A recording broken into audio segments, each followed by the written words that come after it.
Hello, everybody. What's going on? We are live for number 5. Damn, that's bars. Of UNGA Down Under World Warrior OC. My name's Tom Scott, and joining me, of course, is the ever handsome Dad Mode Tinkos. He's in the building. Hey, how's it going, guys? Pleasure to be here again. And we have quite the bracket for you guys. A nice and succinct little one here with a lot of importance because we have the regional finals next month. So this one is going to have a lot of ramifications for us, not just placement, but also seeding, as a lot of these sort of like 4 to 8 spots on the scoreboard are very, very close. Just to run you through quickly what has happened so far. So Travis Styles is guaranteed first place, even though he is a no-show this month. I guess that's probably why he is. He will be taking home that beautiful Waifu Sticks chassis. That's !WSTX in the chat for the Waifu Sticks custom shell that they ever so gracefully make for our ladder champions every single season. But Travis also won CPT Online. So what that means is that Travis will not be in our regional finals, as he is already going to Capcom Cup. So what that leads to now is that our number 1 seed going into the finals will most likely is going to be Somniac, as ROF is in Japan at the moment, so he has not been able to enter. So we're looking at Somniac, ROF, Rumours, GhostChips, BK, who I believe is not here this month either and has actually lost a spot or 2 on the tally as well. So he's going to have a bad seeding going into this one. It's pretty dangerous, actually, because FREESER, Goldie, Destiny, Rupps are still here. So there's a lot of shuffling from the bottom side to determine who's going to be going in. Maybe some more surprises as well. Yes, well, that's the thing, is that our final spot is currently a 3-way tie. Unfortunately, Sky is a no-show, so what do you do? Unfortunately, he won't be qualifying, but FREESER, Destiny, and Rupps are all still in the bracket. So they're all fighting for their spot. So it's going to be, and they are all going to be on stream. So it's going to be, it's going to be quite the bracket, ladies and gentlemen, if you're keeping up with the standings. I believe that's ! standings. Is there a command for it? I'm not sure. I'm going to type it. Beautiful. There we go. Tim beat me to it. So if you want to have a look at these scores yourself, it's really coming down to the wire here, ladies and gentlemen. So do keep your eyes on that. And of course, remember, the winner of our regional finals, while also taking home a lovely little prize pot of $1,000 for first place. The final prize pot for the is $2.5 grand, thanks to Capcom Fighters for supplying a big chunk, the biggest prize pot UNGA has ever had. They'll be taking $1,000 for first place and a trip to Capcom Cup. And the Champions artwork is also returning, of course, brought to you by the wonderful Tixie Licks, who has done work for us before. She's absolutely legendary. So there is a huge amount of stuff to be won in this final, most likely, I don't know, but most likely final Street Fighter V UNGA Down Under season. Most likely, I don't know. On the horizon. Yes. There's more things to come. But we're going out with a bang here at UNGA Down Under for World Warrior OCE. So it's going to be huge. Shout out to Capcom, of course, for supporting us. Waifu Sticks to the absolute legends. And, of course, our community initiatives. We got CCH, we got Team WP, the OCE KOF Discord as well. We got some legends. It's going to be... Someone ban Slicer for me. It's going to be a huge finale to 2022 for UNGA for sure. So, all right. Now on to Ting, my man. Yes. Who we got up first, my man? A 30-man bracket's narrowed down to the top 12. So we've got, we're going to start on through the winner's side. We've got dtay versus Destiny 74, who we just mentioned earlier as contention for those points. So it's very important. Destiny wants to sort of maintain that lead by staying on the winner's side. So he's going to be representing us Ed players, showing how honest and thoughtful their neutral is, right? I believe that Destiny is, yes, of course. Ed is a high IQ character, always has been, always will be. The reason that this is the thing, Ting, I'm giving you the ultimate OS. The reason that they made the input simple is because the neutral is too hard. No, that's not far from the truth. That's absolutely not far from the truth.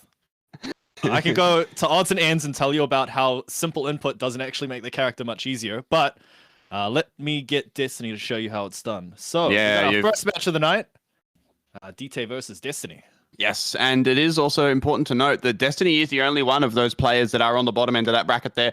FREESER, Destiny, and Rupps are still on the winner's side. So Destiny has a massive advantage coming into this one. So they are looking in the best shape to take that final qualifying spot. But dtay is not going to be going down easily for sure. So let's see how the Balrog player, who's been a bit of an up-and-comer sort of in the later series of Street Fighter 5. Bit of an online ranked grinder. Have seen them in a few brackets as well, performing particularly well. So it's hard to be a Balrog player in OCE because that guy named Travis exists. That's true. You're always going to be compared to him. Yeah, it's like playing Bison. Like if you play, picking Bison is just hard mode because everybody's already prepped for every single style of Bison available because we have both of the best. But the first round goes to dtay. Destiny didn't really get to play very much in that first round. So an interesting thing is those straights are extremely hard for it to get much of a punish from. Yeah, your best bet would be like probably jab flicker at best, right? Absolutely, but it won't hit at all ranges. So yeah, dtay's been playing at that spot. See these straights? These are magnificent. But the tables have turned. It looks like Destiny's trying to lock him in the corner, similar to the last round. Well, the good thing about the flicker is that it's a relatively, in fact, it's not relative, it's an incredibly safe just wall of hitbox, right? Absolutely. You can sort of use the control space, and that's what Destiny's done here, building some meter with that nice little confirm. Gets the scoop. dtay in trouble here. For an action. That's minus. Yeah, I was about to say, it's not the best option. You're kind of giving up your turn. Oh, that could have been huge. Oh, what's Gotta be greedy. Flicker. Walk in throw. Okay. Look, Destiny's going to take those all day. He's got a lot of life to work with. Okay, and the V-trigger's now gone. Super on deck. I mean, it could be dtay if he gets confirmed. Oh, he missed the heavy punch. That's a shame. Unfortunately, it doesn't quite happen. I mean, look, Destiny did have the backup gun of the chips, so look, it's definitely someone coming.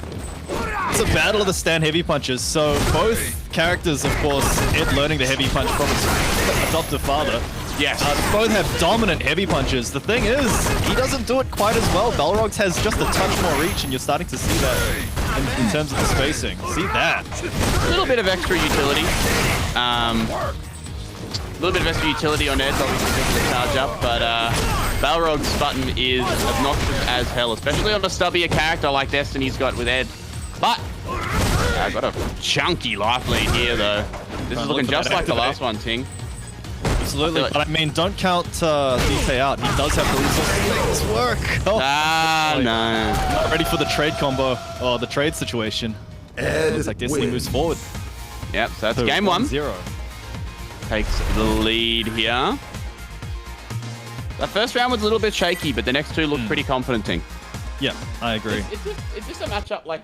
Look, I know that like Ed struggles to deal with the straights and obviously can't jump it much on Balrog. I feel like neutral would be awkward, but is it a matchup that... I feel like it's a matchup that Ed can still fight, right? Yeah, you absolutely can fight. I mean, a lot of Ed's sort of zoning tools can be beaten up. Yeah, by the KKB, right? You just want to play Ed outside of his ranges, and that's exactly what dtay's done this match. And once he's cornered as well, it does have a few defensive options, but it's nothing like a quick dragon punch. No, exactly. The triple punches is not particularly good as a reversal option on wake up. Obviously, being able to be safe meaty to the life, especially with Balrog doing a great free frame as well. Destiny taking advantage of all of this. Doesn't quite break through dtay's catches the back. This is where it all falls apart, though, Ting, is that Destiny's corner control is excellent. We'll get the trade. No combo. He wasn't ready for it. That was almost crazy. Crazy. Maybe didn't have the charge for it.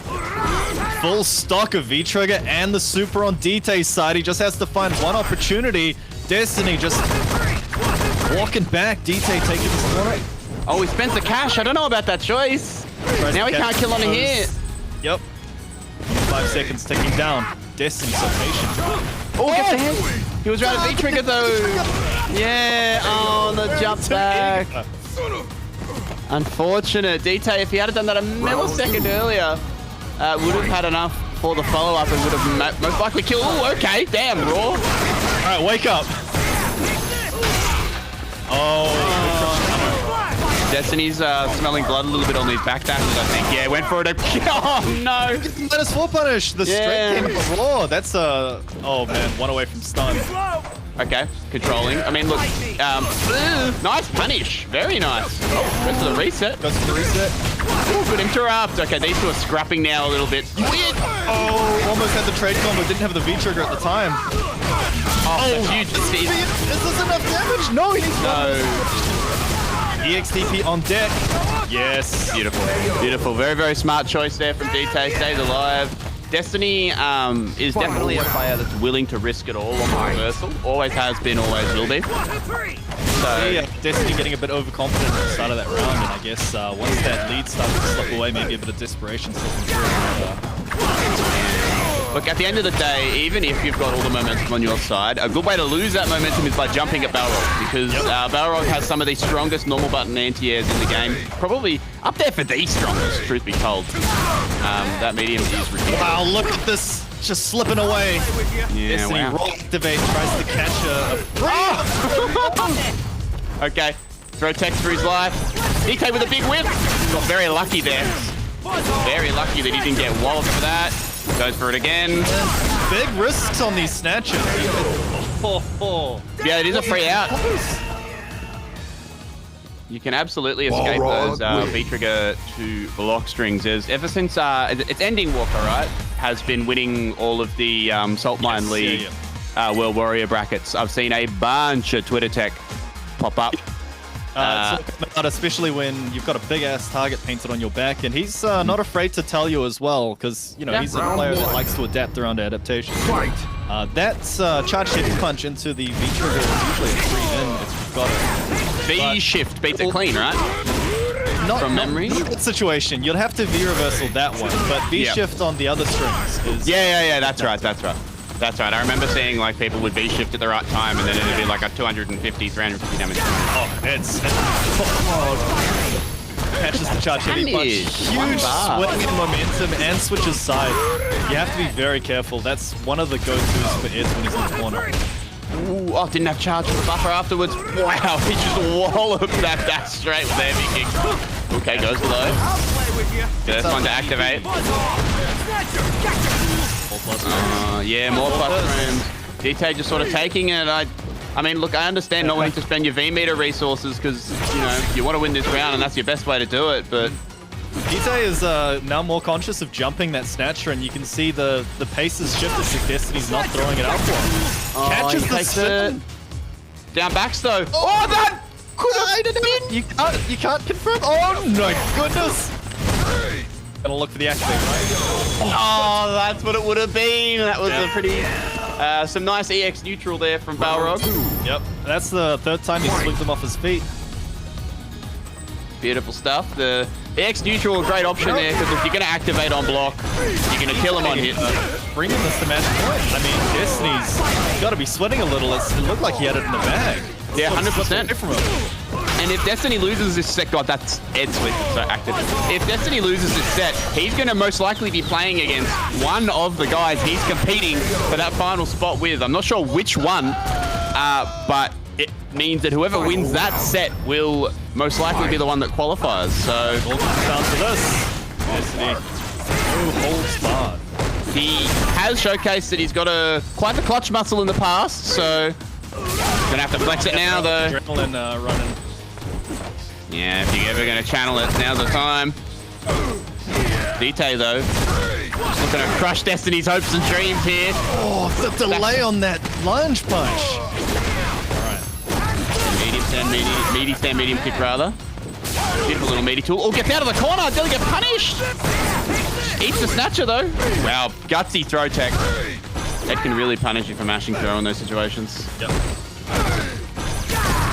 Okay, -2. Just wants to get out of the corner though. Wow, no charge. Couldn't because it side switched him. Yeah, true. Maybe could have got a screw upper there, but that's a hard reaction. For upper, but you have to be prepared. This is so close. Oh, that's fraudulent. Destiny taking advantage of that matchup. Knowledge. There we go. The reversal on the charge heavy punch. That's exactly what you want to do. But that's probably a win for Destiny, all things considered, because now there's no V-trigger from dtay. Wow, he just jumped it in. Here we go. Oh, that's a clutch back throw. That's a clutch back throw. Destiny threatening that charge heavy punch, but that could be murder. That's such a huge risk. 20 seconds on the clock. Chip adding up. Destiny's gonna want to look at getting a life lead. -2. Ooh, buttoning on that -2 was so terrifying. So close. Look, Ed can pick up a Cole if he can keep this life lead and just activate into super. GG's. Oh my goodness. No, that's good. Wait, Fear Vessel. Wait, no. Wait, who wins? No, I think DT wins. DT got it. DT got it because of the medium punch. Oh my God. Oh man, that's some daylight robbery right there. You can see Destiny dashed in to do a button into hands into super. And he got clipped. But he got clipped by an errant stand medium punch. It looked like an accidental button. Damage to give him the lead. Oh my goodness. I can't be mad at that. Nah, bro, He must be fuming. You've put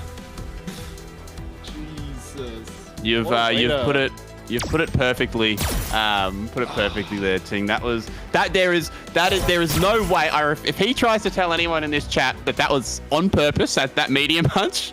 I think the medium must have just been a straight, but he didn't have the charge or something. Yeah, it was just such a weird normal to throw out. The wild thing is, out of all the buttons for him to press there, that medium punch is active for 4 frames. That was going to catch Ed's jab into flicker, which is what Ed's do, right? It was inadvertently the best thing you could do, and that's something I would expect to see out of Travis. Like it's that wild. Man's accidentally godlike. That's crazy. Very nicely done to DT. Well, I tell you what. That has some serious ramifications for later in the bracket, because now Destiny is playing FREESER to make losers side top 8.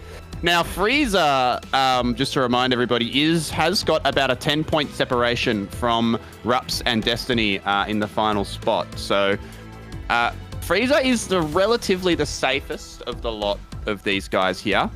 But if Destiny's able to knock him out early, Destiny gets the chance to pick up more points, pushes lead further, and then this is potentially Destiny's opportunity to take matters into his own hands. Yes. And so it's going to be, oh boy, let's go. Alrighty, folks. Next up, we're going to have Chips v DankScorpio here. So this one's kind of unusual, right? Now let me quickly just scroll down for a moment, guys. Quickly before we dive into it, I do want to just point out that we have had a big fat 50 bomb dropped from Apple Cyanide, who is active in the chat as well. So thank you so much. That goes straight to this month's prize pool. We do have, I believe, if you get to it's $150, then the payout increases to top 4. So we are getting closer and closer to an increased payout for this final open bracket. So if you guys do want to contribute, that's !donate in the chat, and we will read out your messages as well. Apple Cyanide just saying, excited to be watching. Hope I'm not the last to donate. What a kind sir. Thank you so much for the 50 bomb. That is nutty support for what we do at UNGA Down Under. What a leggy edge. Now, on to the games at hand. I thought so. Yeah, so I was going to say, I would expect to see a Bison mirror, but GhostChips has been using all sorts of characters in these tournaments. He's ran with Cammy, I believe, in the last one I saw. Bow down. And he's got the Bison here. So our renowned best random select player in NJ. I don't know if it extends to NJ. Don't know if it's got that much, but according to Castle, it's not. But anyway, Chips has fantastic knowledge of like every character in the cast, and he can play them all fairly proficiently. Well, he's not playing much. He's not playing much Balrog at the moment, my man, because he is getting RTSD'd by Danny right now. She is cooking. Jeez, man, I could beat this Balrog. Bro, everybody's just talking trash on Chips. Ooh, wow, right. Okay, yeah, maybe I could too, bro, if he's dropping those combos. And the closeout round 1 from DankScorpio. Danny looking as good as ever. This is another I'd say up and comer, but at this point in time, I would not say Danny is an up and comer anymore. She is absolutely here. She's been a regular in these tournaments the last 5 that played, right? Yes. I've seen a lot of Danny coming through whenever I commentate. Yeah, she's become very, very, very strong. I remember when I could beat her. I can beat her right now. I can't anymore. So she's becoming incredibly Chips is struggling too. This is looking pretty dire. This is first to 2 as well. So if Chips can't make a splash here, maybe we'll see the character. She's usually very patient, but she's being very oppressive for whatever reason against Chips right now. Maybe going in, right? Don't give Chips the chance to get that character rustle. Go ahead. Caught standing. Maybe a backdash. Gonna cost Danny her life. Yeah, that's And around Chips on the board for Chips. lines it up 1-to-1 meter. Gonna be a pretty even bout going into this final round. Chips in the air. Danny just sort of steadily walking forward, trying to push forward. Caught on the frame trap, no conversion. Wow, just flipped straight out. Jesus, the medium kicks? Yeah, she's got that. Bison, what's going on? She's got that medium kick on turbo. Nice interrupt there on the Psycho Blast. Very nice stuff. Chips showing his Bison knowledge. Yeah, this is nuts. Nice air to air, and that'll do it. That's game 1 for Danny. Yeah, Danny takes it. First match. Looking at winner's side, top 8. M.Bison wins. And what a statement, too. Got everyone in chat saying, I could beat that Balrog. Bro, Chips would hate that so much. Good, let's light a fire under his ass. Yeah. Fight. Look, his slot in the top 8 finals are pretty much guaranteed, and Chips is a previous year's finalist for UNGA Down Under, so he won season 1, I believe, which I would like to point out I predicted. I said he would win. No one believed me, but I was right. So Chips is, we don't have to talk about the quality of player. We can stay here all night explaining his accolades. He just recently won our nationals here in New Zealand, so... Yep, and he literally won. He literally won the Street Fighter Nationals because he's the only person that ever did win the Street Fighter Nationals. Am I correct? Almost. There was one. Yes. Yes. Okay. So which is another heartbreaker for the Soul Factory. We try to repress those memories. Yo, it's alright, bro. Street Fighter 6. Street Fighter 6. Looks like Chips has woken up a little bit while we were reminiscing. Yeah. Looks like he's woken up a little bit while we were off thinking about better days. As you said earlier, Danny found the perfect jump, and I was going to say backdashing and being a bit more patient, catches another backdash. Yeah, she's turned up the juice again here, working on a perfect. Okay, I reckon that was meant to be heavy scissors. That was a future bait, I think, because they whiffed that jab to get the timing. Danny has swapped to hitbox fairly recently, I believe, so could be a execution error. Goes low, goes to the tick throw, jumps out from Mr. Chips, but he's not looking good here. Danny just in firm control, and again, we're going to set point here. And just Chips running into all of these buttons, just like that last round, 4 medium kicks to the face. I mean, something's going to change, right? Yeah, I don't know what Chips needs to really do to adjust, though, because he's just kind of getting mowed down a little bit. Having a hard time finding the beat on Danny's timing. Yeah, she's playing patient until she secures a hit, right? And then going in, which is a very smart way to play, especially with a character like Bison. Obviously, you want to move around with your normals and specials with this character. Almost a safe slide. Interesting. It can be at the very tip range, I believe. Oh yeah, using the blast to cover. That's never seen that before. Nice frame trap. Chips caught mashing. Chips is one hit away from loser's bracket. Yeah. Chips has got to be looking for something to activate. Danny's being really mobile. Catches the shooting straight. Here we go. Lots of meter here to make the comeback. Oh, bad V reversal. Oh no! Bison throw range strikes again, Ting. That was a gentleman's handshake, except Danny extended the hand and hers went a little bit further. Absolutely. She grabbed him. This has been a symptom since season 1. So Bison's V reversal doesn't move him forward at all. So the -2 situation for a lot of characters, except for Bison, they can't reach at that -2, right? So delay tech is a pretty decent option. And sometimes you get those accidents where your delay tech whiff punishes their throw whiff, and you get situations like that where you're like, we've all been there. It's that Bison and Dalsim privilege, huh? Yep. Disgusting. But there it is. Danny moves on to winner's side top 8 in this final open bracket. I bet she is absolutely chuffed about that one. For sure. And against GhostChips no less as well. I mean, if anything, you know, that sends a message, right? GhostChips sandbagging with these alternative characters. That's saying next time, you know, we go head to head, you use your main, right? Otherwise, you're gonna get a repeat. Yeah, well, absolutely. You got to use your main stuff when you get to the pointy ends of these brackets because everyone's a killer. And speaking of why you'd want to put your all into these brackets, we've just had another $100 dumped in by the homie Apple Cyanide. He says, I believe in Freezer. So I believe that Apple Cyanide has just upped the prize pot to cover top 4. Correct me if I'm wrong, Shen, Tim, Nez, whoever is listening. I am correct. So thank you so much to Apple Cyanide for entirely funding an increased payout for our players in our final open bracket. Looks like we're eating. Yeah, we're eating good. We're eating good tonight at UNGA Down Under. So it's going to be... there's a lot on the line here. There's a lot on the line, Master Ting. And now we've got I wouldn't say, not a new face in terms of, you know, Street Fighter V's lifetime, but rather new face to the pointy end of an UNGA bracket. We've got Somniac, who is not, to be clear. But we've got CubT on the other side. Yep, and this is quite interesting too, because CubT knocked FREESER down to the loser's side. So CubT has been sort of dabbling with a couple of new characters. Used to be a Laura main, but now quite firmly stuck on Rose. So it's interesting to see how he's developed the character. Yes. In these last few months. Yes, absolutely.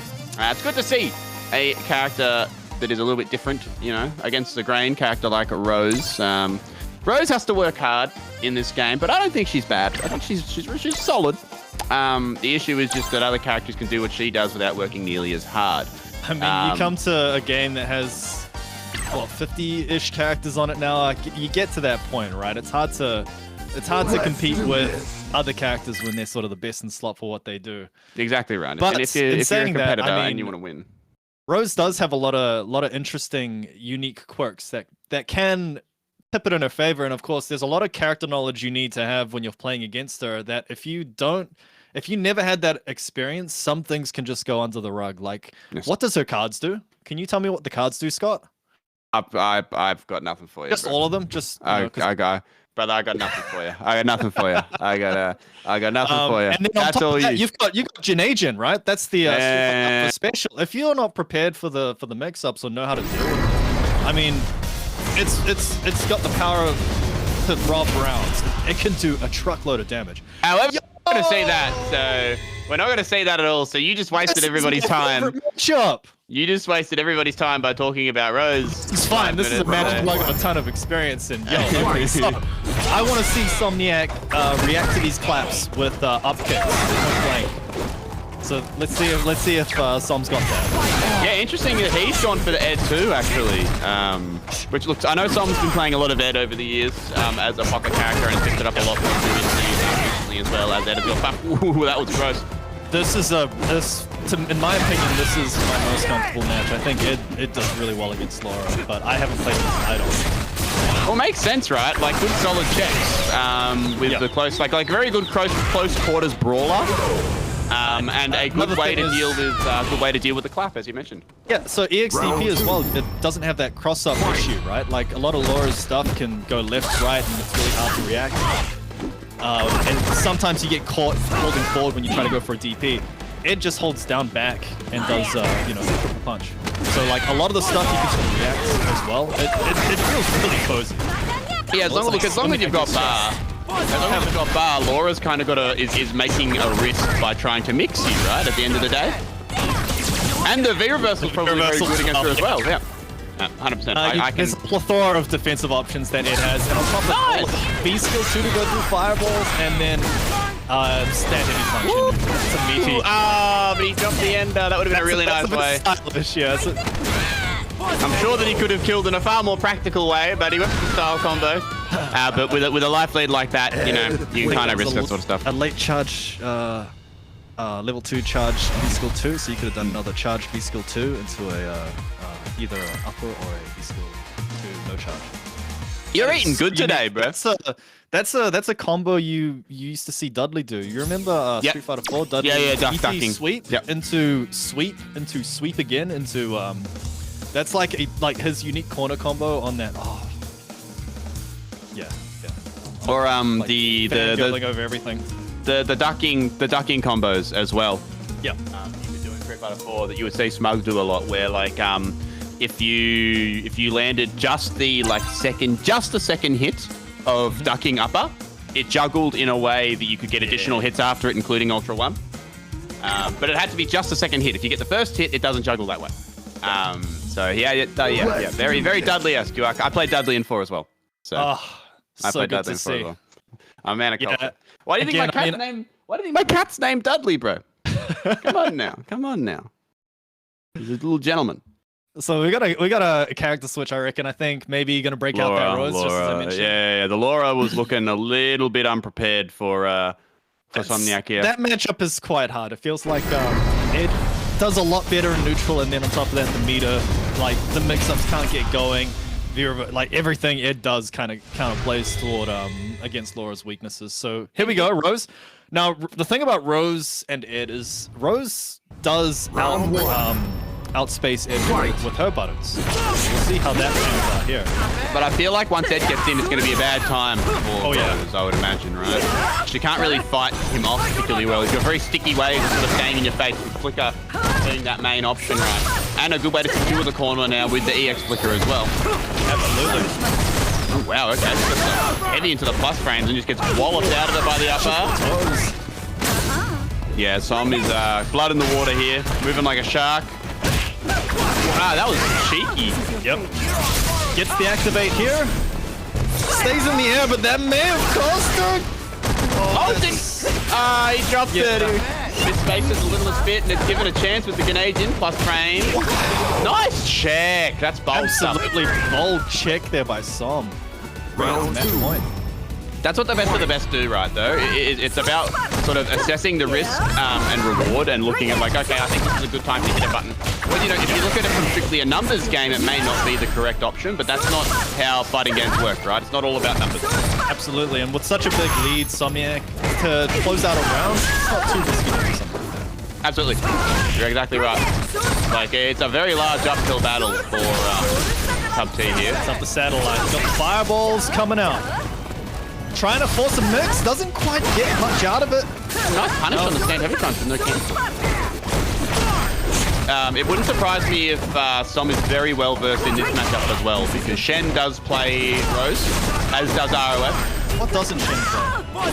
This is also too nice punish on the V-shift. It just looks like Som's just like one step ahead here, unfortunately. Yeah, this is real. Nice dash and punish. Yep. Gonna have to make something happen. Catches the toe, and that's an unscaled V-trigger. Goes for the reset, but again, an unfortunate lack of cancel causes a minus situation. Rose plagued with a lot of minus punishable heavy buttons if you don't cancel. Yep. Have to look. She's got good cancelling options, obviously, with the projectiles being pretty much safe across the board out of those heavies. But it's if you do nothing. A guy like Som is going to bully you for it. Go time. And he's not afraid to stick out that jab. Som taking it 2-0. Yeah, that was a pretty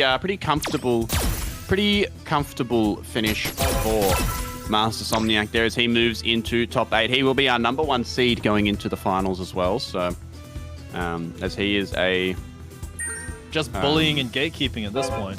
Yep, absolutely right. Well, Som will always do that. Som just wants to play, man. He just wants to play. Yep. He's one of those guys. He's always been a big-time competitor.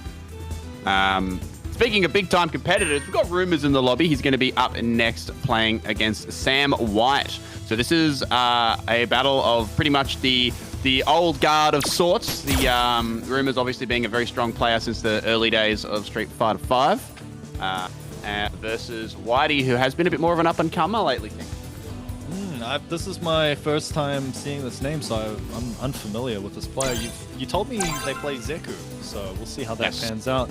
Yes. I know Rumours has basically mastered Cody at this point. I tune into his streams every now and then, and just seeing how he's progressed with Cody. I honestly thought Cody was a dead cause, but he's the amount of tech you need to get Cody running is crazy. Like, I still can't wrap my head around the holding the punch buttons down and only releasing and pressing. And making sure you've got 2 held at any given time, doing that charge transfer. It's just, I'm not anime enough to do anything like that. I just go burr with my hands. Yeah, 100%. Look, Rumours has been a connoisseur of the double zonk combo.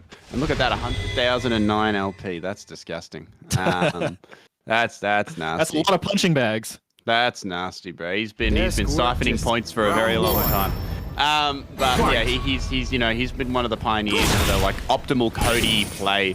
And he is on the V-Trigger 1 game now with the knife, so he uses it pretty much exclusively, interestingly enough. Which, gotta tell you, I think knife feels very similar to what Colleen had last season, and it's just criminal what Cody can get away with it these days. The fact that it competes with pipe is enough said. Yeah, look, I'd say it's a little bit more honest in how it's cheap than Colleen, because it's less mix and it's just more about the raw damage, right? Like, look at the damage. He didn't even spend any bar on that thing. He didn't spend any bar. It was magnificent. That's just pure charge zone. Yep. That level 2 given that extra high juggle. Round 2. And the amount of damage that Cody does is kind of a bit ludicrous if you look at his frame data. It's the high numbers. And the fact that he can link and kick on a lot of these normals is just, it stacks up. Probably one of the hardest hitting characters in the game. You're absolutely right. For 1 bar, I'd say he may well just be. In terms of consistent damage, I don't think there's anyone that keeps up with Cody. Zeku used to be in that though, but has sort of regressed a little bit over time. Zeku being, well, both of these characters have actually been my character of choice at one point or another. The Cody that I played was bottom 5. It was definitely not this one. So it's definitely a different beast now. Nice stand medium kick anti-air. Okay, goes to the V-Trigger 1 conversion, run in. No, takes a single dash. Oh, that's the Momochi special, but doesn't link. A little bit too far. Gets caught on the second active frame of that medium push. Button nice whip punish. Okay, goes into the EX and grab. EX run in to try and get some Oki afterwards, but very limited options there. Doesn't quite work out. And now, respected. Rumours. I reckon Rumours is just going to sit tight here. He's got no reason to risk anything. May well try and build critical art. Yep. He's charging zonks with those buttons that he's hitting there. Nice whip punish. That just seals the deal. Zeku, especially young Zeku, his mediums, right? So things like crouching medium punch, like we saw there from Whitey, are excellent with punish tools. They're excellent poking tools or excellent pressure tools, but they have ginormous hurt boxes, Tink. They have humongous hurt boxes. The thing about these characters that were introduced later in the game is that Capcom sort of learned from their Season 1 character mistakes and actually added hurt boxes and recovery frames. It's lunacy, right? Yeah, so I know. These two characters sort of, you do get punished for whiffing these sort of committal buttons, you know? And these players have demonstrated they will whiff punish you for it. Yeah, absolutely. Both of them have strong... It's a key to their kit, right? It's going to be so nice interrupt there with the buffer into the EX Zanto. Beautiful interrupt from Rumours, though, blowing up the fake string. Plus frames there. Zonk, we're going to the corner. No, +2. Oh, what a check. 4-frame check, and I mean, you gotta keep your frame traps tight. Whitey getting a bit too close there with the walk-ups. Trying to maybe flip a pancake, but wasn't close enough. The amount of sort of reversal damage that Cody gets off that crouch is, yeah, that's absolutely fair. Yeah, but Momochi's a cheater, bro. Momochi's a cheater for real. He obviously being the one that popularized that crouch and light kick wake up. Nice interrupt there with the stanky leg, double ruffian combos, who actually drops it, but he's still meaty because this character's cheap. Big time plus frames. And look at the advantage now. You got the knife and the corner as well. And I mean, you've got to be worried about trying to jump out too, because Cody got a couple of bucks to make that more punishing. Yeah, that crouching heavy punch anti-air is disgusting, my brother. Oh, goes for the critical up. I wonder whether he could have, if this does not will kill him. I was slightly... Keeps them alive. I was slightly concerned for a moment there because he may well have been able to go into the V-Trigger dash into the follow-up into critical art. If it didn't kill that, he might have missed an opportunity, but Whitey assessing the damage correctly. Bro, this is cheap. Cornering with 2 bars and just sort of now just bullying away. Bro, Crouch punch. That's gonna combo. No, he went for the big blow combo instead. Could have just gone for a Ruppy in there. Yep. Bro, this is bullying. This is unfortunate. This is some Rashid level nonsense right here. Okay, interrupt with the Koku. Yep. Running some space. Pushing flip out. Nice medium kick in here. Yep. I love YT's stand medium kicks with Zeku. He's anti-aired with that really effectively again. See? Deceptively good anti-air button. It does have rather large blind spots, but at the spacing that Rumours is jumping at is pretty free as long as you can react in time. But unfortunately, this set making Whitey look pretty free instead, as that's going to be 2-0 for Rumours as he moves on. You can see a bit of character unfamiliarity there, especially in the corner. Like, that fireball is good if you don't check it, but you can react to it, and there's a couple options you've got. There's a gap there. Is the EX shoulder fireball invincible? Yes, all of the Horizontos are, so could have found a way out there. I think EX probably would have been the best option. Or even Bushin. Oh, you have to be old Zeku. Yeah, as young Zeku. Yeah, just holding it down is it cost him so much. He got crushed, I think, twice, and the amount of chip and block, it just added up. You can just jump cancel as well, yeah. So there are ways out. Hopefully Whitey will be able to have a look at that one and take some data and learn from it for next time. Maybe try and fight for that run back. So we're finished with the winners quarters finals. We're going down to the losers side now. Yes, and this is where it gets particularly interesting, Master Ting. Yep. So first up, we haven't mentioned this, but so GhostChips is sitting in the finals in 5th place at 85 points as of before this tournament started. Now, every player that is on stream in this sort of top 12 area we stream from is going to get 15 points minimum, right? Now, GhostChips at 85. Goldie, 2 places below at 76. He is within striking distance. So if Goldie wins this set, he will not just overtake BK, but he will also overtake GhostChips. That's pretty big. I mean, that puts GhostChips in sort of this contentious spot where if he gets knocked out too early, there's a possibility that we might not see him next month.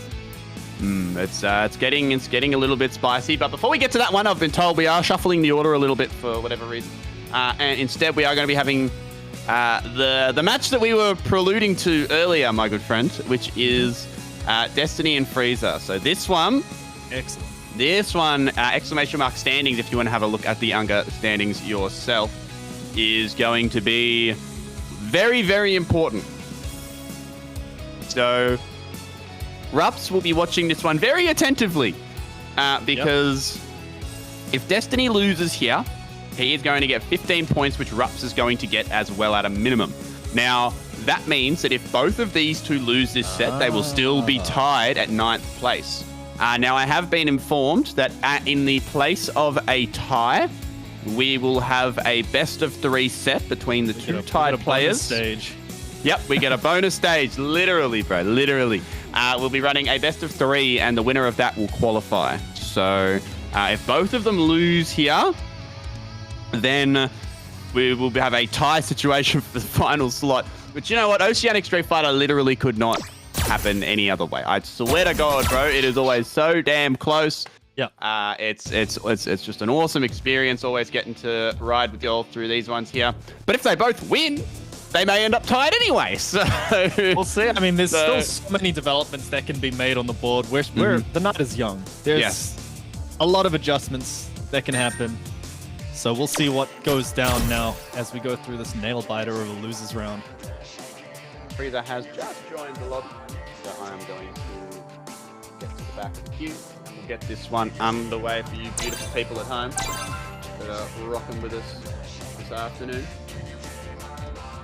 All right, Apple Cyanide popping off in the chat, as he should be. Shout out to Apple Cyanide again. He has dropped 150 big ones into... Yeah, no shit. I reckon somebody should give that man the VIP real quick if there is still one available. Self-funding the top 4 payout pool. You are absolutely right. Absolutely nuts. Massive effort. And if you want to be as cool as this Apple Cyanide gentleman is in the chat that's popping off for FREESER and Goldie right now, that's exclamation mark donate in the chat. We will read all of your messages out. So you will read out on stream. You can support your player of choice, and you will also be supporting their wallets for their hard work. Oh. So it's going to be as expected here. It's going to be the Honda versus the Ed. Now, I am a big Honda fan in this game. I love me some Honda, so I love getting and I've hated Honda since his inception. I love Honda, and I love the V-Trigger too as well, because I was a Hugo player in Street Fighter 4. Yeah. I love me some meat squashing, man. Someone's going to clip that and take it out of context. You know what? I don't care. Okay, DankScorpio, no punish there on the headbutt. Well spaced from FREESER, goes for the body splash. Beautiful conversion off the low. Spends the cash. Look at the meter damage. Yeah, that's just 1 bar. That health with that 1 bar combo and makes his way back to mid-screen, which is not what he's supposed to be. Oh my god! That was a, oh no, he got hit by the Dookie special. Oh boy, so much damage racking up. Gets the activate, gonna be using that V-Trigger. 2. Trying to find an opportunity. Gets the trade. That's quite a difficult conversion. Okay, good reversal from FREESER, just getting out of dodge. He may not get V-Trigger now, though, because of that, but he has got the V skill 2 stock, so he's got a hand cancel on deck off of any button. Goes for it. Yep. Plus frame. Nope. There we go. 1 away.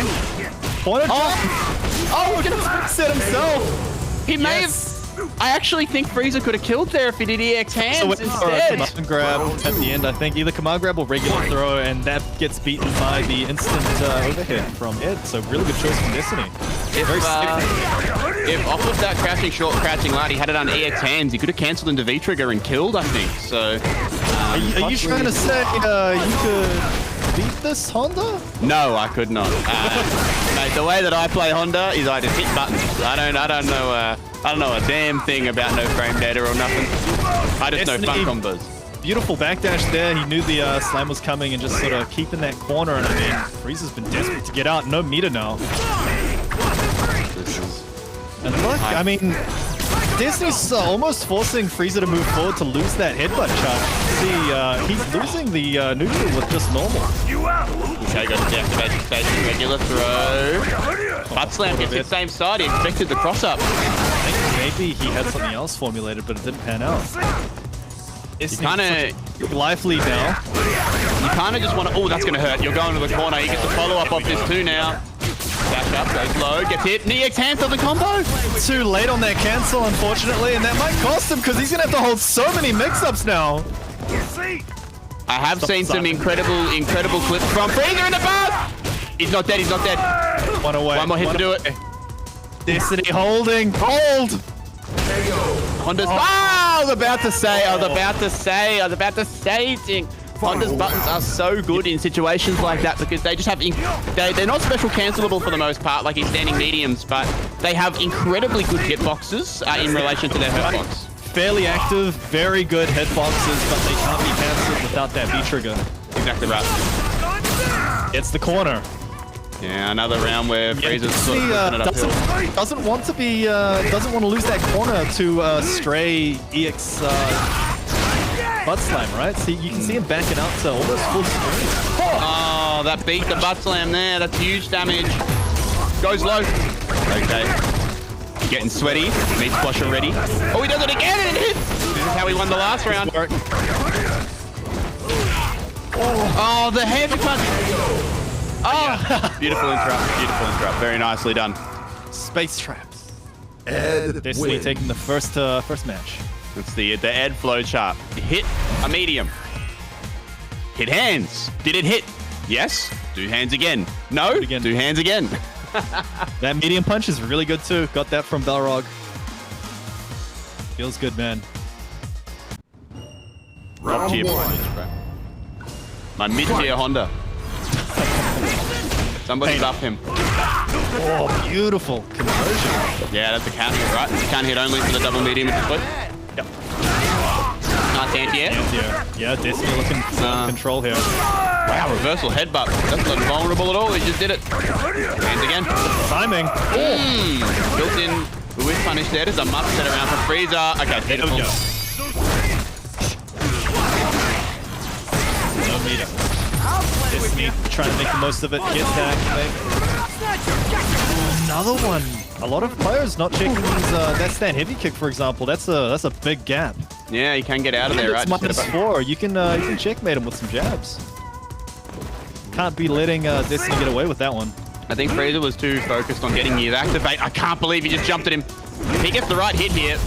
Okay, he's calling it all here. He's putting all these eggs in one basket. Based overhead. That command grab does have a little bit of armor on it. I'm not sure if it's going to be very useful now. Nah, not enough health. Not enough health. And now Destiny is one round away from seriously shaking up the results of the finals here. Oh man, he's been using that thing. That there's a neutral jump anti so effectively. He's started using the stop sign. The frame 3 armor there on the EX heads up. Oh, that was a terrible V reversal. Oh, you just gotta hold it at that space if you weren't ready to react. FREESER crumbling a little bit here, I think. Needs to get composed and needs to have fast. Here we go. You got one more chance at the corner. What can FREESER do here? Oh, that's hella minus. Yeah, no cancel. Wow. Full punish straight into the hands. Ooh, what's he doing? Is that gonna... No, I would have popped off if that punished it, but unfortunately not. He already got the slowdown from the V shift, and FREESER was sort of already in the middle of the hand. Dude here, checking the books. Is he? No, didn't have the bar to finish it off. -2, hit the hands. Butt slam. No bar to challenge. Break. This is not looking huge good lead now. for Destiny. Yeah, gets desperate and FREESER drops. So this, ladies and gentlemen, is going to have massive ramifications on the rest of the bracket.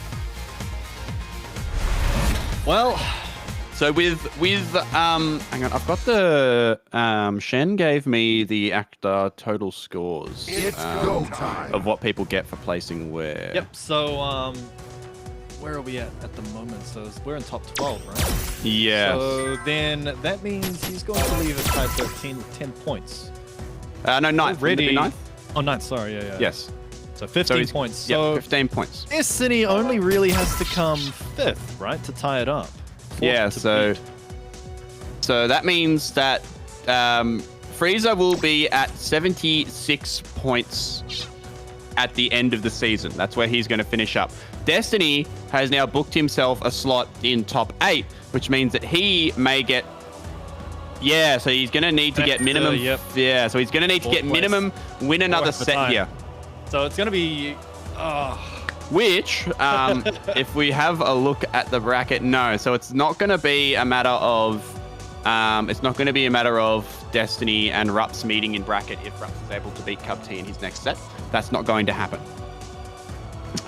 So that's not as much of a worry there. It's just going to be a matter of how far into this bracket can these two get. Whoever gets further here is going to take it all. So now the pressure has been put on the Sheriff. I was going to mention this. So another one for contention at close to the bottom of the board is Goldie as well. And Chips is only about 10 points away from him as well. So this is quite big too, because if Goldie gets knocked out early, maybe there's an opportunity for someone else to rise up.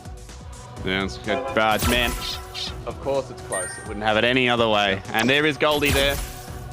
One of my personal favorites. Queensland's own. Always enjoy getting to see Goldie come major time. We always sit down and have a couple of beers and just sort of like catch up on life. Killer dude, bro. Killer dude. I love this man. And he has been another one of those... I said a similar thing about Danny, right? Was considered an up-and-comer at one stage. Is not considered an up-and-comer anymore because they are here. Goldie is a top 8 contender at any given night. I believe he was winner's side top 8 at CPT Online, if I remember correctly. Just looking at how the leaderboard stacked up as well. I mean, rubbing shoulders with Chips. This is going to be a pretty close match, I would say. Yes. Now, power. Now I know that we all know that Chips rates his Ken. So let's see how he fares understanding the Ken matchup against Bison here. So jump straight into Bison versus Ken. I think both players mains at this point. Yeah, pretty much. Goldie is just pretty much a Shoto specialist, but Ken is his favorite. And Ken is a super strong pick this season. Yeah, well. Ken, strongest overall Shoto. But I mean, they both have their perks. Oh, that's a bad with them conversion. That light kick into DP a bit bold. Oh, speaking of bold, yeah. Slow start from Goldie. He needs to wake up fast. Oh, it's so expensive too, just getting slapped away by that Psycho Blast. Yeah, stun right now. Gotta build a bit of meter. Oh man, that's not good. Losing off two misconversions, that's a heartbreaker. Yeah. In the first round too, if anything's gonna do damage to your sort of self-esteem, that's gonna be it. This is a Brisbane to NZ connection, so do keep that in mind, of course, with these sort of error mistakes. These things There we happen go. in Big online events. jump DP catch. Yep. Absolutely, yeah. Can get a bit trickier. Game that we play. Goldie looking like he's working up a little bit. Too far. I like the idea. I respect that. That was a very good choice. Just as you said, a bit too far. Suction doesn't take place because Bison doesn't throw his hand. No extended hurt box there, but still gets really good damage out of the V-trigger, even though we only got the one spend, so... Super on deck. Could possibly close it out with a decent enough hit. Yeah, he confirmed off a medium, like a single hit medium, he will not kill. Nope, this is not going to kill. Take it though. Get as much damage on the board and a little bit of Oki, stay alive. Yeah, one more hit here.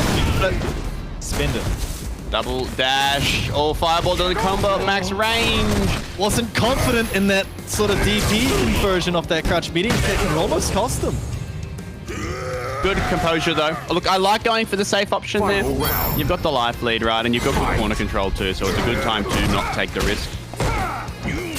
Goldie showing why he didn't want to, closes it out. And now we're at one round apiece after a disaster first round for Goldie. He looked a lot better in that second one too. Yep, absolutely. Sort of leaning less towards these sort of far controls and just sort of playing the zoning game, getting the hits when he can get them, and that neutral jump catch, that's his 2 for 2. Yeah, but Goldie's Ken has always been that way. He likes to play neutral. He likes to play things nice and slow. He's not that ultra-aggressive style of Ken that you see from others. Okay, back throw into the corner. Dash up. Goes to the medium. We gonna land on that? No, not quite. Got lucky there, I think, all things considered. And with that V-Trigger 2 on deck for Ken, like, you gotta be careful what buttons you throw out. Bison Beautiful. but keeps the full V-Trigger for this conversion. Yeah, he's gonna be... No! No! No! Careful reset. Oh, okay, beautiful. Okay, my brother, if that would have... Smokes. My brother, if that was me, if I was Goldie there, I would have. That would have been the biggest mental guard breaker of my goddamn life, bro. He went for the V skill too early because he was juggling on the other side, kind of similar to Rashid's heavy punch upper, and I was like, that doesn't look right. No, But it looked, yeah. Yeah, it looked like Bison was like too far above him. Yeah. Weirdly enough, just edited. The conversion got messed with a little bit because he hit the corner halfway through it. Yeah. But luckily, Clutching it out though. yeah, good recognition of the block string, just DPing through the gap. Very nice stuff. Beautiful whiff punish too. He's been so effective with that stand medium catch, just making sure to keep honest with these committal heavies, because man, Chip's losing so much health. Yeah, that's a beautiful amount of damage that you get with the V skill too off of that target combo as well, actually. Build a little bit of V skill, and on top of that, you get the Oki as well. It's not perfect, but it's still decent enough. He's already got V trigger. Yep, and that means Chips has to be very careful. If he whips one of these heavy buttons, even by a nose hair, it can cost him his whole health bar. Nice punish. Gonna go into the knockdown, a restand into the throw. Nice option there from Chips. Gonna spend some cash to save plus here. Again, spending the cash. Yep. And you can see trying to play it close, not giving Goldie this opportunity to pop that V-trigger. Nice, Jimmy. Using the Bison walk speed. You know they buffed that, you know. It used to be, yeah, it used to be slower. Oh, Jesus. Yeah, they wouldn't have been able to do that a few seasons ago. I can't remember which one it was. It was a while ago, but they did buff his back walk speed at one point. Back dash. Trying to, Chips is just trying to instill his offense here. Beautiful little jab interrupt on the missed meaty though. Gold going to play now. Chips finds that punish on the stand heavy kick. Yeah, he immediately throws it away as soon as you say that it's his turn. Still, you can't count out Ken with that V-trigger too. No, especially 3 bar stock as well. Yeah. 2 bars. Oh, that's going to be huge. DP. Oh, saves the cash. Save the cash. That's, I like it. You want to threaten that V trigger too as a whip punish tool, especially against Bison stand heavy punch. If he had a neutral jump there, he may well have whip punished with it. Okay, V-reversal. Gutsy stuff from Goldie. He's just accepting that he's not going to use the V-trigger, and he goes straight over it. Yeah. Tosses out the toe. After that second V-reversal, the damage, he had enough white life on there to cull with that super, and that's exactly what that medium kick was looking for. Unfortunately, Bison does hop over that. Yep. So closing it out, Chips lining it up 1-1. Invulnerability frames on the EXs are there outside of V-Trigger 1. Round 1. But they're a lot more prevalent when he's in V-Trigger 1. Much faster. Outside of it, it's pretty much just like I've talked to someone about this in the past. It's like if you dash through something with EX scissors or his forward dash, it's really just a happy accident. Yep. For the most part. Because it's just too unpredictable to do on purpose. Because it's like at like the 20th frame or the 15th frame or something. It's just not practical. Nice, beautiful heavy kick conversion there. But though the V-trigger version is much better for going over. Dash in. Goldie leaning more toward these V-reversals now. Ooh, big jump in, yeah. Lots of damage. Light lead. No. Gets the scoop. Goldie looking to push this one forward. Gets a set point here over Chips. Sort of committed to just these V-reversals. Just taking that 50 damage. Get it. Whoa, that was weird, bro. That was real weird. The V-shift forcing the stomp cancel in this unusual situation on that back jump. Neither player ready for it. Oh, but he was ready for that. That was a beautiful single hit confirm on the crashing medium kick. That should be the round. Yes, sir, it is. Beautiful stuff. Beautiful, beautiful stuff from Goldie. Single hit confirms. That was as far out as you could get too. Yep. Primo here confirms. Bringing it up to that point. And Chips, you can see a little bit more aggression. There you go. The happy accident you were talking about earlier, dashing right through that fireball. Nice buff. Beautiful recognition. See, Chips is sort of leaning at this range where he wants to dash or is threatening it. You can see it right there. Yeah. Goldie is patiently waiting it out. But I feel like and I think that's the thing is that Chips sitting at that spacing just outside of dash range is benefiting Goldie more than it's benefiting Chips at the moment, man. Absolutely. Goldie's just playing his own game here. Goldie choosing the best timings to throw these fireballs, to throw these jump-ins, and he's just getting so much mileage out of it.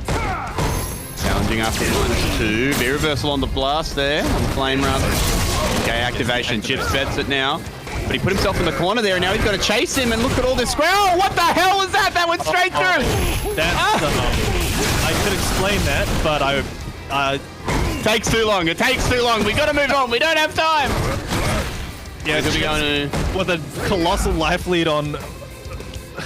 That was crazy, man. That's the result of like perfect frame data on the cancel, and then the iframes lining up perfectly, and then Ken not having much invulnerability on the first. Yeah, that's a perfect concoction for GhostChips to tie it up. Nonsense, bro. But we're going to a final round here, ladies and gentlemen. So this is going to be, for all the marbles, serious standing implications here on who wins this set. And another XP. That's 3 of them this set. Goldie not afraid to throw them out. So great corner control here. Albert gets hit by the stomp. That's huge. Nice. This shifts out. Just doesn't want anything to do with that Oki. The Chips baiting out that DP with a delay back throw, but Goldie, perfect V-shift opportunity actually. Very good choice. Yeah. And locking Chips in the corner with half-life, no meter. Yeah. Huge lead for Goldie to just sort of hold on. And it looks like he knows that too, because he is just sitting outside of poke range here. He's trying to deny him the V-trigger as well from the looks of it. Like he doesn't want to even make him block a normal for the most part. And Chips is just 1 away, so he's going to have to make this count. Honestly, eating that throw there perfectly fine if you're Goldie. I like that V-reversal. Through the V-reversal, not this time. Super on deck. Oh, punish the V-shift! A lot of damage. Oh, that's going to be it! That's going to be it!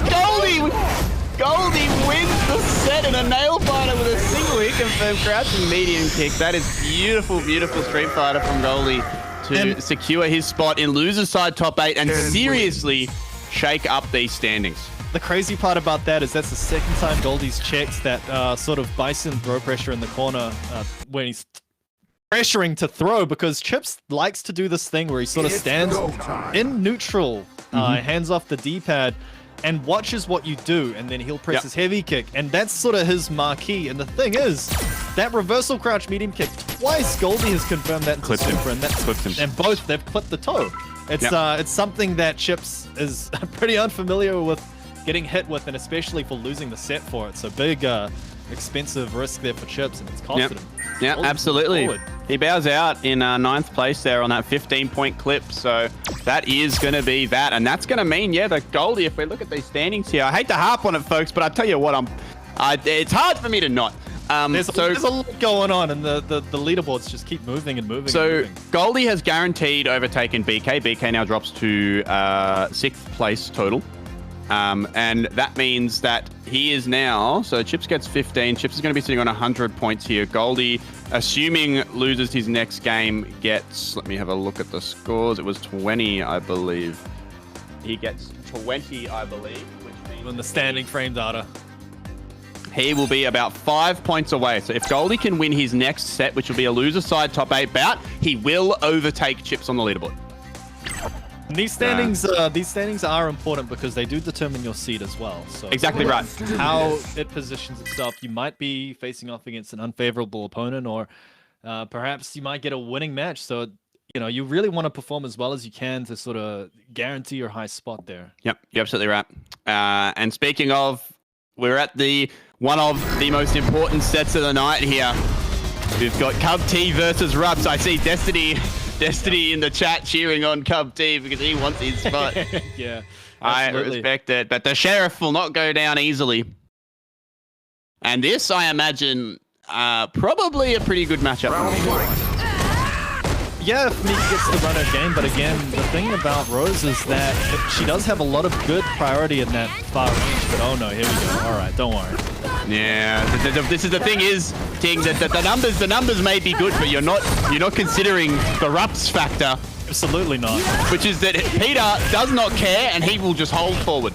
He literally will just walk at you. Look at him, he just hits the buttons, bro. And another problem I want to bring up too is that Rose's reversal is not throw invincible, and Mika's offense leans highly on the throws. So Exactly right. Rose is going to have to sort of resort to V shifts, and I mean, you know the risks of a V shift in the corner. There's a plethora of things that's not Rose favored. Especially for nice conversion there, meterless. Especially for Mika as well, because Mika has buttons like Lady Mika, that forward heavy punch, which can be a beautiful punish on Aaron V shifts as well. So even if you don't get the crush counter on it, even if you just get a raw hit on it, you're getting a mix up out of it. So Yeah. Even if it's V shifted as well, forward heavy punch does have very quick recovery. So it's actually not very easy to punish as well. I think maybe you get a light at best. Beautiful throw right through the armor. Gets the damage on the heavy punch as well. Just for a reset on the back tick that wasn't ready. Oh no! That was a disaster for CubT, but lucky on the spacing. Rupps got a little bit antsy there and drops the round. Desperate to get that Nadeshko out, and that's going to cost him a beautiful neutral jump there by CubT. Tying it up 1-1. Just setting up the mic. The mic does give a couple of perks now. So one is Rupps already has a V trigger, and two, the next command grab does a ton of damage, and on top of that can be cancelled as He's well. going to defend it here immediately, I imagine. Yeah. Oh no! Wow, nice punish on the bishop. Holding onto it, right, for that shock factor. He's going to get a basic reset here. Wow, why has he not spent it yet? Okay, block string. Nice B reversal, But look at all the meter on Rupps' side. The Sheriff is going to be... Oh, no anti-air. Keeping him in the corner. Beautiful. Why, Peter? Why?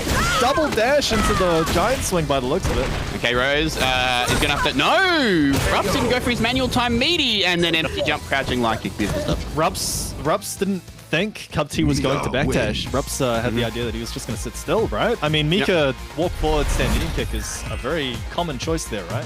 Yeah, it's a manual time meaty forward.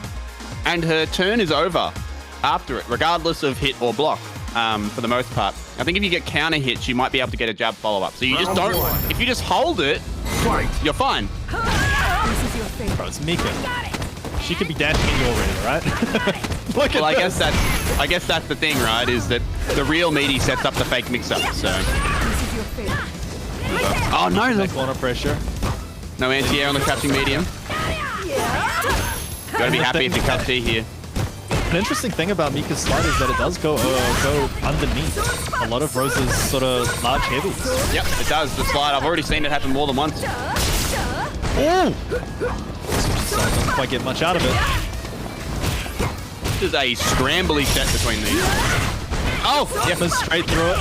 oh, that's gonna hurt. That's gonna hurt. Look at all the meter on the side of the sheriff too. How is he gonna close this one out? Oh, Canadian activated. V-shift. Has the quick rise or gets every Oh, set. nice punish! But he double dashed at him.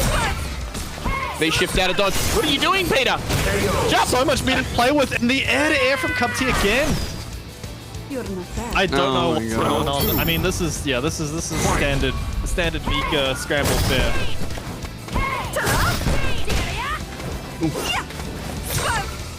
No punish. Okay, get on the recovery. Beautiful. Yep. I was look. Oh, that's gonna hurt. That's gonna hurt big time. Ting into the mix. Hit same side. That's gonna be the round if he wants to spend all the cash here. No, he's gonna go for a reset here. Such a big lead. Why not? Absolutely. Rupps Yeah. keeping everything for the last round, going for that match point now. Yeah, it's all on the line here for CubT. Ah! Double dash into command. Yeah. Okay. All right. That validates my Mika in season 1. I love this man. Peter is the best. Oh, he's just dashing at him. He's had enough. He's testing what CubT does when he dashes, and it's just like you're not really dissuading him from doing it, right? Oh, good punish. Oh, he baited the hell out of that. Boy, this is going to be... Actually, No, Peter, what are you doing, bro? Still can make this happen. Okay, gets the critical art. That's going to be that. Closing it out with style. Rupps moves on, and our final spot of the leaderboard is still up for grabs as we go into top 8, ladies and gentlemen. Mika wins. Rupps felt particularly confident there, I think, Ting, because he was playing like a madman. Absolutely, just letting the Mika take control. I mean, Rupps, I think overall did have the superior read on CubT on defense. I mean, CubT looked scared out of his mind for that command grab, and Rupps, I think, only went for it a handful of times at the start of the sets and then sort of leaned away from it. And CubT just getting caught neutral jumping by a lot of these medium punches, which is probably the worst thing you could eat from Mika. Yes, yeah, literally just about. Good mind games from Rupps closing that one out as well. And just the audacity to press forward that many times in one round, right? But the start of that final round, he double dashes into command grab, and the sad part is that it almost worked because CubT was walking back. He wasn't doing anything. Against a different character, that would have worked. It's just that Rose just walked back fast enough to get out of dodge there. So that was, oh dear Lord Almighty. That was quite the way for Rupps, the statement, if you will, for Rupps as he moves on and loses and keeps on fighting for his final slot and his chance at qualifying for Capcom Cup. Just to remind you, beautiful people at home. Neck and neck. Yes. And this is why I'm stressing the leaderboard so goddamn much, people. If you're tired of listening to me, I'm sorry. But, like, this is for a shot at Capcom Cup. This isn't just like your standard UNGA season where, look, you know, obviously we have awesome prizes like exclamation mark waifu sticks in the chat for one of those wonderful chassis that Travis Styles will be taking home. Or Cyanide Apple as well for funding this this tournament today as well. Absolutely right, with $150. Big chunky $150 in there. And that's just today. This is the staircase, right? These guys are fighting for their opportunity to play in the finals. And it's the $2.5 grand prize pot. Huge prize pot, and that's not the end of the road either, right? You're going to be joining Travis to represent Oz and NZ in the Capcom Cup. You are absolutely right. Huge accolade. Plus, our custom piece of art from Tixie Licks as well, a returning artist from the Champions Alley. So there are prizes aplenty. Yep, absolutely. So Tons of games to get through as well. We're still here, only still making our way through the loser side, trying to trim down that top 12 into that top 8. So our last match for this side of the bracket is going to be Sam White versus Issedia. Yes, so this one is going to be for a loser's side bout. The winner of this will play against Rupps in the final, in one of a loser's side top 8 matches. Now, I'm going to go have a look at our top 8 bracket so far, because we have had everybody qualify so far except for this final match here. So, in order for... and I'm going to focus on loser's side here, because this is really where things are getting shaken up. Now, Destiny is going to be playing Goldie in losers round 1. Rupps will be playing the winner of this match we are about to watch on stream now. From there, the winner of that, if both of those guys, assuming both win their next set, which obviously is a mission in and of itself, let's be clear.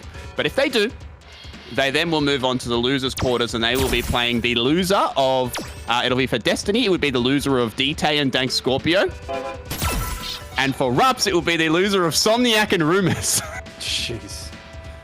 So, if I'm Destiny, I'm looking at this bracket, and I'm like, if I can win 2 more games, I've got a huge shot of getting through. Because Rupps has got quite the speed bump in front of him, should he even get through his next match, and he doesn't even know who his next opponent is going to be, right? So this is in the future. But boy, oh boy, having probably 2 of the 3 most winningest Street Fighter V players of this generation in Somniac and Rumours. 2 of... God, it's such a long list, bro. But, like, 2 of the GOATs, essentially. 2 OCE GOATs, right? Like, let's be real. He's going to be getting one of those. So that's going to be... And look, truth be told, like, Somniac and Rupps have played hundreds of times, whether it be at Melbourne Randbats, Battle Arena Melbourne, Couch Warriors Cross Up, which is November 19th and 20th, by the way. I'll see you all there. And he doesn't have a great record against Som. He's never had a good record against him. Can you change that, though? Maybe well, we'll this would be something different. This would be the one to win if he wants to win it. And he's Freezer saying, everyone just lose, please. Thanks. Wow, they'll both overtake Freezer if they win their next... Oh, they'll both tie with Freezer. No. There's a lot of shenanigans going on as well, yeah. Yeah, okay. So in the event of a 3-way tie, we will explain those rules should we get there. But for now, we've got our game to watch and talk about and yell at very loudly, Master Ting. And that's going to be Sam White versus Issedia. And it looks like we're finally going to get to see some Luke. There are like basically for these 3-way tie situations, there are official CPT rules at play that we just have to follow. It'll just be a matter of we read the rule book and we go from there when it comes to that. But for now, let's focus on the bracket as we go, ladies and gentlemen. So it will be Whitey on the Zeku, Issedia on the Alex. Yep, no surprises here. It's quite the dojo that Issedia is in there. Play Final Fantasy 14, huh? Interesting. Round 1. Man. Fight. Alrighty, so Whitey, this is a matchup where I feel like you could be pretty comfortable in either form, truth be told. I personally would sit in old a little bit longer, but just purely because I feel like Alex is going to struggle with Toku a little bit more. And the DP anti-air will be very, very strong against the grappler type. But the thing about it is that if you go young mode, you can just kind of RTSD, you can whiff punish a lot better with the crouching mediums. I feel like that's Whitey's playstyle as well. I haven't seen him actually use old Zeku at all. It's almost like he's using young Zeku, especially in this tournament. Punish? Oh, okay. Interestingly enough, in previous events, or when Whitey was picking up Zeku, initially he was very old man heavy. But as time has progressed, he has swapped to young more and more and more. So you can see he looks a lot more comfortable. I mean, leaning towards that kick anti-air, he's just used it so effectively in this sense. No punish there from Issedia on the EX Azanta. I believe it's -5 from memory. Gets reverse pancake flip, dwarfing a lariat. Ooh, okay. That pseudo dive kick there from Alex with the speedy. That's all right, though. Go to the unblockable. Oh my god, that was almost a terrible option from Whitey, but it works out. Flipped again. Yeah, maybe a bit too far. Not ready for that that far medium kick hit. I just feel like it could have been converted into something, but nonetheless takes it with that throw. Oh look, he took a reverse. I think that's the first. It's the first kick I've seen. There we go. And I think at the start of the round, it's not a terrible choice, as you said. I think old Zeku does a really good job of zoning Alex out. Yep. The Koku will cause a problem, but the thing is that if you get into Young Man and you get them in the corner, eat them alive. Eat them alive. Oh, yeah. What we're seeing now. He should be dead here, I believe, assuming a optimal combo here. It kind of spin that super, which actually costs him the culling amounts by using that EX in the corner, but still gets the overhead. Game one, pretty convincingly. Dying on full resources, you hate to see it. Zeku wins. Never want to see it. It's like Even at dying that with level V-Skill 3 2 charge as well. Oh, unfortunately for Issedia, but still alive. He's got one more game to play here. I feel like Issedia hasn't had the opportunity to run his own game yet, right? He's been playing, getting straight hits in neutral, but that Alex, a lot of the buffs that he got gave him that sort of, got a switch? Gave him the O-key that sort of lets him be a bit more oppressive. Yes, absolutely. You know, the increased range on the light power bomb was a massive buff for Alex. +4 situation on the knees as well, which lines up perfectly with his lariat. I think Alex has, you know, among one of the best sort of throw shimmy game in terms of that pure reward on that crush counter lariat. You're absolutely right. I know that obviously for a long time it's been the meme of, Alex Button won, Alex sucks. His character does not suck now. His character is hella good. Absolutely not. And he's still got his signature crouch medium punch, which is hands down one of the best pokes in the game. And it has always been a very good poke. It was just attached to a very bad character. Yeah. But now he's got all the supporting abilities to make crouch medium punch shine, you know? Yes, yeah, he's got the kit around him. It's the same thing. He was a grappler that didn't have the Oki, which is, you know, the opposite of the other grapplers like Zangief, Mika. They all get that sort of Oki situation. Yep. Now Alex gets that, and it's very dangerous. It's very devastating. But that last set, Issedia didn't get to showcase any of it yet. No. Moments of greatness, but not quite enough put together to make anything happen. So let's see if he can now. No, he's going to swap to the big man. Lord. Yes. So he does have a pocket Abigail. Now, this one is a bit more of a tweener. Koku at certain ranges does have multiple hits and can beat run. Now, Young Man also has the ability to kind of just RTSD the hell out of him as well. But you've also got the Ferret, which is a killer projectile here. Yep, and that's exactly why. You're beginning to see how good that V-Skill is owning. I mean, that's this is a really dangerous spot for Abigail. They've also entire perhaps as a sort of counterplay. You're seeing a part of why all the buffs that they gave the V-Skill to as well, because the bird has a actual strike on the top here coming down. Yep. So it's devastating against Abigail, who's is the tallest character in the game, who has an unorthodoxly large stand. Hits him standing, exactly right. So, this is real bad. He's gonna go for damage here. Yep. Run up Oki. Gets caught. No, he could have killed him. It's all right. Secures the hit on the shimmy anyway. Zeku, young Zeku's, in fact, both forms of Zeku have an extremely strong button throw game in the corner. Old Zeku's may well even be stronger than Young's, truth be told. Young does have the benefit of that stand medium punch hitting at such a far range. Confirmed them to so much damage on the head as well. Actually has a deceptively good standing medium kick as well, an incredibly good standing medium kick. It's like pretty much identical to Ibuki's. So it's like +4 on block, I think. It's just plus on hit. It hurts to watch. I mean, it really shuns a lot of Abigail's movement options. Yeah. Wow, Bushin flip just gets walloped out of the air with a jump heavy kick. Wow, that DP auto-corrected for sure. That just looked like an honest cross-cut DP to me. Yeah, sure, brother. I'll take your word for it. Alrighty, Issedia on the board here with the Abigail. So makes it work. Gets a running sunrise flip. No anti-airs. Whitey really needs to get these DPs moving. He's playing the ground very, very well, but he's not stopping the air approach. It's kind of tricky because old Zeku does have a narrow DP as well, so perhaps an empty jump would make Matty worth it. It's kind of putting that hesitance in his mind.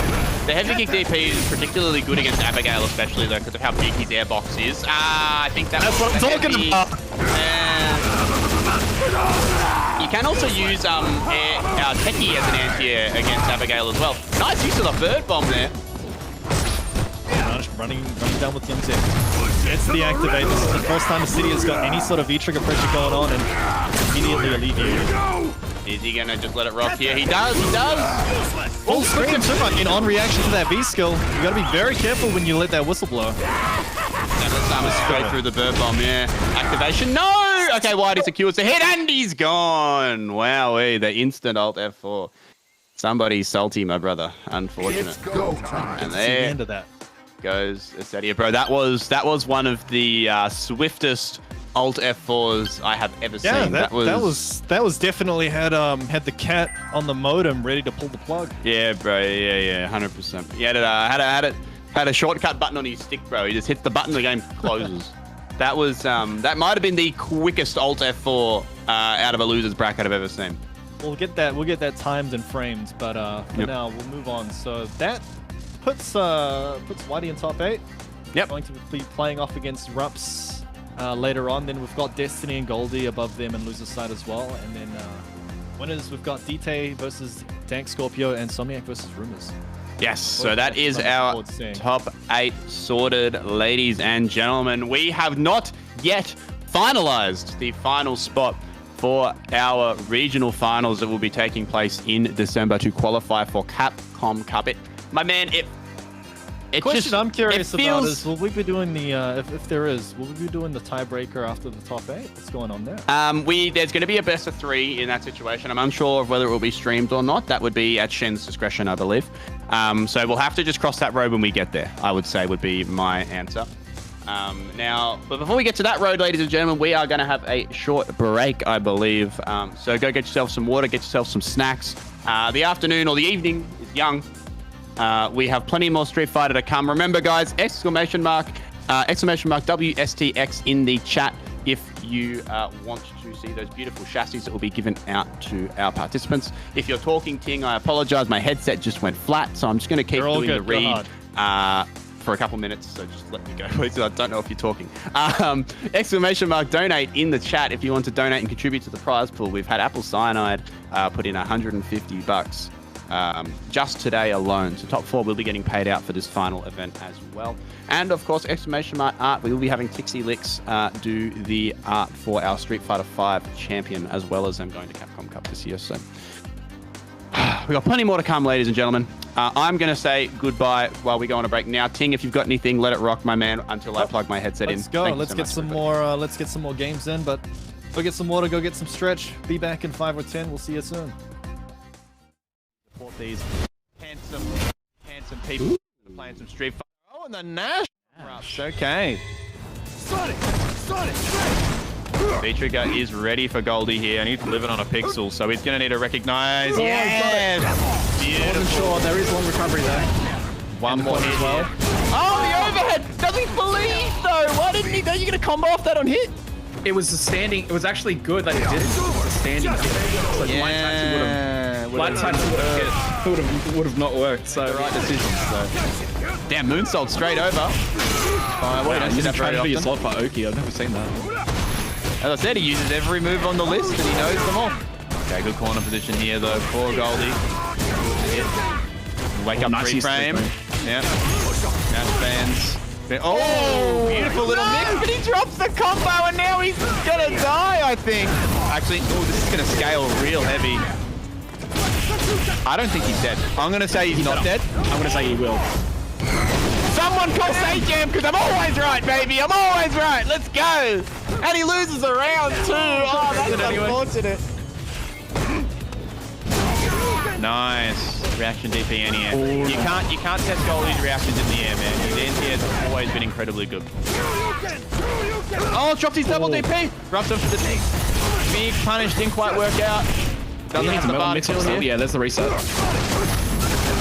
Nice. Bust out. Very clean. Yeah, Ash normally has okay ways of getting out of the game. Nice. Really love it.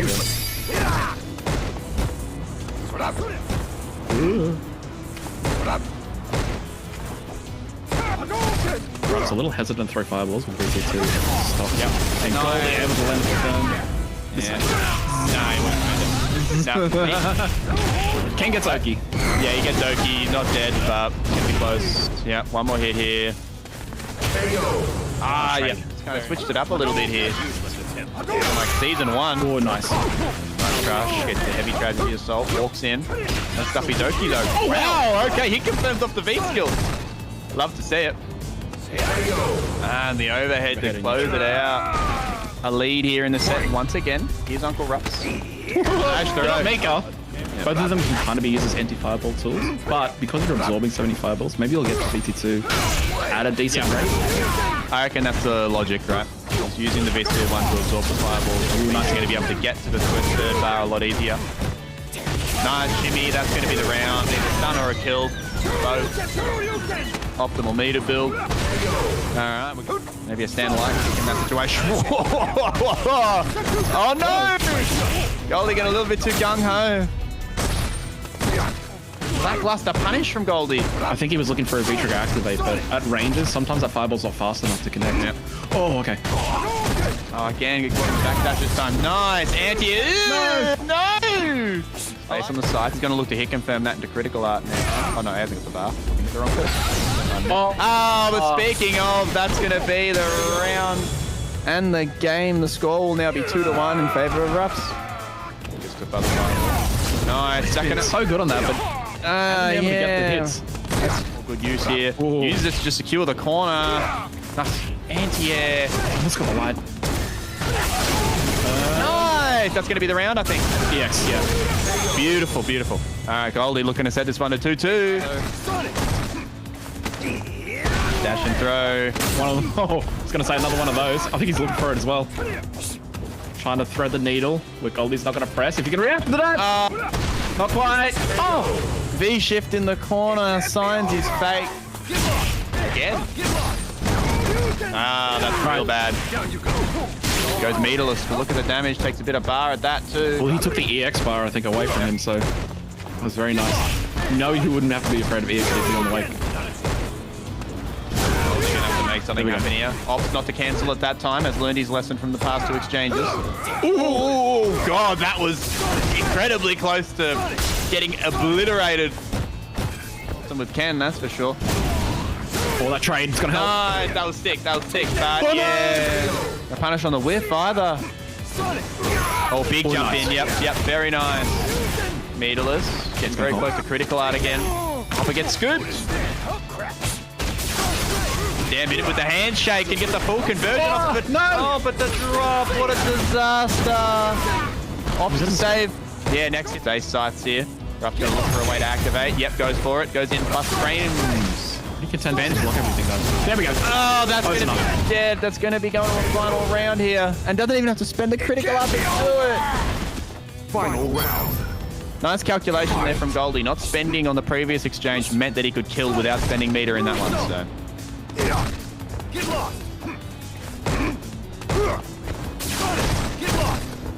Base size. Hitting that stand line kick after each one just to check maybe we'll get the punish. After into it EP. The X starts.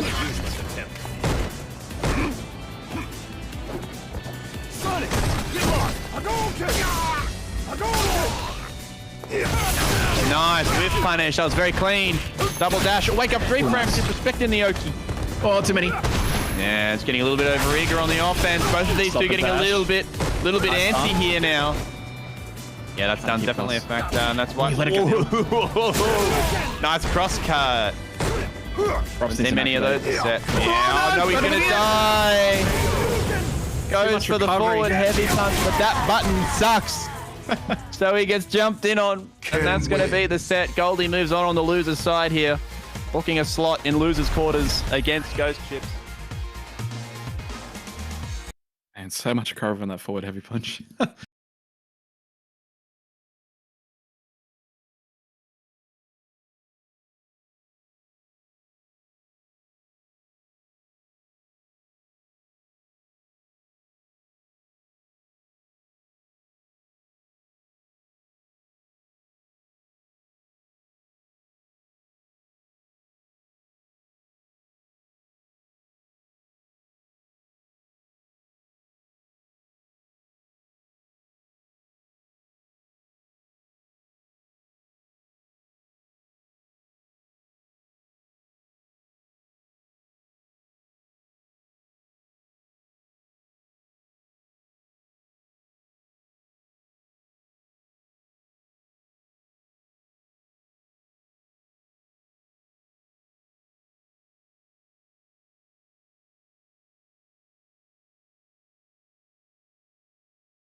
Hey, welcome back.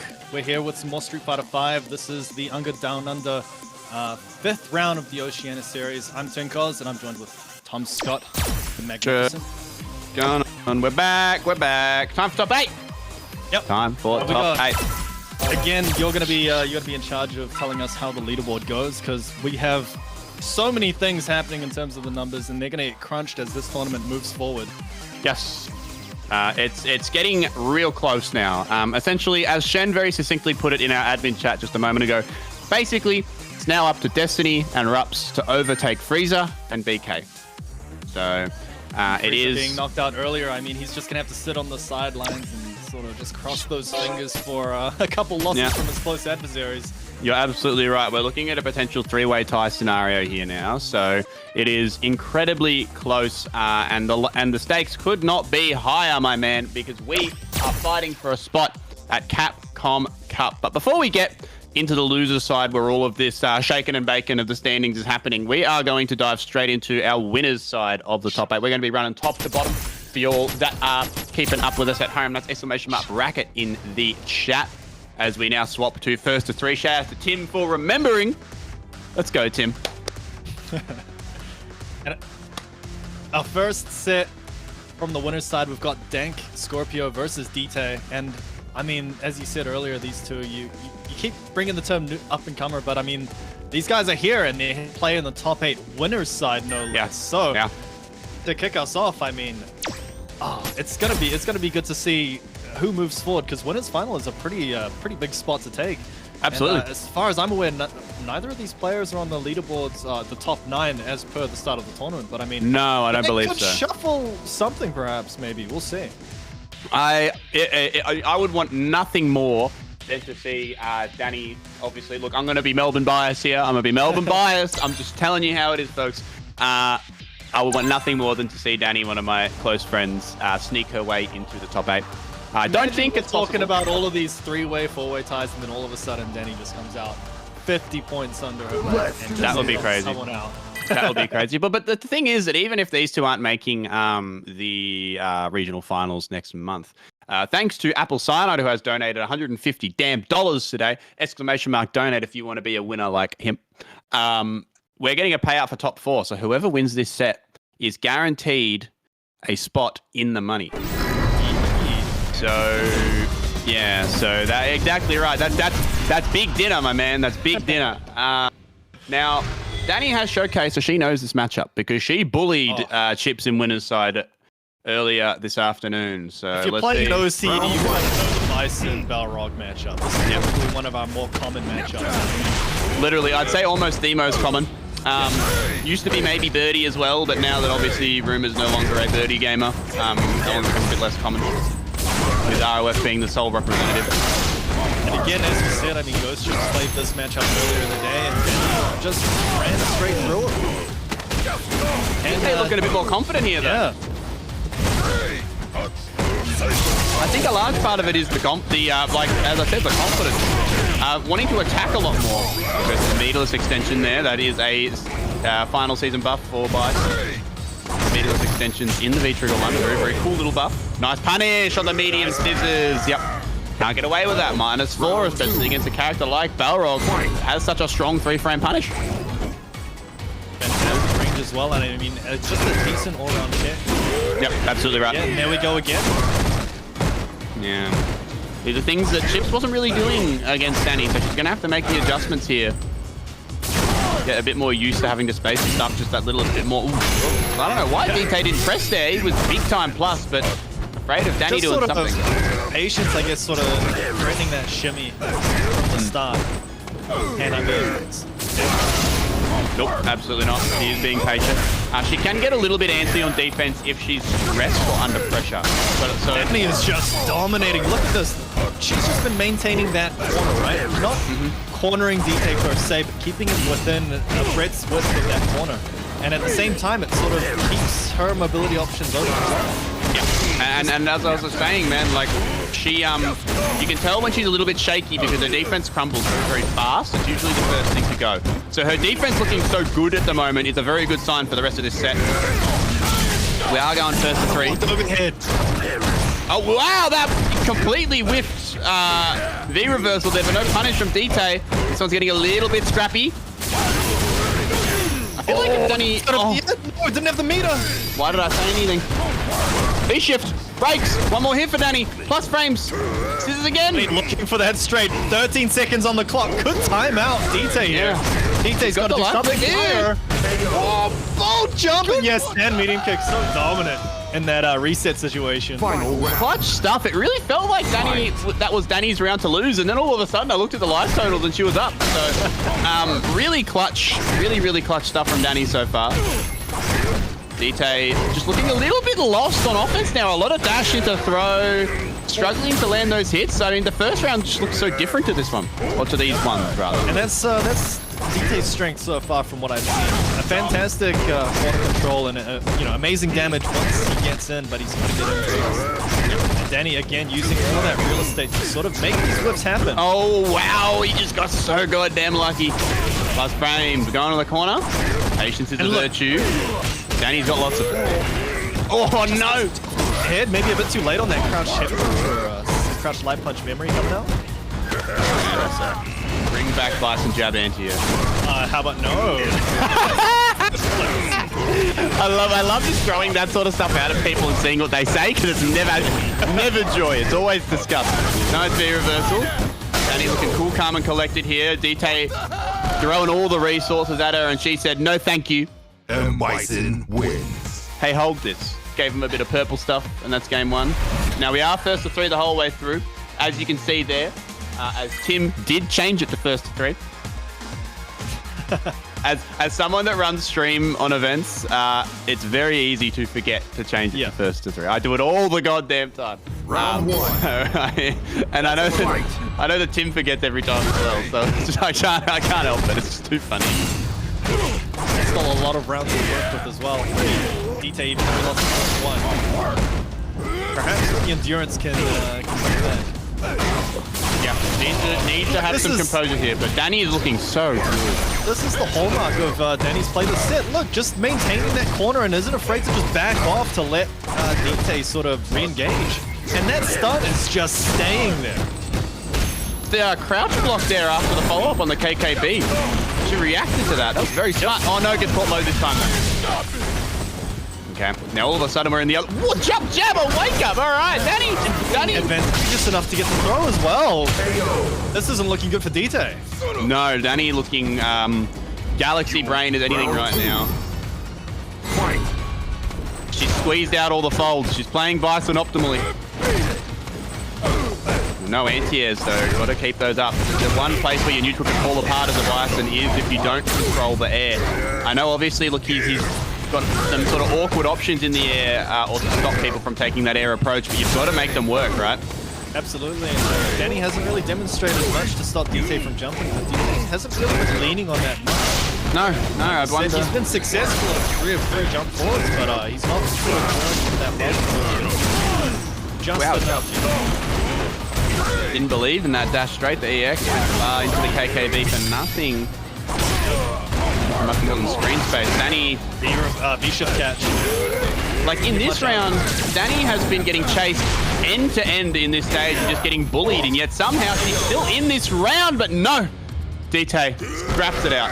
Yes! Unfortunately, misconversion on that crouch heavy punch, but gets the leg again. I think it's the dtay's play against him. Not afraid to just go for those lunging EX lows. Catching people walking back out of the rush punch range. That's a smart thing to do. Very smart thing to do.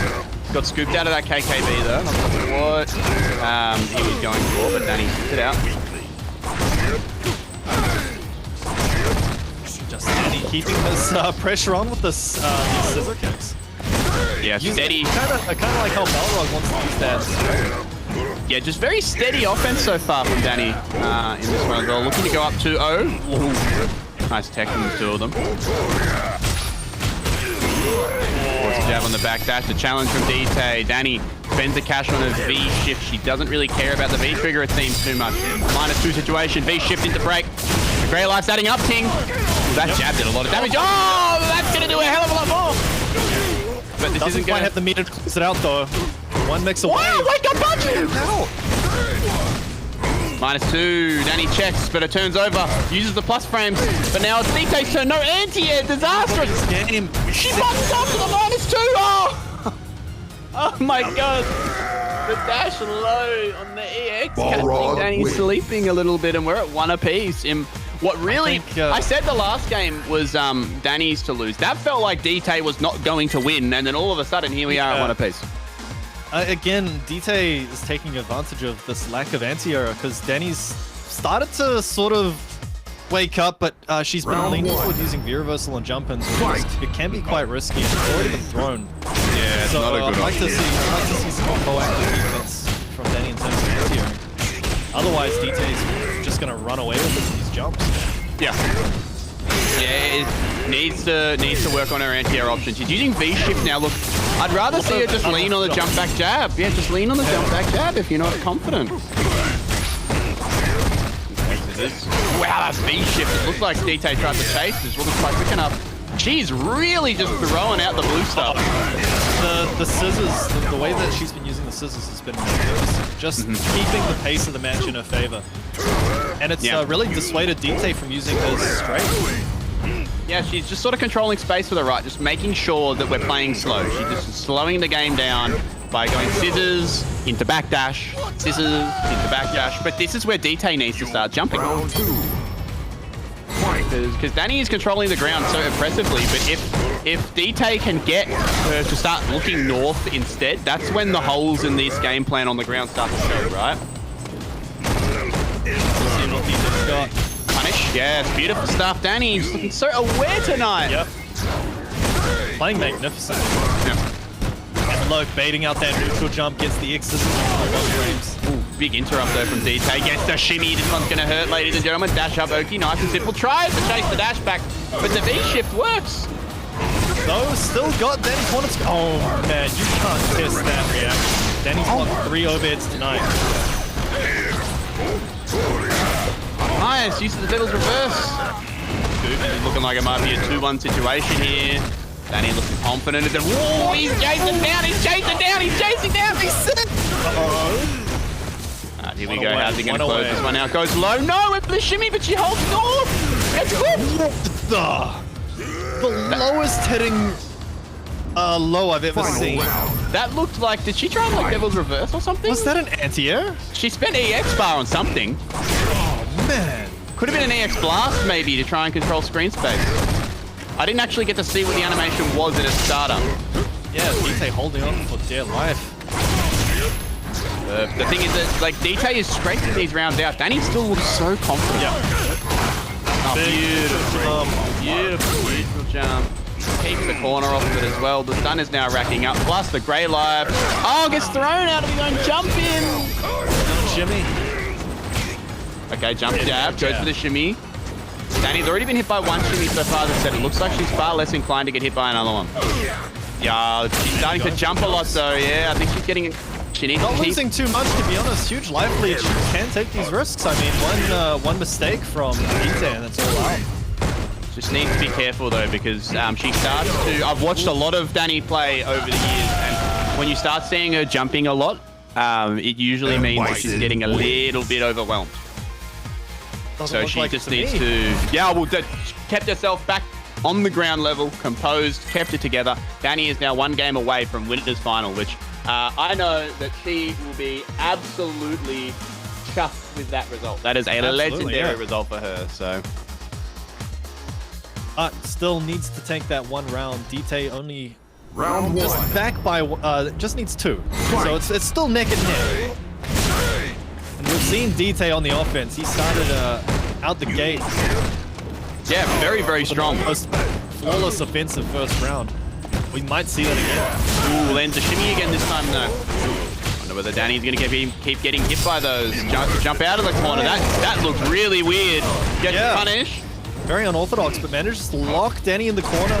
Lets the stun run down, but that's fine. Huge life lead. one conversion away. Yeah, uses the V trigger. No, it's gonna punish. That's gonna punish. Oh, that's My man, Ting, my brother, are we about to see some mix? We are! That was disgusting! Done! Beautiful! What a round from Danny! She brings it back with the V trigger. Oh, brother, the dashes. That was disrespectful. Yeah, that was magnificent. I mean, if it's a left-right mix-up, you just V-shift, but Danny's so ready for it. That was Really just rolling with that momentum. Another blocked overhead. Not quite a punish though, but still demonstrating yet again. Not gonna fall for these. She switched on, man. But she's also in the corner at a life deficit again. This time with no V-trigger, so she has got 3 bars, but I don't think she's gonna send them here unless she thinks that she's gonna kill, so. Excellent tech throw. Switch the sides and the momentum now in Danny's favor. Ooh, no, I like the V reversal there from dtay. 2 down, jump back, light kick, hit them with the stanky leg. Locking him in the corner. dtay's health bar melting away. Yeah, she's nice. Jump medium punch from dtay. Staying alive here. final round. V-shift catch, trying to catch an EX straight, but dtay just jumping straight into that grill.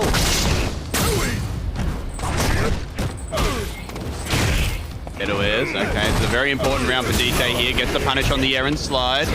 Oh, ooh, that crouch fierce did not get punished. I really think it should have. We'll get the full hard knockdown here. Backdash from dtay. He's looking a little bit antsy on defense now, I think. So close to closing this out and going to winner's final. Okay, gets a check on the 3 frame. Counter hit into blast. That is a combo. The reversal. That's a big V reversal as well, because I mean, there goes dtay's comeback mechanic. Gonna have to do this the honest way. Yeah, and most of the rounds that he has scraped out has been through big time damage from that V trigger, so this is looking real stiff, and that's gonna be that, Danny! DankScorpio is in winners finals. Oh, what a result for Danny. She wins that one 3-1 over dtay. She is moving on. She has guaranteed herself a spot in the money, and she will be playing against the winner of our next set, which will be Somniac and Rumours. What a good set. Wow, hey. That's ended for dtay as well. We'll see them coming back later on. It's go time. Yes, dtay will be playing against the winner of Destiny and Goldie down in the loser side of the bracket in the not-so-distant future, ladies and gentlemen. But before we get to that one, we're going to have a look at our other winners side bout. This is a Street Fighter Classic, a Capcom Cup online run back. We've seen this everywhere. Yep. A tale as old as time itself. It is Somniac versus Rumours. Seen this one many a time. Beautiful people at home. It's a blessing to get to be on the couch for another one of these guys for you. It's just these are always so good, man. They're always so good. Just 2 guys that have a very steady, neutral-based play style. And they both just sort of want to grind you down. But the thing about it is that both of these guys have very, very good willpower. So they're just gonna sit there and they're gonna down back. And it usually ends up being the first person who engages is usually the one that is at a life deficit. And these 2 are super familiar with each other. I mean, again, they've played so many sets. You've seen them change, adjust characters, adapt all throughout the Street Fighter V series. And it's all culminating into what could be the last hurrah. Who's gonna take who's gonna get the last laugh, right?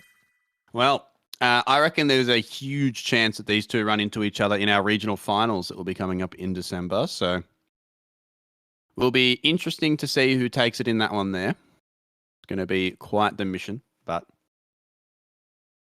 Of course, another interesting thing to point out is no Travis. Yes, no Travis. He's been a mainstay in the winner's side for all of these tournaments. So kind of unusual. Literally, he has been. He's won all of them. So he has won every single World Warrior OCA so far. This is the first one we've had with a Travis-less top 8, due to him just not being here. So... Oh, we're going the edge. Oh, what the? Are these 2 going straight for my heart? What the? It's mate. Yeah, I told you. My Street Fighter 4 main and my Street Fighter 5 main. I told you, man. You're just you're eating good today. I told you. Fight. No, I like to see it. Somniac was using a lot of ed earlier on, but he sort of just went back to Bison for a long time. But it's good to see coming back, and I mean with Endwalker doing so well in Europe, it really helps Aspire ed. Just reaffirms that ed's not a terrible game. definitely. Definitely. Very, very strong. Hasn't been terrible for a while, but definitely is not now. Same can be said of Cody as well, with the weaker when they first released too. Oh, second land. Gets a bit of space, but yeah, I'm not sure if the spacing would have allowed that EX up there. That would have been nice. Fireball. This is a weird matchup because both of these guys want to play in your face. They both have fireball options, but they're a bit more awkward. They both have incredibly good vertical anti-airs as well. So, and interestingly enough, this is a hype matchup. This is not a nice matchup. That's because he can reflect V-Trigger 1, so that's a good choice. Completely persuades him when the puck is out. This is interesting because when Ed was released, I felt like Ed was the closest thing to Street Fighter 4 Cody that was in the game at the time. I agree. I agree. Play with fairly similar buttons, just good sway punish there as well. And yeah, it's not going to be a fireball game, it's going to be more of a slugger because both of these players just use that fireball as sort of like extensions rather than... Yeah. Yeah, especially with Cody's one can be used, like the EX version is a very, very good poking tool, but I mean, he's not going to get to use it this round. And the only reason you don't see more of Cody's EX projectile is just because of how good EX Zonk is instead. It's like, why would you be spending money on the EX projectile when you could be spending it on Zonk instead? That's pretty busy. Oh, that's a disaster. That's real bad. He's not going to... It's not much, but I mean, that's a heavy investment. Yeah, that's real bad. -4 punish. I wonder what he was looking for. That, no, maybe neutral jump. Jump back to real nice. Look, he does play on a mixed box, I believe, so he's using the WAS. So maybe he was like down to forward and then did a fireball and just got double quarter circle maybe. Unfortunately, while we've been pondering the possibilities, Rumours has been getting his ass handed to him in the corner. Running away with his lead, but I mean, here we go. Pipe time. Yep. I respect that. I respect that. Big old life lead. Get the bust out with the DP. Ed wins. Maybe Rumours been using the knife too much, and that sort of that bloodlust for the command grab coming through. Very expensive, costing him that match. But hey, it's good to establish this mix-up earlier in the set. You don't want your heart broken in the last match, right? Round 1. We got 3 games to play here, man. We got 3 games to play. Minimum 3. We got the first 3 naturally. So I wonder what Rumours' answer is to his hands. So, quite an impressive tool. Already Somniac throwing them. Some interesting interactions have already happened, like the second hitting and the third one whipping. That was meant to be a stand heavy punch and he got a crouch instead and gets jumped in on. Now we're in the corner. Oh. Wait, Stocks is keyboard. Yes. Keyboard for movement. Your standard 8-button layout for the actual buttons. I used to play Mugen a lot. I found an issue with mixed boxes. You'd have to. I guess Rumours isn't uncomfortable with shifting his fingers around. It's a sort of weird situation in terms of like what fingers you're going to be using for what. Yeah. And it can really throw you off. So I think that's why we've seen a couple of these stray mixes, like that super and that strange crouch heavy punch answer. At least he was playing mixed box. I believe that it may have broken, but I believe he got it fixed. So. Wow, looking at the raw sweep. Good, he confirmed to not spend the V-trigger on it. Living this lead, playing his own style. This is exactly what you'd expect to see from something like M.Bison. Yep. Doing the same thing with Ed. Yeah, Infiltration popularized the hit and run style with Ed first, and it's just plays exactly into what Somniac wants, right? Yeah, 100%. Absolutely does. It's a very steady pace of gameplay. Cody's a character that has to force the issue. He can't sit back and throw projectiles. And that's not exactly, without meter especially, that's not exactly Cody's strength. Cody's sort of more of a defensive style, especially the way Rumours goes without V-trigger. Okay, Zonk's in. Yeah, running out of time on this V-trigger though. Running out of meter as well, that's everything. This is huge. That's the payoff from that previous command grab, right? Yeah. Fight. So I'm willing to bet it all again, thinking that he would press. Level 2 Zonk is going to hurt. Yeah, look at that. What a great way to start this round here. We're looking at moving 1 apiece. If things go the way of Rumours. Wow, he just stuffed the DP input, it looked like. That must have been an input error from Som this time. Oh, that's going to hurt. Big time corner carry as well. We're back to mid-screen, baby. Damn, he missed his meaty throw. Yeah, that one can be a troublesome situation. Gentleman's handshake. Got the +8 on activate there with the sweep. Pipe does give Cody decent options against a lot of mids neutral. Especially if he whips that hand, that's the just press a heavy Twitter tech to come out. Yeah, the rock. Beautiful. Beautiful. Yeah, I mean, it's a worthy trade, but Rumours is still winning out. Nice jump back on the zone. Gonna spend the cash. Yep. Oh, he did it too early. Ooh, it's not terrible, but it's not the mix he wanted. It's still a really good situation though, because now look, Rumours V-trigger is gone. Yep. He has got a bar to play with. You know he's going in. Oh, big time drop. Doesn't kill though. He couldn't kill. Oh, jump heavy kick beats it. It looked like Rumours went for a jumping media punch there. Yeah, didn't have the range getting out air footsie. Oh, wow. Bold. That would have been a desperation button there from Sommy. Seeing him jump and he's going, oh god, and just started mashing heavy kick, bro. I mean, he was so close to landing on that fireball as well. I mean, you know, anything to make it happen, right? So now Sommy, a big lead, 2 up. Yeah, he's up 2-0 here.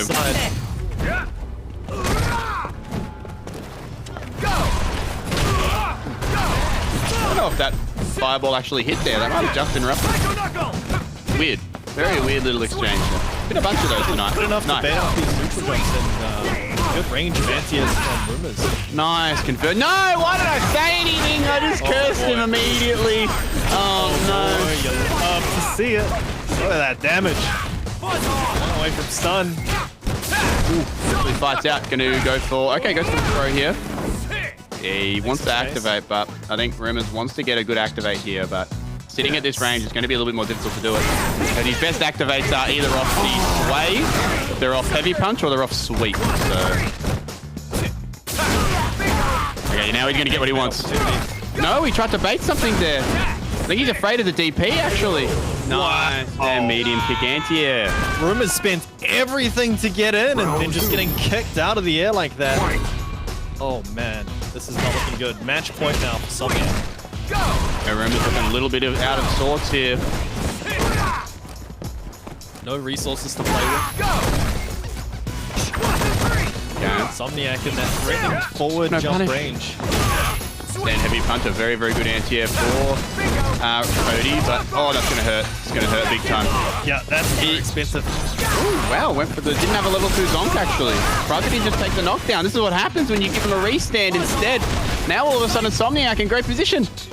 V-trigger active as well. Som is just 1 activate away. If he can get a straight stand medium kick, this could be it. If you're gonna be tentative with no, that's gonna be there we go. You read him like a book, mate. That's gonna be that 3-0. And it's a very dominant button as well. 3 active, gonna beat any engagement. Rumours just walking straight into it, and it's deceptively long too. The fact that Somniac didn't pull that one out until the very end, it's like it was not on Rumours' mind at all. It's a beautiful dash. It's a beautiful dash check button, isn't it? Like really good. Yeah, with V-trigger 2 loaded, that thing does at least 300 damage, and it takes you to the corner. If you do the proper setup, just the threat of it being able to kill your whole life bar, Rumours was just walking forward. It was not on his mind at all. Yeah, 100%. Really, I don't want to say underrated button, but a deceptively good would be the way I would put it. Deceptively good for sure. So that leaves our winners final is going to be DankScorpio versus Somniac. So if we're talking about Danny's like character development arc, she has reached final boss number 1. I'll be interested to see if Somniac is more keen to get some Ed matchup experience or if he's going to run that mirror match. I reckon he'll pick Ed. I think he's picked Ed or bracket. I think he'll continue to pick Ed. But before we get to that, ladies and gentlemen, we are going to start diving into our losers bracket here. Now, this is where things start to get saucy. For those that have not heard me rambling about it all afternoon, we've got Destiny, Goldie, and Rupps, all in the bottom portion of our top 8 standings. If you type in !! standings in the chat, you can have a look at that list yourself. Now, Rupps and Destiny are tied. They are both at the same position right now. So what they have to outperform each other in order to get the final slot on the roster. Goldie as well is in a position where he could potentially be overtaken if he loses here as well. And he is in a position where he could potentially overtake BK Sama if he places well enough too. So the way that these next couple of matches pan out is going to completely change both our seeding for our regional finals and who's even going to be in the bracket. So it all comes down to this, ladies and gentlemen. And I tell you what, Destiny's got to be happy. He's got a Queensland to Queensland matchup here. So it's going to be a nice and close connection. It's going to be feeling nice and crisp. Going to have those hit confirms ready to go. And it goes both ways. I mean, he's going to be fighting against Goldie, who is playing Ken, a hit confirmed character. So this is a tricky match, I would say, for Ed, because Ken is the best 4-frame Punisher in the class. He's got Stan Light Kick, he's got his raw HP DP, and Ed has a lot of -4 It's been a slow start for Goldie so far. However, this is how he started in his previous set as well. Is that he looked a little bit rough early and then picked it up as he went on. So, Wolf Punish wasn't ready for it. Very rare. Destiny should try and use that momentum of getting the whiff punish miss to his advantage, because Goldie will not miss many of those. Nice scoop. Yeah, welcome. Activation. Yeah, oh, you're getting scooped. One more hit here. Goldie gonna have to make something happen, but look at all the resources, mate. Now watch Destiny. He's looking for that Fireball. He's already proven that he can check that Ken Fireball with V-Skill too. Yep. And of course, Goldie has V-Trigger too, so now you can see Destiny doesn't want to press a button. If something, you're actually dead. Oh, he's going to hold the block stream. Yes, he is. I like Goldie being patient there. Oh, but he gets clipped on the low. The Mexican standoff. Goldie edging forward for his own crouch medium kick, gets caught out by immediate point from Destiny. Yeah. Oh, wow, fair and sweep. Nice punish. Hands into EX hookers. Very nice. Ooh, that hurts. No full conversion, too far. Goldie just looking a little bit shaky right now. Beautiful with punish. Yeah. That sweep does not work at far ranges. It has to point out. Now it's Goldie's turn to shine. Just keeping him locked in. Kicked out of the corner, shifts out. Yep. But I have to be ready for that. That anti-V-shift punish that can be neutral. Beautiful. Not going to kill if he goes into no. Oh, it might have actually. I'm not sure. Yeah. Oh no. But he's going to die. He's choosing. Oh, he's dead. Yeah, he's dead. He's dead. He just lost the game on that decision. That is incredibly costly. I don't know why Goldie didn't spend the cash there. And that's going to be 1-0 to Destiny, who sort of looked at him and went, all right, if you're not, then I will, brother. The amount of times Destiny has caught people walking back with that kick into crouch medium kick. There is a timing you need to sort of fuzzy guard that, but nobody's sort of shown that yet. That does so much damage. With V-Trigger 2 on deck as well, you go into that spark, into that fireball, into that V-Trigger. The whole thing hits and then super at the very end. Round one. Yeah, that's going to do a lot of health. Incredibly large amounts of damage. Ed has never had damage issues. He's definitely never had damage. Nice punish there on the punch special there. Meaty stuff off the back throw. Yep. Good positioning for Goldie here. This is where he wants to be. Goldie's trying to make the most, and there we go. Another charge heavy punch. You're out of the corner. This is a problem for Goldie. He's gonna be a sneaker for Whitley. He's just gonna let Destiny out of the corner. Now all of a sudden, Destiny's got the corner advantage. Big plus spark as well. No, wow! Beautiful anti-air. The chase down. He walks forward. He's finish on the heavy. Perfect, saving the bar as well. God damn, bro. That was disgusting. That whip punish was nasty, bro. Goldie smelled blood. He knew that Destiny wanted that stand heavy kick to activate, right? Stood right at the range and had that block OS unlocked. That was disgusting. Yeah. That was nasty. That was real nasty. Beautiful stuff. Oh, Destiny, you're not ready for these fireballs. Look at the resources on Goldie's side, though. Goldie's starting to threaten fireball and throwing these feints. Just to sort of mess with Destiny's timing, because he's going to do a lot of stuff. Yeah, Goldie's decided he's not going to be afraid of these sorts of things. And you know what? I respect it. No! You can't punish a jump like that. Oh, no! No! Even worse! It's okay. It's not the end of the world. Both players have a lot to work with here. It could be anyone's game. They both just gave each other another life, bro. Yep. Wowie. Ooh! God, that trade. They both had death confirmed on that medium kick, and they both stood idle. Yeah, It's neck and neck. that's See the right. hesitance of Destiny. Doesn't want to Oh my god, he just did it! He just did it! That's gonna be super! He should be dead here! That's the threat of Ken Trigger 2, right? Like, you can get so much damage from that suction into the Shinryu. The uppercut. Yeah. You don't want to press the button, and then all of a sudden, Ken's just walking into your grill with his overhead. Hitting you with that slow ass overhead, bro. One apiece. Toes to the This forehead. is a contest, and again, this is an important match for Destiny to win. He wins this, he pushes up his standings, and just gets more and more secured into that top 8 for that finals. Yeah, if he loses this set, he's taking fate out of his own hands. So, and he knows that. He knows.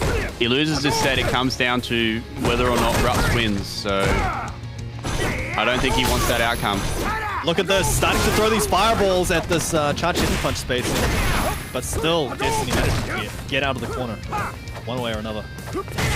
It seems as though Goldie's kind of just accepted, like, that he's not too mad about taking that V skill. Like, he'd rather have the threat of the fireball and take a hit every now and then, right? Ooh, okay, gets the hit this time. Too far Ah. away from him, yeah, but still gets a little bit of damage.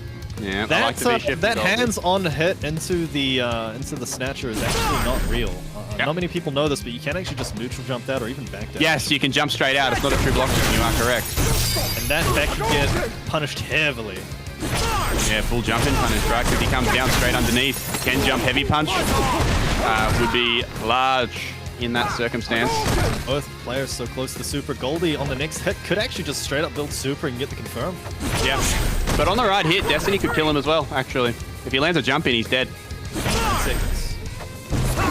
Both. Oh! That jab on deck, not the mid kick. Unusual 20 seconds. Destiny has to make something happen. Goldie knows it. This is where Goldie's living his best life, though. He can just sit back here and just watch what you're doing and react accordingly, right? And Destiny look, knows. hands might be safe, but it did get a huge damage nerf. It actually isn't doing enough. Oh, and the Grey Life. Genius stuff from Goldie. Enough! No, it's not. It's not. It's not the Grey Life. Oh, and he DPs him. Yep, I like it. Round 2. The Grey Life. The Grey Life. Yeah, I just realized. Genius play from Goldie there. Just like very, very smart use of his defensive options there. Knew that he wasn't going to use the V trigger, so instead spent his V meter. And now he's starting to run away with this one a little bit off the timeout. As soon as I say that, though, Destiny wakes up a bit more. Swiftly takes the corner back. It's the corner, locking him in. Goldie just playing patient. These hands don't actually do that much chip. Yeah. Ooh. Along with being -2, it does much less chip. The V trigger though. Ooh, that could have been big time there if Goldie wanted to confirm it. Nice conversion. Takes the corner back. Counter hit jab, nothing from Goldie. He's looking for one big hit here. Through the fireball, gets the activate. Big plus Jumps frames. out. Yeah. Oh, but he back threw him. He really shouldn't have done that. He should have forward thrown him instead. Now, yeah, it genuinely is. Goldie kills on a hit here, I believe, if he spends the cash. I mean, both players, you can see that's why Destiny is hesitant to throw out any of these whiffs. It could just be triggered. Oh. Beautiful. Once again, catches the medium kick before it comes out. But honestly, if you're Goldie in that circumstance, you didn't spend your cash, you're going into the final round here, feeling confident. Nothing to complain about. Going to spend a lot of that meter early, I imagine, as soon as he gets a solid conversion here. Okay. Corner. Meaty stuff. Bro, yep. Oh, the left whiff. He's laying the hands in. Oh, no punish. That's That's gonna hurt, that's gonna hurt. Okay, corner control here. Go for a delay button meaty, trying to bait out that reversal, but Destiny has not been throwing out EX reversals in this set, actually, now that I'm thinking about it. patient with his defense. There we go. Oh! Beautiful timing. Beautiful timing. V-Trigger 2 is still on deck for Goldie as well. If he's gonna get a chance to play it. This won't kill, so he's not gonna spend the cash here. Ooh, wow, he just woke up crushing medium kick. Gonna need a little bit more. Is Goldie gonna jump this snatcher? Oh, beautiful. Should be the game. Should be the game. Oh, is this gonna kill? Oh, wait, it's not over. It's not over. It's not over. Oh, but he just does it, and he kills him. Wait, no, he doesn't. Oh my God, no, we just tied. god, what's happening? That's a bad game. I can't believe that. Bro, I'm losing my mind. Oh my god. Do they both get a game? I can't remember. I think that. I think they both get a game. Oh, where's the rule book? Do they both lose? Do they both lose or do they both win? I can't remember. We're gonna have to give us a minute, folks, because I need to double check. It's 1-1, still 1-1. Okay, CPT yeah, that's rules what I thought. 1-1. Okay. Because I knew it was CPT rules, I just couldn't remember exactly what it was. Okay. Let's go! Oh my god, I can't believe that, bro. I can't believe that. What a sweaty match. Jeez, and we're gonna get more. Oh, I gotta go to the back of the queue, sorry. I'm a little bit...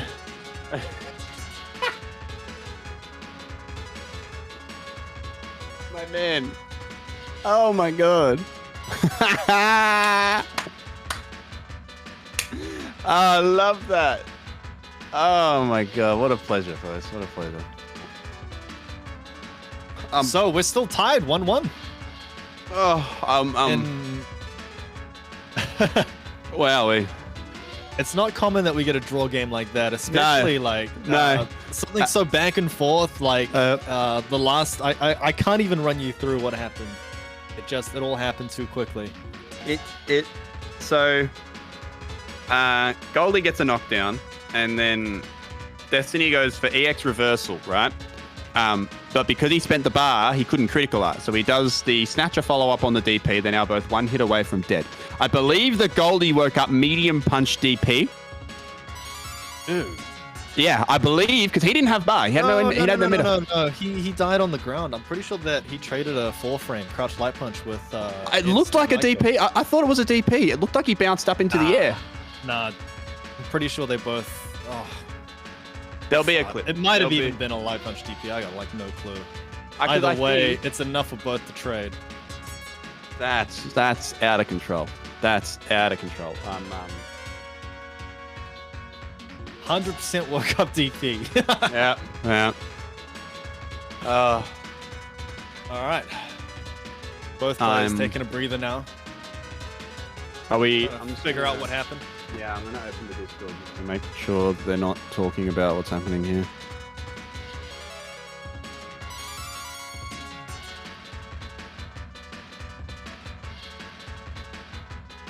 Yeah, Shen's just 100% confirming that we replay. So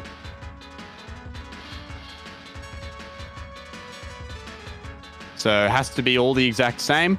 We are replaying that exact match, and the score is 1-1, ladies and gentlemen. 4-frame would have lost, not if he mistimed it, and also not if he wasn't close enough. That stand light kit can trade with other lights as well. Depends on the spacing. There's a couple things. I need to see the replay. I'm pretty confident he woke up with a DP. I'm pretty confident he did. He could have woke up with light kick Tatsu as well.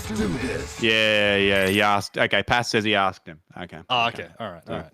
Yeah, because I remember seeing Ken pop up like he just got hit out of a DP. Oh man. So old maneuvers from both. Alrighty, folks. All right. So here we go. Straight back into it. We should have the exact same setup from both guys here, which we do. So this essentially, is what is a null game. First to two now, right? 1-1 each. Yep. Both on the loser's side. Both Round one.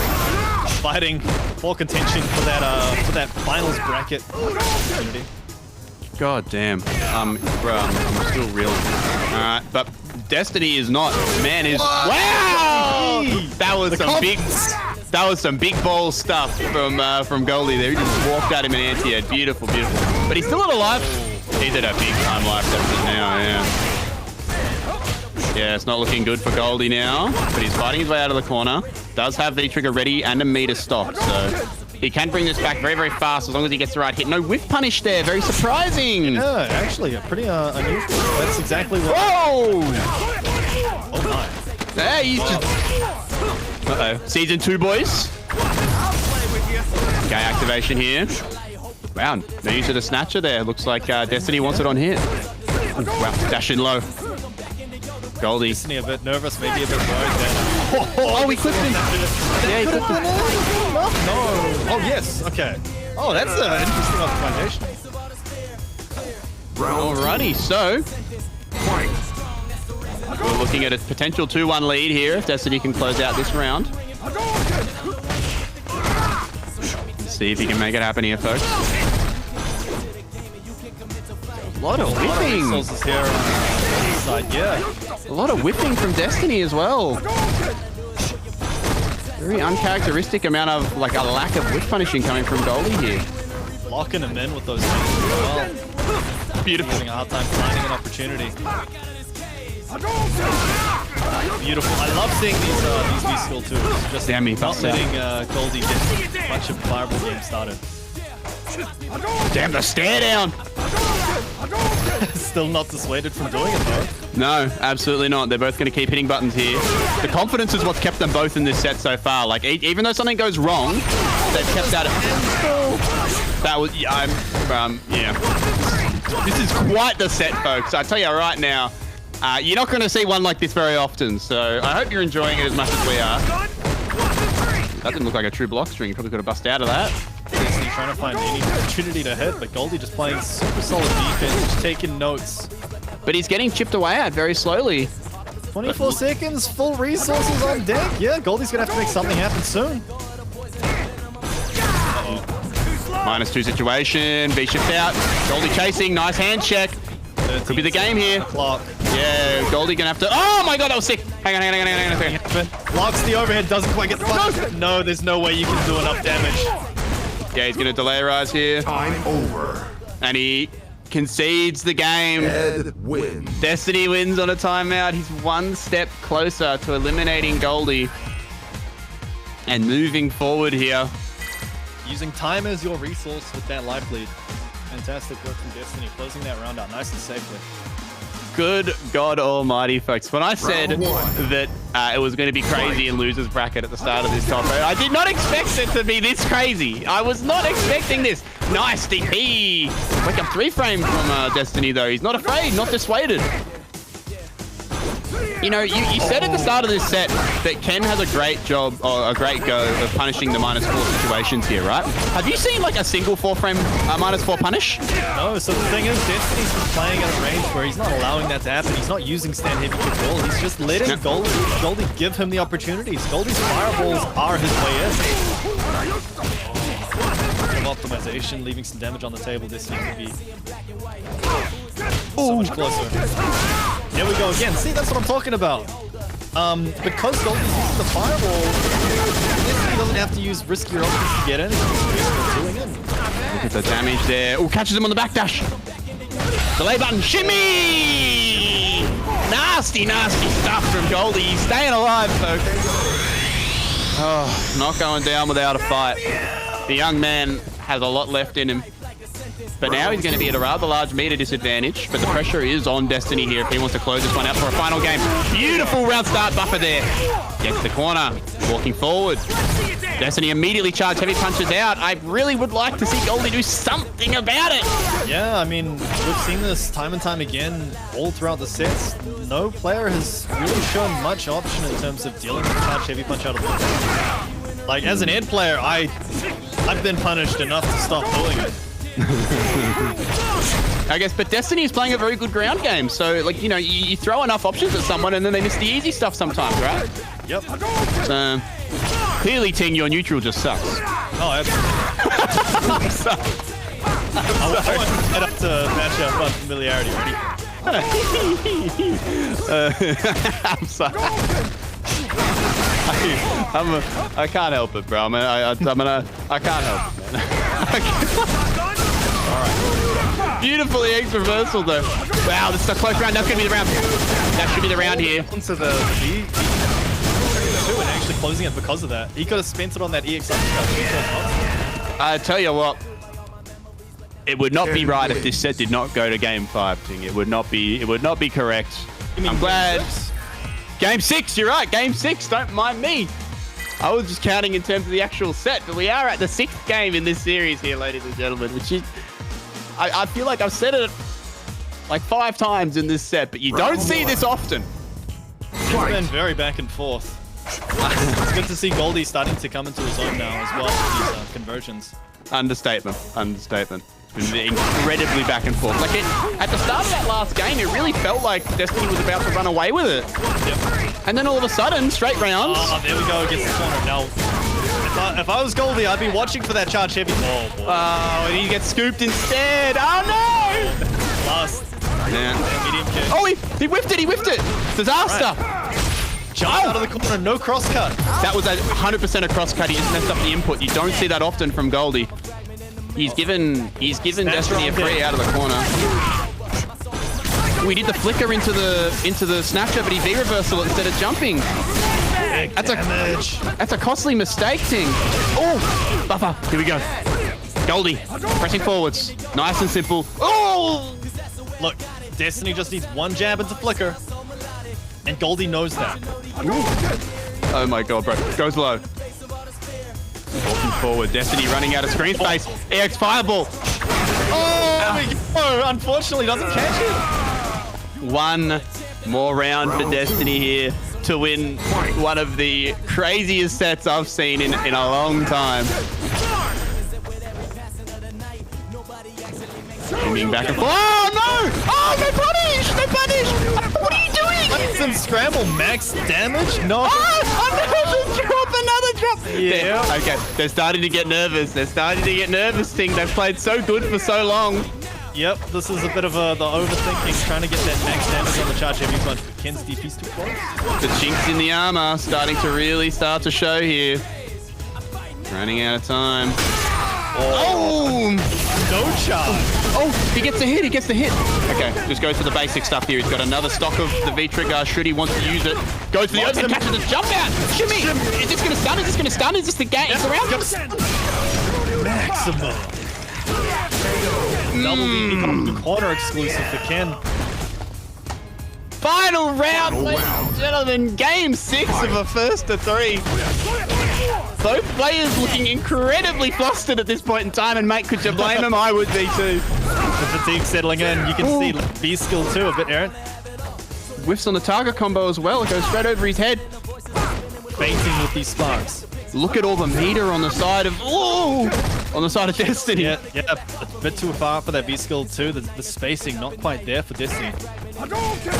And look, Goldie is wide awake with these light kicks, not letting anything into that space. Yeah, he's just trying to occupy ground, but doing that's scary because Flicker can whiff punish that, and then he just gets sent straight to the corner, right? So he's got to be very careful doing that.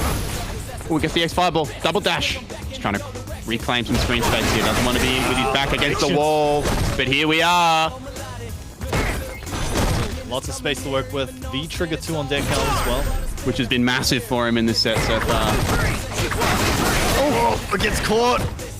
Bold press from Destiny. He's got a life lead. Corner control here. No! That could be the set! It's too slow. Not enough damage to close it though, but one away. Oh my god, he woke up low forward! The shimmy catch. Okay, he can win this round. He jumps over him. No anti-air. Staggers. Destiny doesn't have meter. He finally does.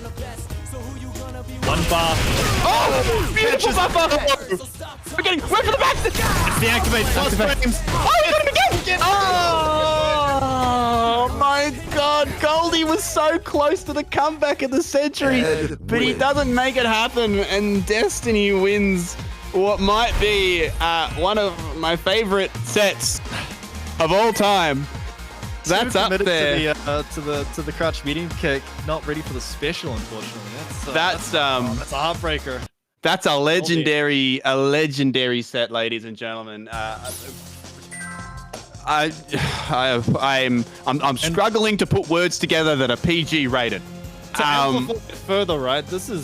These are important matches. That's Destiny's ticket to tying up with FREESER now. So depending on how Rupps performs in the next match against Sam White, things can get pretty hectic. Bro, I'm struggling, bro. I'm struggling. It's everything. Don't help it. The whole picture, right? The whole picture, right? So tied for the final spot. Winning this set ties him with the person above him. 6 games. There's a draw. It goes to the final round. Goldie almost... Bro, I can't. I can't, man. If Rupps and Destiny perform well enough, is Goldie at risk? I don't think he'll lose his spot. I think he's still safe in the final. I think it would be BK who may be in trouble potentially. Ah. But I That's doubt. his fault for not showing up. You're goddamn right it is. Alrighty, ladies and gentlemen, we got more games to go. Despite the fact that I need a break, I need like an ice pack or something. We're not done. We've got more to go. This is again another incredibly important set. Rupps is now fighting for his life. He has to win this set to have a shot at the finals still. And he's decided to go for Alex. I'd love to see it. I want to see some more Alex. Show us what you got. Alright, immediately dash back. Oh! Beautiful. Rupps looking confident early. Look, this is getting the pressure on. Now, Whitey is from Queensland, so he would have matchup experience against Issedia in the matchup. So, but the Rupps Alex is built different, bro. It's composed uniquely. If there's one attribute I give Rupps, it's his ability to use whip punish. He was one of the main makers to use stand heavy punches, a big whip punish tool in season 1. And Alex has a lot of those choices, especially now that he can cancel nigh anything with that beat. Oh god! Tick throw into the EX Hyper Bomb, and that's gonna be round 1 in favor of Uncle Rupps, the sheriff with the big iron on his hip. Nice little whip punish there with stand light kick buffer. Damn, he hits him with the follow-up. That's the yummy drop. Yes, it is. Okay, Rupps is partying a little bit here, I think. Ooh, there's that crouching medium punch. That button you were talking about. Beautiful little poke there. Backing up. Dash! Mario Kart style. Oh, the light power bomb. It reaches so goddamn far. Yep, the power of G's command grab now with that Alex range wins. as well. Yep, absolutely. And it's those command grabs that have like that little bit extra startup, right? Yeah. They I don't know about you, but whenever that sort of thing hits me, bro, I feel so stupid. Because like they start to do the like animation, they put their hands on, I'm like, oh no, and then I get hit. That happens every time. Oh, it doesn't matter how young you are, you're not reacting to that. The worst part is it really ties into his lariat game a lot. Yep. The slowing the startup of it surprisingly made it a lot more dangerous for their opponent. Yes, yeah. Very, very smart. Suspense. It's always been a Alex has always been a character that kind of felt like Capcom didn't quite know how to make him viable, right? I guess, you know what I mean? Yep. But they've really found a sweet spot with this change. I think it's like incredibly smart by them. Sincerely, I think it's really, really nicely done. So just shows how good Street Fighter V has gotten as it aged. But Whitey looking very good here, going for the Shenkan combo and drops it, but it's alright. Mix up. We'll take that. Gets a bit of extra meter as well. Yep. Definitely was supposed to kill on that combo, but did drop it. So works out. American reset, as we said.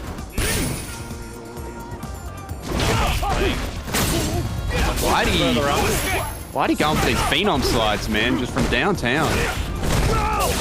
Oh, he's getting him with the... Yeah. You think it's minus, and it actually is minus, but the problem is he can cancel on a later frame, and it creates that frame trap from that EX chop.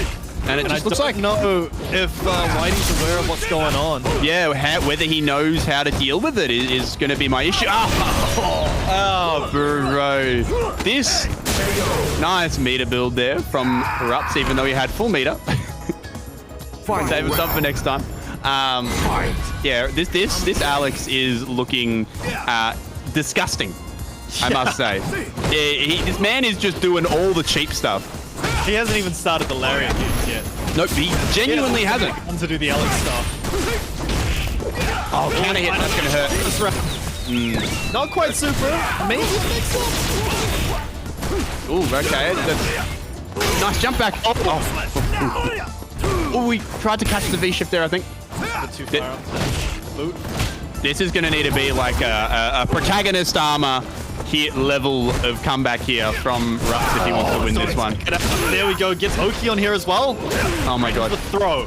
Hits him with the Ric Flair. The punish into the Oki. One more situation away. Try and grab a threat. Jump medium punch. Oh, he went for the stun. He's not dead. He's not dead. How is he not dead? Okay. Game on the board. We're at 1 apiece. Yeah, I wonder. He just got hit standing there. Not even counter hit. It could have been a backdash. Could have been a neutral dash. Did Rupps have V-meter then? I can't remember if he did, but I think that Rupps may have just conceded because if he didn't have V-meter, that was guaranteed chip. Round 1. Yeah, no V-gauge. Okay, so that game should have variably been over because he had the nice critical conversion off of V-skill 2. He had critical art, so he could have just killed him straight up. So may well have just conceded.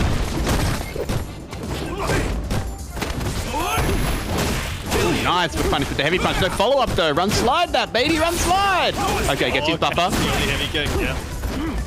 Jumps out. Stand medium kick. Solid anti-air, but mistimes his throw, and now we're up the creek, and we haven't got a paddle.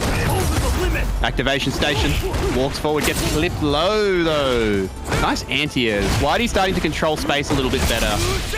Looks like getting flustered by the Alex has sort of worn off a little bit. Nice, beautiful conversion. Yeah, it looked like Rupps was looking for that toe a bit too hard, and then all of a sudden you've got a Round 2. trigger in your face.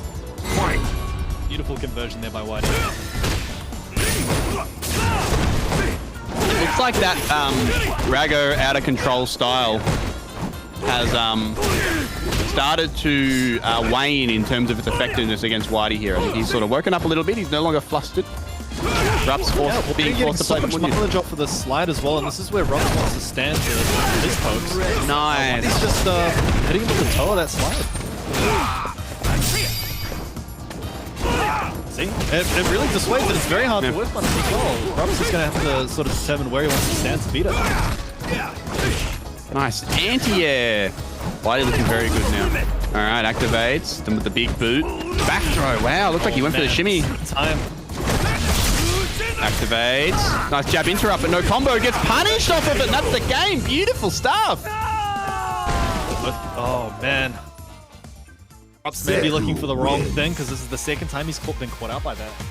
It looks like Rupps may need... Is he going to swap here? We'll see. Round 1. All the Queensland faithful have all come out in the chat. Rather goes for the setup for the B skill instead of going for the Oki. Ooh, That's, yeah, went he's for missed the- two of these anti-airs, and just pressing it too late. It's not the same timing as Mika's. Okay, goes for the elbow this time. Makes it safe. Didn't believe in the Yami drop follow-up this time. Goes low, knockdown, takes the restock. Jump in, that's going to hurt big time. Yeah. Some good Oki. Empty jump scoop. Okay. Rupps appears to have made an adjustment here. Round 2. That empty jump into command grab was nasty, bro. That was nasty. Under he goes. As well. Stun gun headbutt. Doesn't quite lose out, actually makes Zeku spend that entire V-bar as well. Yeah, I'm shocked there was no punish there. Oh no, gets hit on the 50-50 after the slash. Meaty elbow. Nice anti-air. I don't think he meant that, but it worked out. Take those. Counter hit off the heavy kick. This is big damage. This is big damage plus the corner. Stun's a factor here. Oh no, Rupps! Rupps was too set on the Reversal, that was just straight to left. Yeah, he went for the... He was too set on the frame 3 armor when he could have punished the overhead whip. And now, Whitey is on set point after that blunder from Final Rupps. round. Tactical whiffed overhead. Whip on the head. Nice. He's gone to the air-to-air option for the anti-air now because that crouch heavy punch has not been working.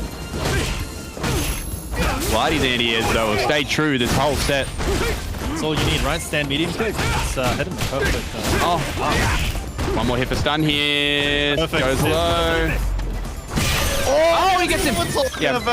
This should be with a That's it. your standard corner combo here. Spend the cash, and Whitey eliminates Rupps, and that is going to mean the Rupps is no longer in contention for the finals.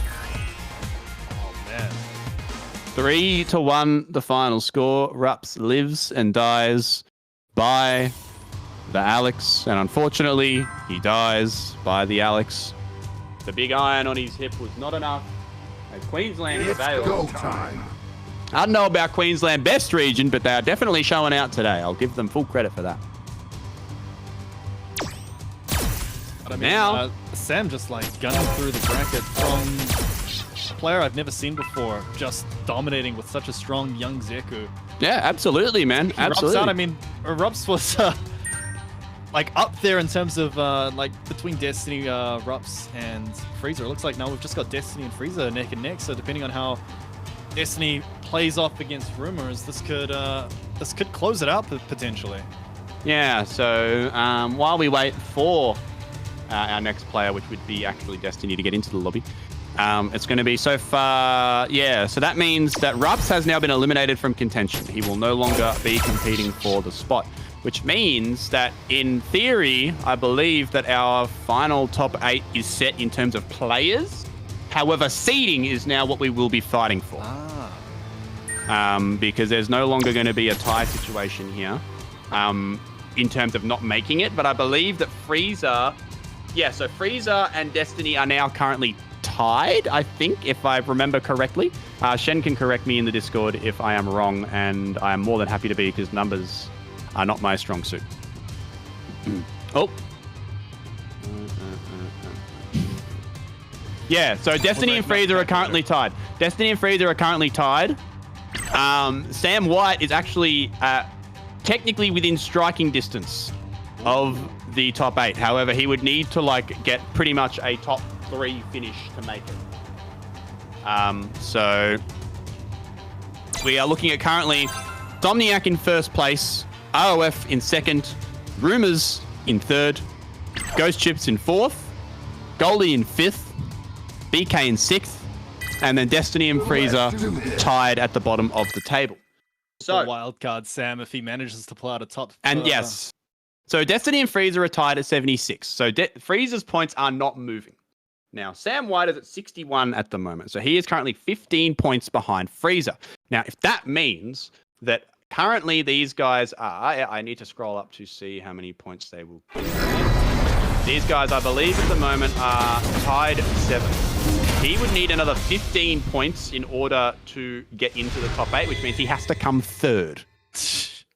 So the dream is still alive for Yeah, it's Sam there. White. Yes. Round I'd one. love to see it. Underdog's tail, but I also would love to see more heads in top 8. Now, you've gotten so much Ed today. You are spoiled rotten. Now, this match has rather large ramifications for Destiny specifically. If he wins this set, he guarantees himself to be above FREESER, which will get him a better seeding. If he loses this set, the two of them will be tied, and they will have to play a best of 3 for their seeding place in the regional finals. And yeah, already from the get-go, it looks like Destiny's not holding back, but Rumours swapping sides. Oh, that's going to be damage. This is, interestingly enough, a knife matchup as well from Rumours, as Destiny gets the first round. Round 2. Fight. Again, you can see Destiny's actually swapped from V-Trigger 1 as well, so maybe a little bit of mind games coming into it. Swapping between on your matchup. Mind you, I don't think I've seen Destiny use V-Trigger 1 at all. No, it's only been Somniac who's used V-Trigger 1 on the head. Oh, we got the counter hit stand light kick there, but a little bit too fast for follow-up.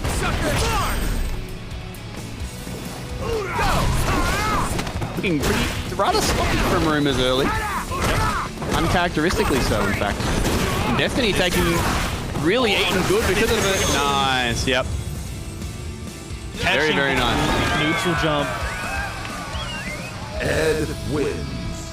And a bit fortunate on that new buff, which makes specials not cross under, because that hands would have been hard to link otherwise. Yep. Ed buffs, everybody. Round 1. Hey, everybody's Fight.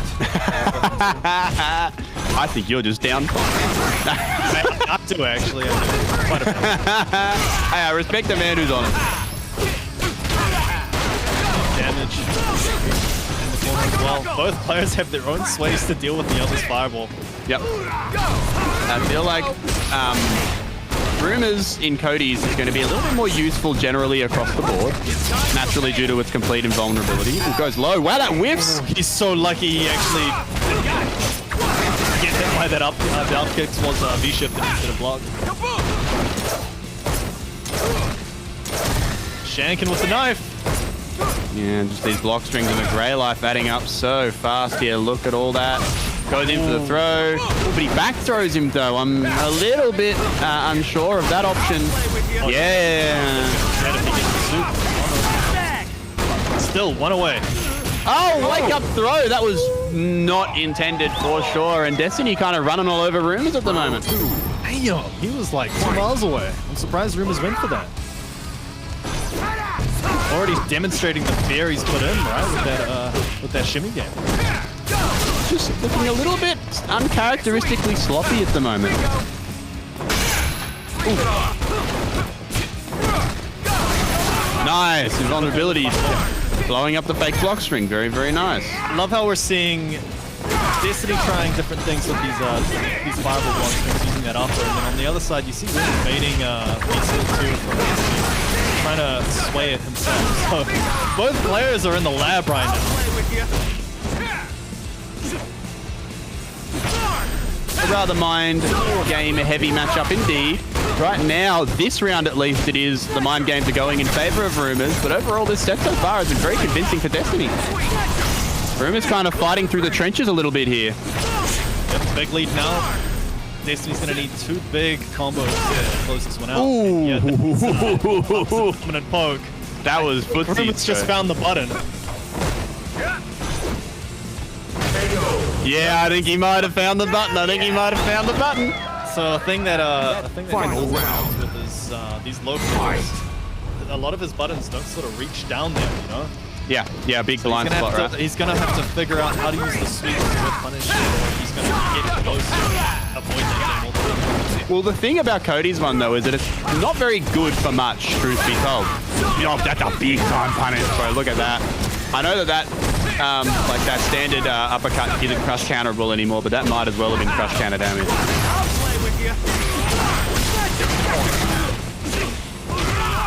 Okay, goes to the sweep ender. Trying to save his B meter for another exchange here. Just going for the big old block string. He's all in. Tons of white life coming out. And there we go. Catch it. Oh, it doesn't blow up the flicker.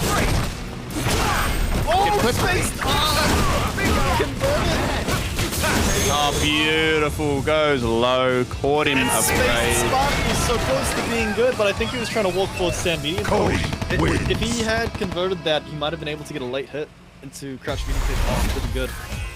Could have been good. Close. Scramble. Yet so far.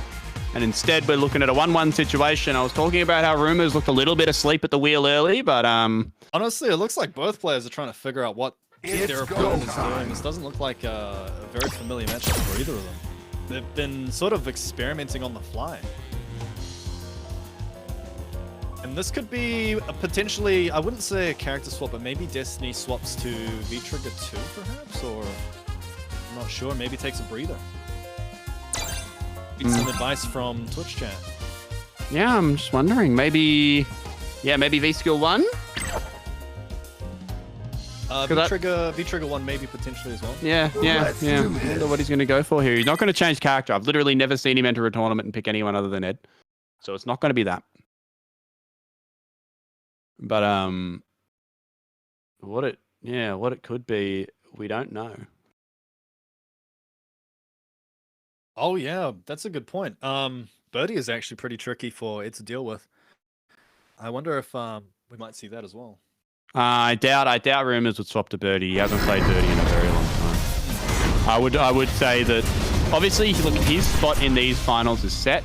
No, he just wanted to take a breather. He just wanted to take a breather. Think about things for a minute. Fair call. I respect it. Dead. Round one. Starts with the buffer. But truth be told, if I'm Destiny, I understand. Ooh, wow, big time trade. Combo. I understand why Destiny would want to take a breather. But the thing is that you're playing against Rumours here, and the longer you give Rumours to think about what you're doing, the better he's going to get. He is a long set guy for sure. So I feel like a high pace is going to benefit Destiny in this set, personally. I think the slower Destiny plays, the more likely it is that Rumours pulls himself back into this one. Oh man, just shanking that life bar away. Look at the white life coming out. Man, this is as honestly... Head conversion, that's it, GG's. He didn't even spend any bar on that, man. Oh, That is like the most like dishonest, honest comeback ever. Like the thing, he didn't hit him with any mix-ups. There were no command grabs. He was just hitting buttons. Destiny wanted that activate. He's got a charge heavy punch. He wanted this. Yeah, watch. This is what I was talking about. You got to be careful with those charge heavy punches. Yep. With that sway, it's not going to be free. No, he's going to be the first person all bracket that's going to really punish you for trying to get out of the corner with that, right? On top of that, Rumours plays particularly close too. His -2 game is strong. So the more charge heavy punches, put yourself in a lot of situations. And I can tell you right now, this man's reaction is second to none. Absolutely. I've seen him lab way stuff for just one thing for half an hour on end. Different situations. Like, if there's anyone more known than Rumours for swaying, Yeah. every little instance, just trying to find ways to juice it up. He's dead, he's dead. He's 100% dead. Yep, beautiful. So, in that situation, Rumours sort of walking forwards, fishing with that stand medium kick, because that is linkable to super on hit and plus on block. So once you get into that single hit confirm situation, Cody is lethal if he's got 3 bars. Let's not lethal. discuss the fact that it's one of the most disjointed hitboxes in the game as well, being Oh yeah, a stand medium kick that has like no hurtbox on it. It's dangerous. It's like Bison's. It's like Bison's plus. Yeah. which, boy, saying that sounds really obnoxious. And you know what? It is. You're gonna see Ed having to tend to his shins at the end of this match. Oh yeah, bro. Oh yeah, bro. They're gonna be bruised as anything. Rumours currently up 2-1 here, looking at ending Destiny's monster effort in this loser's side top 8 in this game here. And all the momentum is going the way of Rumours right now. Pulling him out of doing that charged heavy punch, already knocking it out. That's gonna hurt. That might be the round. That's it. Yep. Disgusting stuff. He doesn't even have to spend meter on it. And we are going to set point. This is why people say the knife is strong, my man. He doesn't even have to spend bar. He can save his resources, his meter resources, for just EX Zonk, essentially. Did we mention stand heavy punch is -2? Yeah, oh yeah. Well, why wouldn't it be, bro? That sounds like reasonable balance to me. And you know what? I think you're in the same boat as me. I think you're in the same boat as me, Ting, where we're just happy to see Cody winning. The only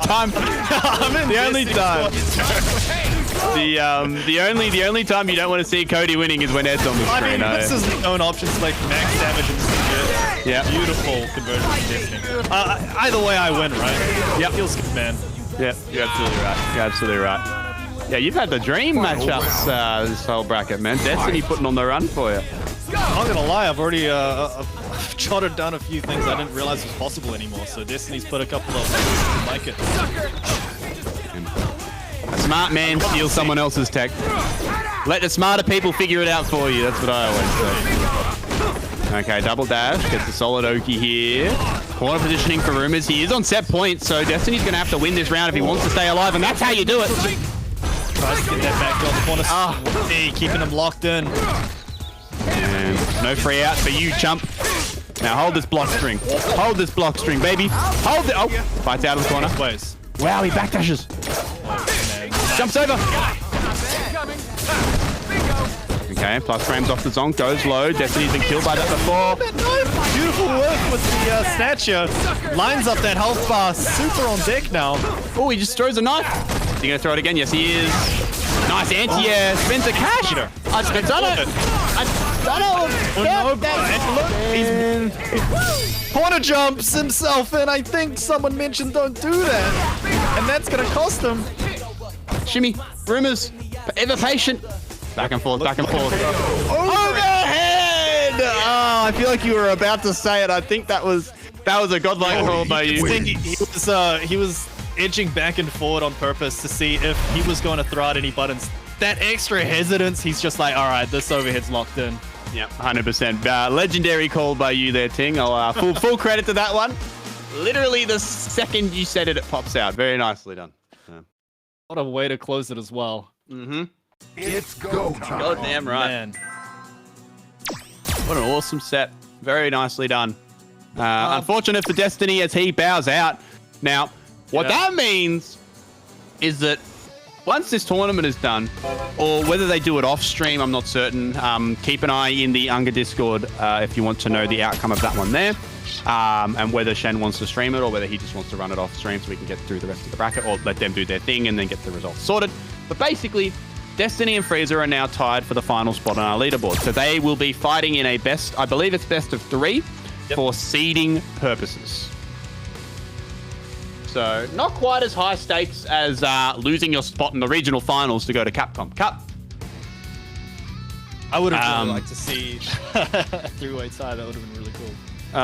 Yeah, man, it's been quite the evening of ups and downs.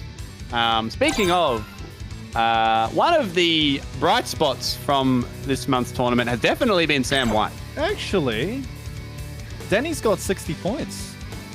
Let's do this. Oh, Would she be able to cause enough of an upset? Because she's on winner's side. Yeah, so she's guaranteed 3rd place, right? Yeah.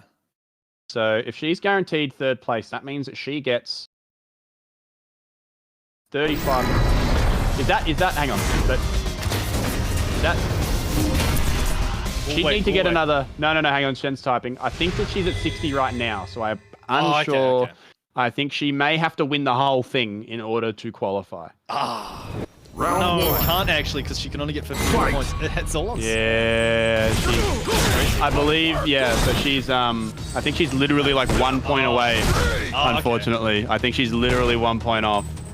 That would have been a crazy effort. Every point counts. Anyway. While we're trying to concentrate on the game and being bad at counting, Shen is giving us live updates on the scores. So we are just sort of running off of his word, ladies and gentlemen. Alright, so we're on the Christmas stage. It's a bit early for that, guys, but you know what? That's fine. Oh, no. We've already got the Mariah Carey breaking out of the Starbucks. This is definitely on par. Don't remind me, bro. I have a job in retail. I don't want to think about it. I don't need to hear that. Don't do that to me, man. Forward throw. Jimmy! Still has all of that B trigger on deck as well for the next hit. Yeah, next hit will be a kill for both players, and that is dtay getting the first hit. Damn. Round First two. round. That close. Fight. Alright. Big time Bushin flip cross up into the palm. This is the most I've seen out of Whitey using old Zeku. He's also playing a lot more aggressive in this matchup. Oh, good block on the overhead. Oh man, yeah, keeping that stun lockdown. Beautiful combo there. Not quite dead though. It gets the standing medium punch Whitey round on the board. Fight. And again, just Whitey proving Zeku's corner pressure, the amount of damage he can juice out of those stun combos, and then the follow-up after. Such a fatal set to end it. Now, how effective is KKB against the Grams? Awesome. Because it's at a certain range, the Koku is a strike hitbox.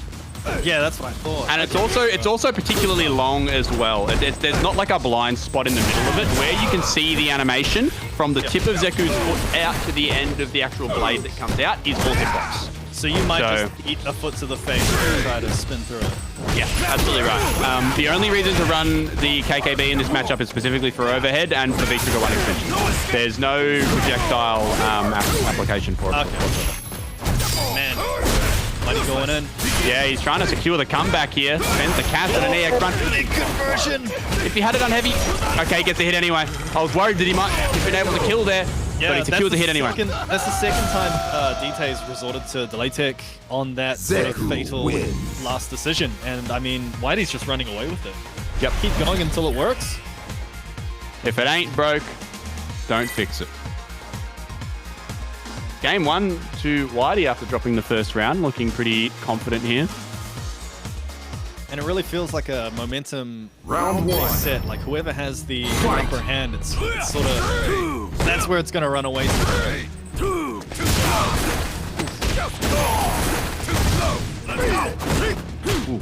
Oh, he's gotten so much mileage out of that flip. He's just blocked. He's getting out of the corner. Such a big Trade on the anti-air. That standing medium kick is a very good anti-air until it's not, and then it just loses clean to a bunch of buttons. Things like Ken jump heavy punch, Balrog's jump ins as well could be especially good against him as well. Whitey trying to make this comeback. Yeah, it's going to be a tough one. He's had to do several of these so far this tournament. Oh, in air. Didn't have any V-trigger behind that. Just gonna let that one rip.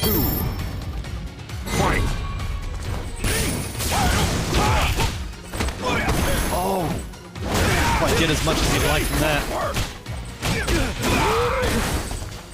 All right, locking him in the corner. Natural corner, trading spots overhead. Big conversion. Okay, V-reversal on block. Those V-reversal jump-ins never a good idea. It usually shows you're a little bit flustered on defense. Nice punish. Beautiful sequence there by dtay. Man, yeah, again, so momentum driven, right? Whoever gets that corner is just going to take that lead and run with it. Well, with these sort of newer school players, with these newer school players, they tend to play this game a lot more like momentum heavy, right? Like when you're watching guys like Rumours, Somniac, especially, they're a bit slower and more reactive, right? But these new school guys tend to really want to press early and secure the corner. That patience seems to be, a little bit less of a factor in their overall gameplay. Which, a positive and a negative. It depends on the matchup and the situation. They're playing the perfect characters to pan it toward it, though. Oh, yeah, absolutely. Stay with the corner as well. See if this holds true here. dtay gets the early momentum. It looks like this is going to be another dtay round. No, gets flipped into the corner. Good V reversal. There you go. As you said earlier, that stand medium kick is good until it isn't. Yeah, just certain angles and certain characters where it's just no good on them. That's where you got to start looking at things like jump back medium punch or the light Hazanto, the light shoulder. Round 2. Fight. Alright, so It's the punish. beautiful stuff down like the EX slide. That is a new season buff. Nice conversion. Racking up. Ooh, Yeah. a bit too slow for that V-shift catch. Wow, that stand heavy kick hit the punish. Yes, beautiful. Beautiful. This is a Whitey round for sure. I really that stun run out. Final round. dtay mash and he got hit. So I'm uncertain of why Whitey keeps going for these strange stun combo options, seeing as it has never worked, but still secures it. Never give up. Overhead. All right. This is looking like another dtay round to me.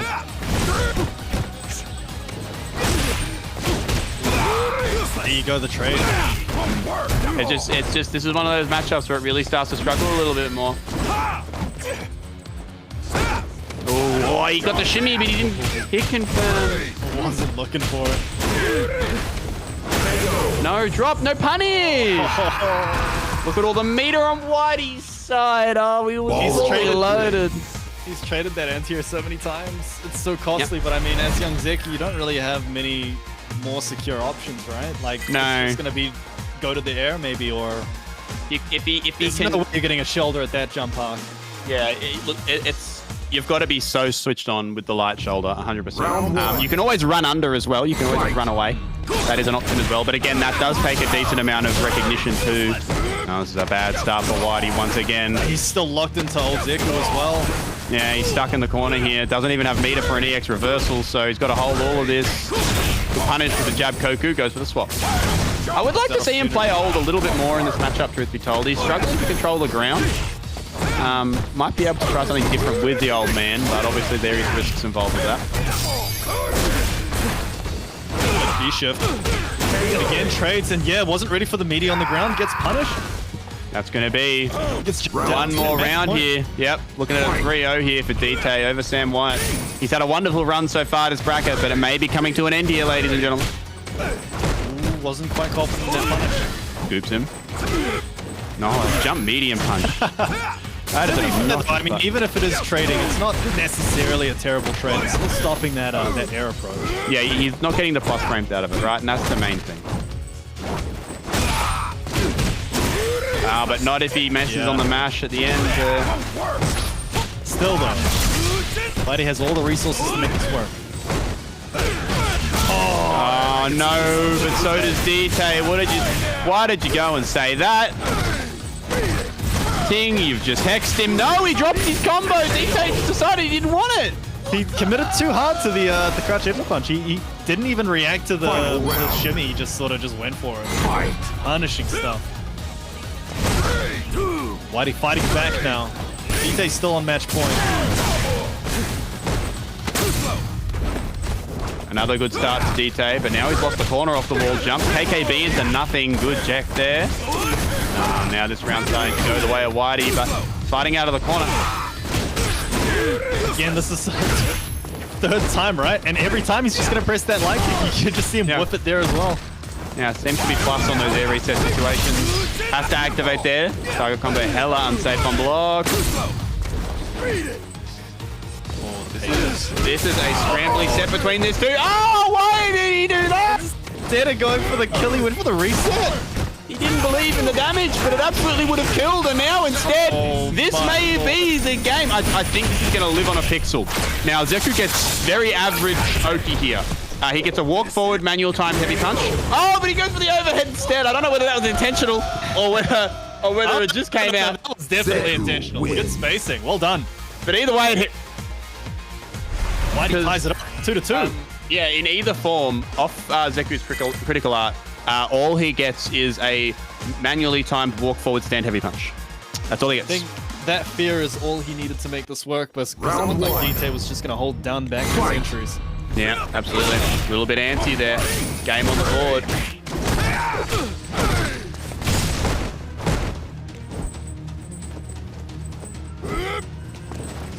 Look at the patience now. They both slowed down the gameplay a little bit. Yep, you're absolutely right.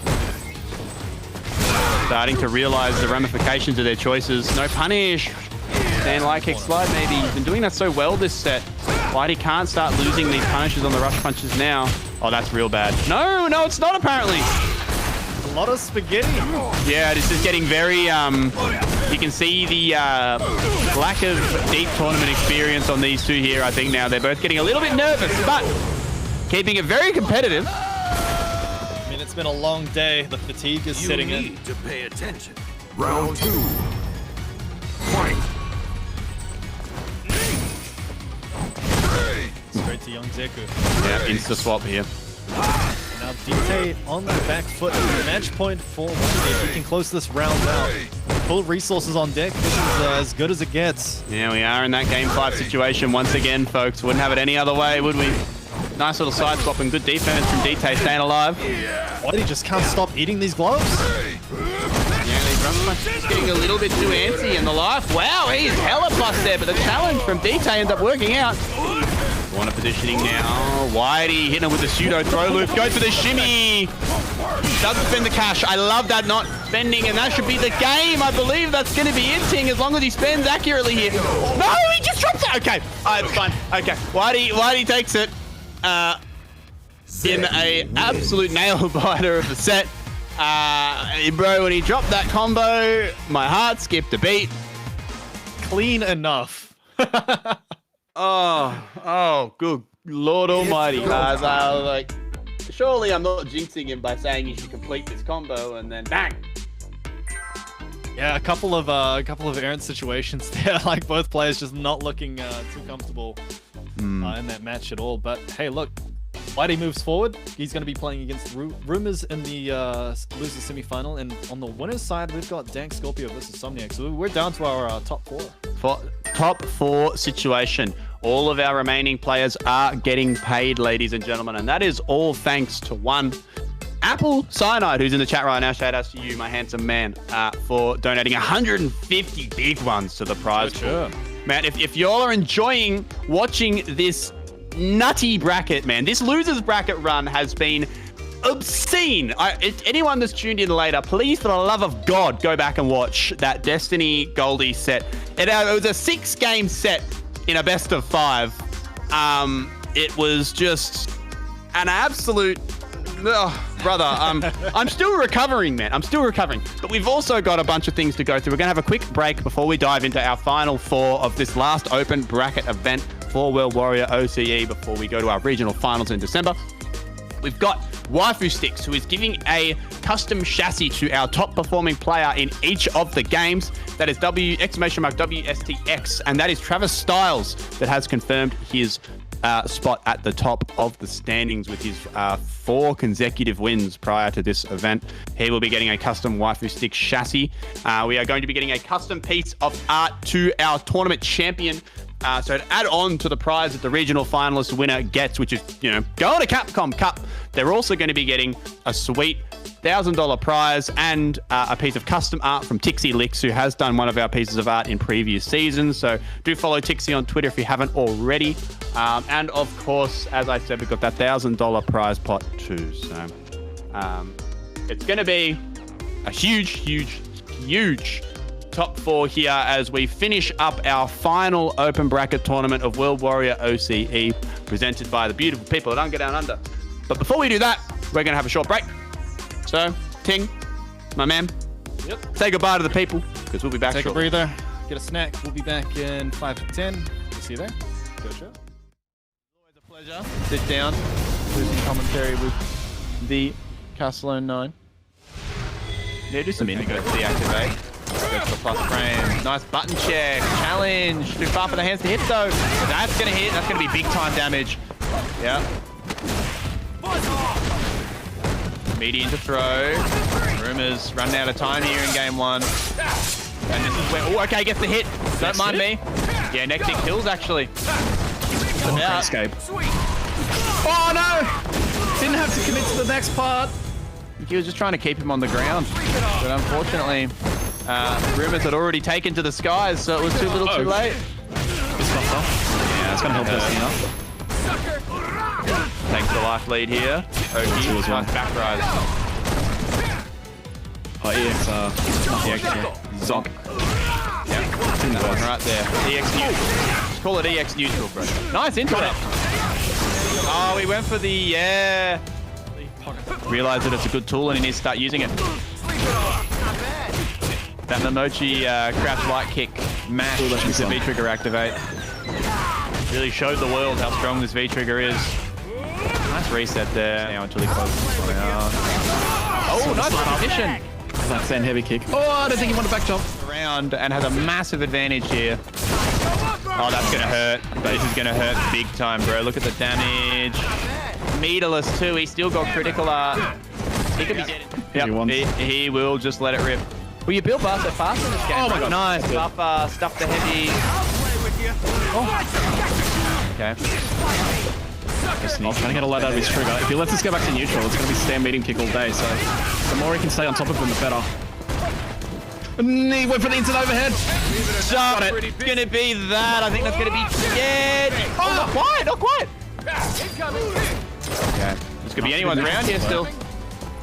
That V-trigger's going to go. Yeah. Ah, but just keeps tossing knife. Each of these twos. One day it'll come. It's got to come natural. You can't force these things. is long range, but... Oh, nice. Nice, beautiful whip punish. That's gonna hurt. Look at the damage. Oh, I don't think he meant that. This round is what is All that. What on earth is going on? Trying to bait him. Rumours into swaying when he doesn't need to. But he hasn't gone for a single sway so far, so No, I don't think surprising, it's working actually. too well. I need to make an adjustment here on the strategy. Oh, that's gonna hurt. Yeah. Light ruffian for the Oki. Punishes the V shift. This round is just falling apart for Destiny, but he fights out of the corner. Okay. Rumours just trying to button into trigger real quick. That's bad. Oh, he's meaty. Okay. Reversal's No, he out. doesn't care. Oh, that's still there. Yep, that is a crazy good projectile. That will go the whole screen. The only reason you don't see more EX Fireball from Cody is because EX Zonk is so busted. That Ed stand heavy kick is -4, so if it's spaced incorrectly, you can get a clean punish on it. Okay, bucks on. Nice backdash. No crouch heavy punch anti-air there from Rumours. We've got the perfect spacing for it. Rumours fishing for a backdash there big time with that crouch. Wow, that hit very weird, but it works out. Get the double dash heavy punch. No, punish. Yep, that's an option select. Rumours right back in the round now from that exchange. Looking very good here. Getting those heavy punches. I like the reversal there. I like it because he's winning neutral at the moment, so he doesn't really need the V trigger. He's betting on his ability to win neutral instead. Go for the fuzzy here. No, goes low. All right, we're going to a final game here. Wanted it to. Oh, gets caught pressing nice. on the jump in. That's going to hurt. Okay, there you go. There's that V still into the V trigger. Nice, beautiful sway. Nice stand, heavy punch down here. Oh, that's going to hurt. Go for the double. God, the 1 bar damage is ridiculous. Punish, yes, beautiful. Bend the cash, get out of the corner. That's what I like to see. Nice anti-air. That's going to be... No, the drop follow-up drops. Yeah. +8 in to activate there on the V-trigger for Rumours now. Both players dumping their hand. Oh, look at the grey life. This is good though. There's no escape from V reversal or V shift to worry about. Yep. The Rumours is activated nice as well, but... Oh, he left it ripping. Bets it all on the reversal, and it works out with the V-trigger follow-up. We're going to a final round, folks. And both players pretty close to even. even. Made a lot of sense. I think it's great. Oh, the anti-air though. This is going to hurt. Yeah, look at that. 30% meterless.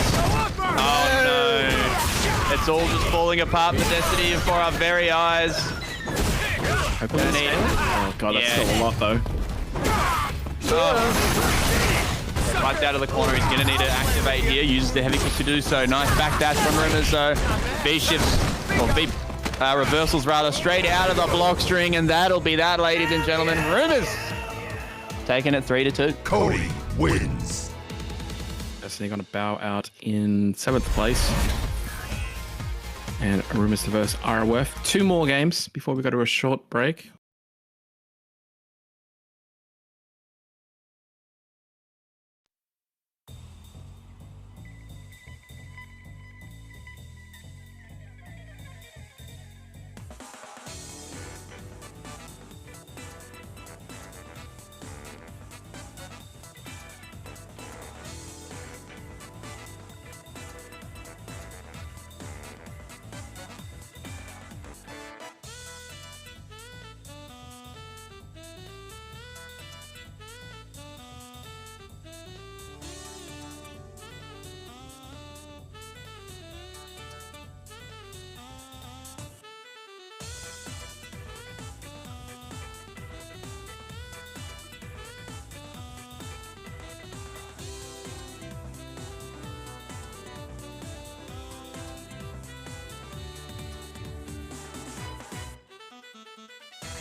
Welcome back, everybody, to the final open bracket tournament for UNGA Down Under World Warrior OCE.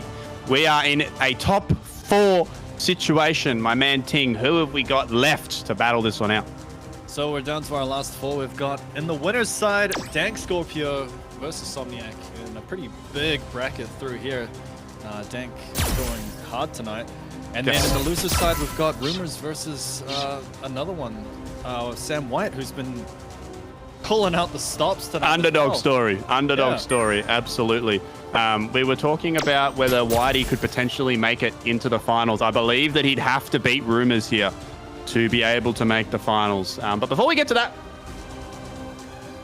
we got some winners finals to play. So these, this fine gentleman and this lovely lady have battled their way through the winner's side of the bracket. Now, for a man like Somniac, you know, standard stuff, winners finals, who would have thought? But Danny has been really the best story tonight for me personally. Just the confidence that she's playing with tonight has been nothing short of stellar.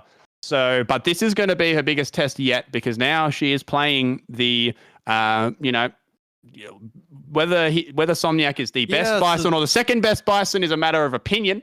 But a top 2 Bison in the region who has been a top 2 Bison for 10 years. We're going back past Street Fighter 5.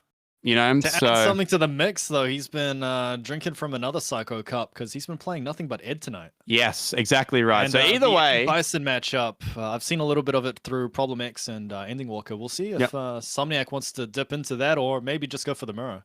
I know that in the past these two have played the mirror, and it has been pretty conclusively Somniac favored. Now, what a surprise! No, but. I haven't seen Danny play against Som as good as she has been playing this weekend. So it's all going to come down to what she can do, and it's going to be how she's going to be able to handle this Ed here. So I'm confident Round with 1. the white boy. Fight. I've got my notepad out. I want to see how Somniac does this as well. Immediately goes to the stand heavy kick and no punish from Danny. So she's going to need to keep an eye on that. I'm pretty confident she would have been able to get a jab into blast or stand light kicking the scissors off that one. So she's going to need to keep her wits about her, make sure she's punishing these -4 situations. Now, Bison does have pretty solid -4 punishes overall. So can sort of keep that sort of stuff in check, but it also comes down to how often Som does it. And Som plays a very risk-averse Ed. Very different to Destiny, I'd say.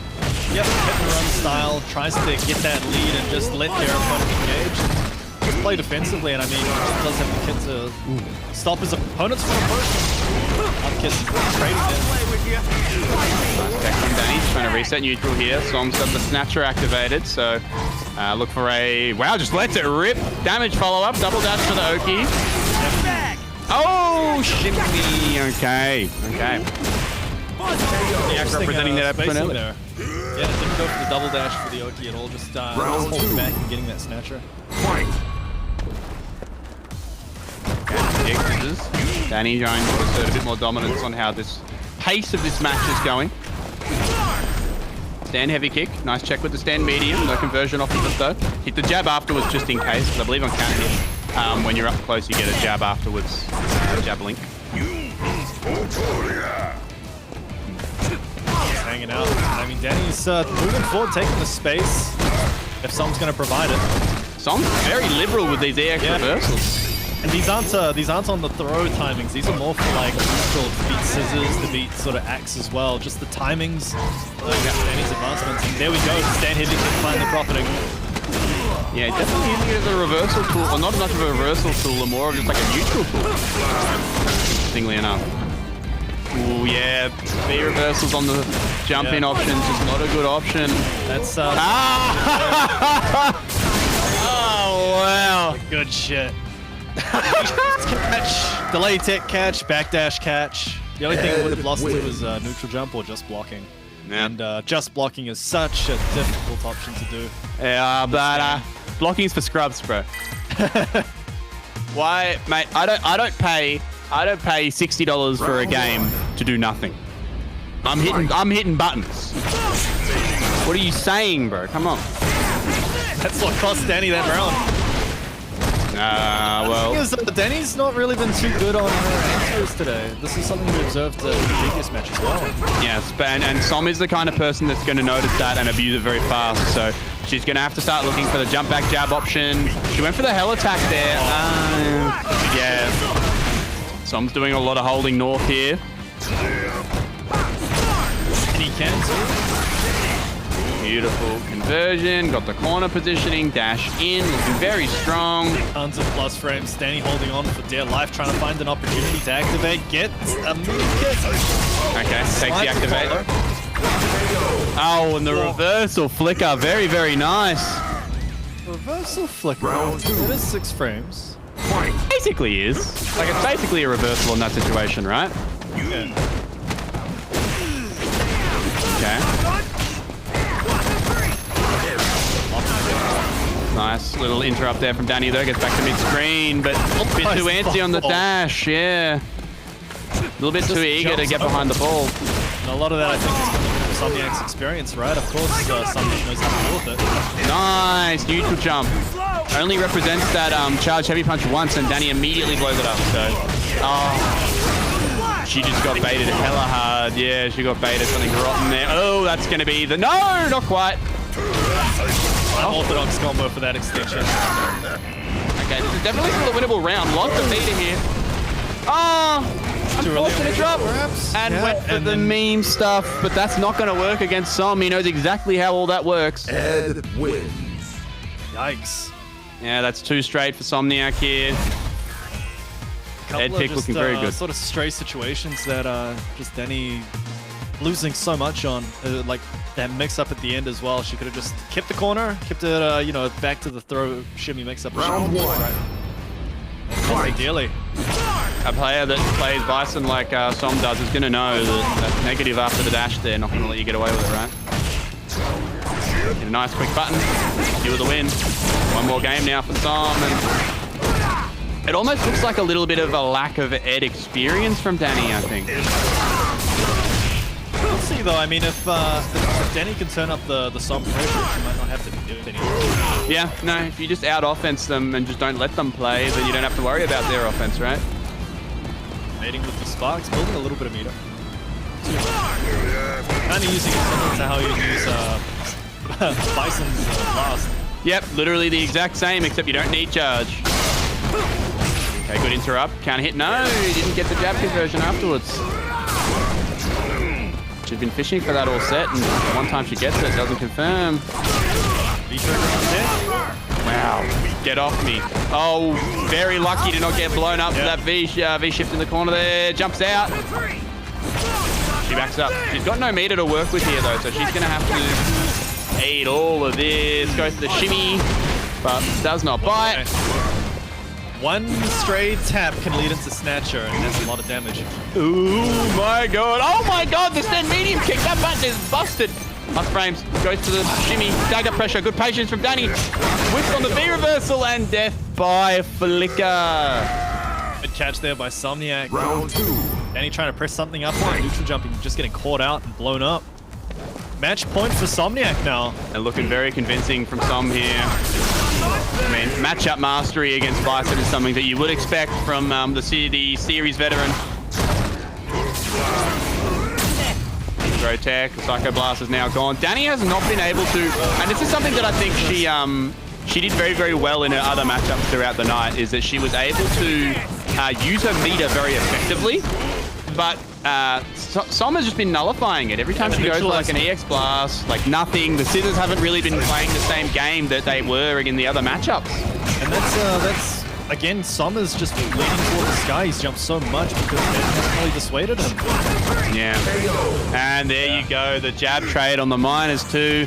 Danny just looking a little bit lost in that one, unfortunately, and Somniac takes it 3-2 zip as we move on.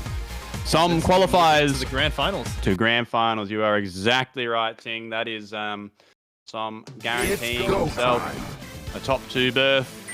1, 2, 3. You got it goddamn right. That's called cheap.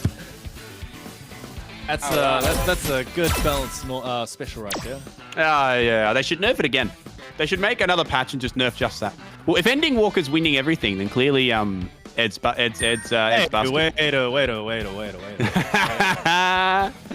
Where's the other Eds? Give my man some credit. Right there, you just won. What do you want from me? Folks, we got our next matchup. Losers semis, and it's going to be Rumours versus Sam White.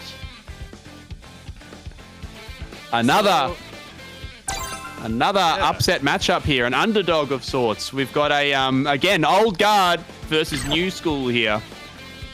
And yeah, again, as you mentioned earlier, with the sort of the rushdown pressure you could expect from Whitey, Rumours is going to do his best to sort of just stop that, right, and stem it back.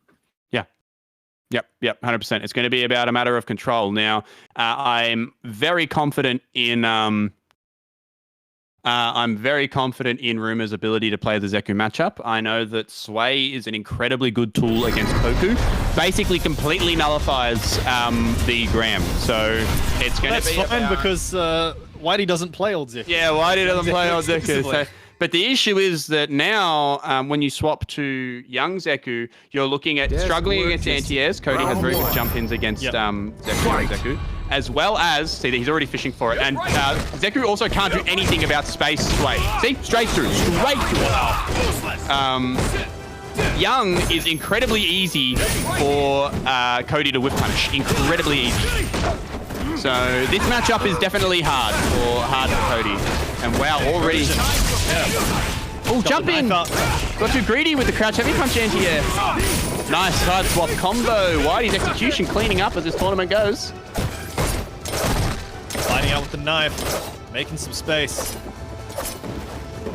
And Whitey just playing patient punish. No punish from Rumours! Very surprising, he should know. I mean, that shoulder is very difficult, but it is still -6. Yeah. Very surprising lack of a punish. And now Whitey in firm control, and he gets the walk forward go.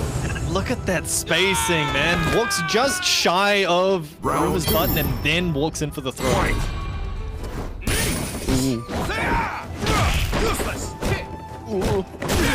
No punish on the sweep. Nice buffer. Whitey making this matchup look pretty good so far, but look, Rumours was a little bit asleep at the wheel for that first game against Destiny as well. So, you know, he has got time to play with here, and it did take him a minute before, so we'll see if it takes a little bit this time. Nice! That was disgusting, bro. You're getting deleted. That's an option select, I believe. Yes, it is. You are correct. Went for the jump back medium punch. Didn't get it. Ooh, that was definitely meant to be a walk forward heavy punch, and he got the overhead. And that's going to be the round. Beautiful conversion off the knife. I love to see it. The knife tosses that Rumours is Final round. man. He's getting so much mileage out of it, especially in the corner. Man, Koku is just completely unusable in this matchup. I'm going to be real with you. This is also a matchup where Rumours can get away with doing those spaced medium kick ruffians as well, because Zeku's 4-frame punish is very, very bad at range. It's great up close, but once you get further than that, like range 1 or 0, it really starts to suffer. Late converts, but doesn't get the rest of it. Yeah. If Zeku does not finish off that V-trigger 1 target combo, it's incredibly minus. So Rumours getting caught asleep at the wheel a little bit there. Crouch heavy punch, bro. That is a raw button. Nice anti-air heavy kick right in. Frames doesn't let him have it. Oh, stagger! That's going to be the round. That's going to be the game. Conversion. Beautiful, beautiful. I love. It's one of my favorite things to do with Zeku is when you're sort of, because he's got a great walk speed in young mode, right? You're sort of zipping in, zipping out. You hit confirm that stand medium punch, the micro walk second stand medium punch, bro. It feels so good every single time. It feels so good. It's one of the unique mediums that doesn't have, it's not tied to sort of the frame data. Like, you know how normally it'd be plus just enough to do another button. That one lets you walk in a little bit, so you get a little bit of leeway. Exactly right. That stand medium punch, it's a beautiful button. It actually links to slide on counter hit as well. In fact. So similar to Ed's setup as well. Yep, you're absolutely right. Anyway, Rumours running away with this corner. Has to spin the bar to get out. Still. Mighty's trying to find an opportunity to get this activate up. And what a counter hit combo. Yep, that only works on Meaty. And that's A Meaty crouching medium kick from Cody is 0 on block, so you get that counter hit plus a couple frames. You're looking at a counter convert. Beautiful stuff from Rumours. Level 2 Zong. Bang. Only man in the game that's got combos like that, Ting. He's just ripping into him. The amount of stand heavy punches he's hit. Oh, it's crazy. Gets his way out of the corner. Yeah, I think Rumours is perfectly content with giving that up. Punish. No! He went for the sway. He should have just hit a button. Level 2 Zong throw. Double Zong combo again. Throw. The Oki here is mad good. Keeping it nice and safe. Whitey gonna look to activate. It's really on Whitey. He's gonna have to take some major risks. You know Cody's got those buttons. Yeah, Doesn't have to commit to anything. Look at that light kick. Gonna need a miracle here for sure, Ting. Ooh, okay, no. Air reset off the back dash. Mash. Activate on deck as well. Yep. And a lot of life as well. It would have taken so much for Christmas Whitey to miracle. come back from this. Christmas miracle. All right, one apiece. So I'm going into a pivotal game 3 here. Going to be interesting to see what Whitey does. And again, I mentioned this against Destiny as well, is that the longer this set goes, I feel like the lower Whitey's chance becomes of taking it. It already feels like Rumours is so confident as the sets have gone on. Yeah, Whitey's going to have to do something. Rumours is starting to make the adjustments, right? Oh my god, and he's already activated. Forward throw, we get disgusting Oki here. Pseudo throw loop. Of hitting these sprays, builds so much benefit from it. Yep. Even on block. Yeah, gross. Character's nuts. Nice, buffer interrupts the medium punch. Whitey looking good here. Oh, beautiful interrupt. Are you kidding me? He knifed into the face, into a zonk. The knife is now gone. Even on meter just about, but that V-trigger is available for Whitey. But he gets a bit too antsy. Plus on block, low kick. jeez. Round 2. Fight. Oh my, that's the first time he's done that. What a bait. Yeah, Big damage. Yeah, Rumours is just running away with this. Download complete. Download. He just did it in his face, brother. The disrespect on this man. Oh, and the shimmy, yeah, brother. That was a DP sway or a V shift. And My man. Cody he just didn't do wins. anything and then got caught by the delay punch. That's just that's a happy accident right there. I don't want to be that guy, but this may well be download complete here. Yep. Whitey's gonna have to make something too happen. comfortable now. Yeah, he's cooking, bro. He's cooking big time. Round 1. All right, we're going into it. Fight. Look at this. He's just tossing them out.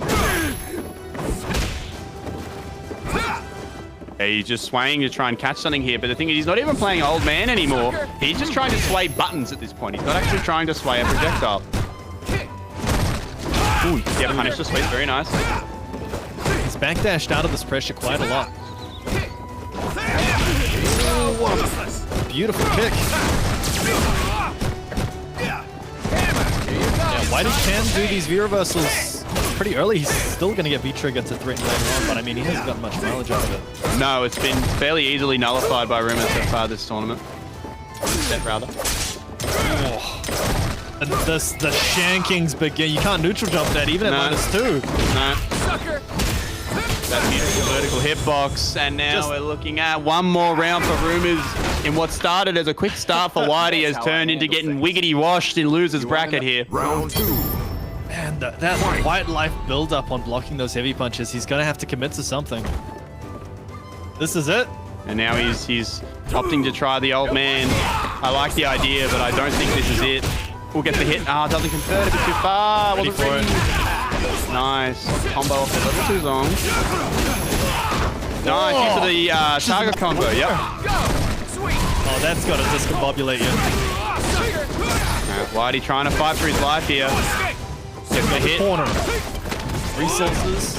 Just a touch away from But he put himself in the corner and he gets Momoji, but Rumours drops it. He's giving him a chance. Backdash, counter conversion, super. Is he dead? He's dead. It might not kill. It's going to be very close. It does on the last hit.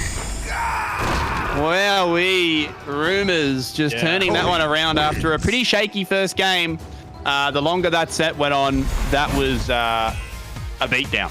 Yeah, Rumours just sort of figuring him out. Like, I hate to say it, but it looked like It's go time. Whitey just ran out of tricks, really. You know, like he even tried to bring out the old Zeku. He's just couldn't figure out how to get past what Rumours was playing in neutral. And, It's a hard matchup. That's got to be the most disarming thing, right? Yeah. When the things that you've tried and they've been working for you the whole tournament, and all of a sudden Rumours comes along and just dismantles them, you're just sort of left there wide-eyed, like, but why?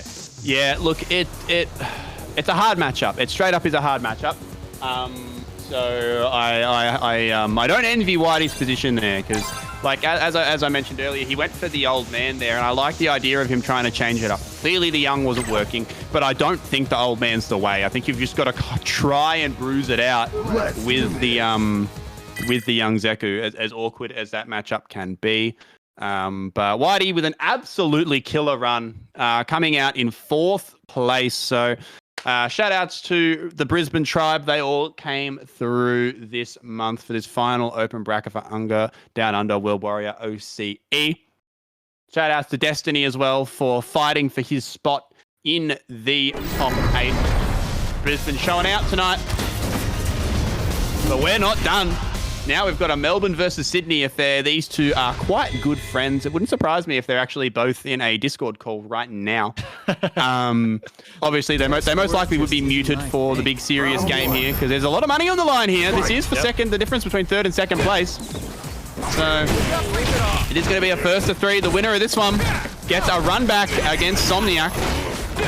I believe both of these guys, both Danny... You got to be hungry for it. Yeah, Danny, you know, she had a particularly rough outing in winners finals, and I think that Rumours got cooked by Som as well. Yep, absolutely in the top 8. Interestingly enough, beautiful recognition of the V trigger. Again. That's the 3rd slide that Rumours is neutral jumps. That's gonna hurt. And that's how I This is that part of the tournament where when we talk about how OCE is so Bison ready, this is where it really starts to have a large effect. You're getting people, that's going to hurt big time. No, it goes for the medium instead of the heavy. But yeah, Rumours, like, you know, he's played hundreds of sets against Somniac over the years. And Chips as well. Chips is also another one of these, both Danny and Rumours close friends, and I know that they run a lot of sets online as well. So the Bison practice is in large amounts. Ready and able. Nice, and yes, you're going to be gross. Yeah, brother, that is gross. You know a mix-up is real now. Yeah, hella dead. She is in bad news. That's going to be game 1. You know that a mix-up or like an air reset situation, you know it's truly disgusting when you're looking at the guy underneath your character and they're wobbling from side to side. They're literally, they're facing left, they're facing right, they're facing left, they're facing right. That's why they put V-shift in the game, right? So it's another thing you can do. Round 1. Man, yeah, that is rough. That's a... the amount of damage he can get from that knife as well. Absolutely, yeah. The damage cap, the Cody's already high. Meterless and metered damage is just out of control. Speaking of out of control, he just whiffed about 5 sways in a row. But what is Danny supposed to do there? Bison can't really do anything about it. You're going to have to do something about it, figure out the timing, and maybe threaten some scissors, because I haven't seen Danny sort of go for that very much anymore. Because she's so afraid of... well. Yeah, well, she's so terrified of getting swayed in. Sway is such a good tool at stopping that grounded approach that she was going for in these earlier sets. Gives Cody so much. These B reversals have been particularly poor so far. Okay, EX scissors. She's got a chance at this round here. A very good chance. Goes low. Their medium kick. Oh, wow. No punish. Unfortunate. Oh, so close. The stomp just sort of moved a little bit forward. Nice use of the V-skill projectile. Round 2. Fight. Fighting back.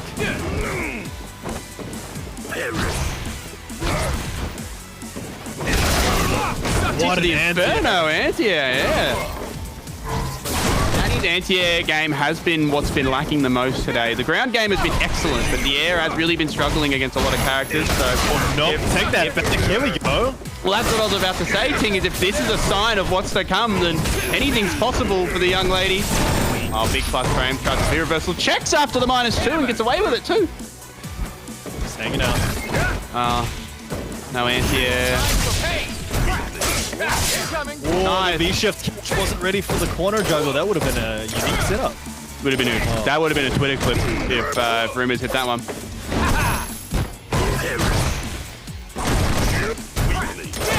Go shift after the -2, trying to get back to neutral. Very lucky to not get jumped. You can see Dank sort of holding back. There we go. The knife is finally gone. She looks a lot more comfortable now, but the anti-airs are still suffering, Ting. Yep, that's been a problem. And of course, Rumours is going to keep picking at it, right? Until Danny can prove. Otherwise. And that's going to be the game. So this is the beginning of her proving otherwise, I would say. M.Bison wins. Oh man, still disastrous. Could go either way. One apiece. Yeah, I do. I think Danny needs to win this next game here. I think it's very, very important that she channels all of her mojo that she's got left. Round 1. Fight. To try her hardest. Oh, roll blast. Adjust that timing a little bit. Nice. Oh, That would have been crazy. If she had a punish that, it would have been very impressive. She's playing such a weird, like, queen and neutral game. Nice play, though. Beautiful. Rumours already adjusting. that's going to be the name of the game, right? I mean, Sway has a lot of benefits, but at the same time, it can be punished pretty severely if you get them to mistime it. Just like that. Oh, unfortunately, didn't have the proper link at the end. Oh, I like the V-shift break there. Look at all the grey life on the side of Rumours. That's racking up. Rumours trying to keep pressure up, letting a bit of that heal up. Oh, beautiful. The V reversal. Yeah, it wouldn't surprise me if that's an option select. I'm not going to lie to you, Ting. Oh. That's meaty as well into plus frames. Oh, okay, back. I would have liked to see a forward throw there, but it works out okay. Oh, Look at that. The fireballs tornado better. sweep Yeah. beats. That projectile is insane. Projectile hits. It's just insane. It's just nuts. Very antsy from these two here. They're both sort of sitting back waiting.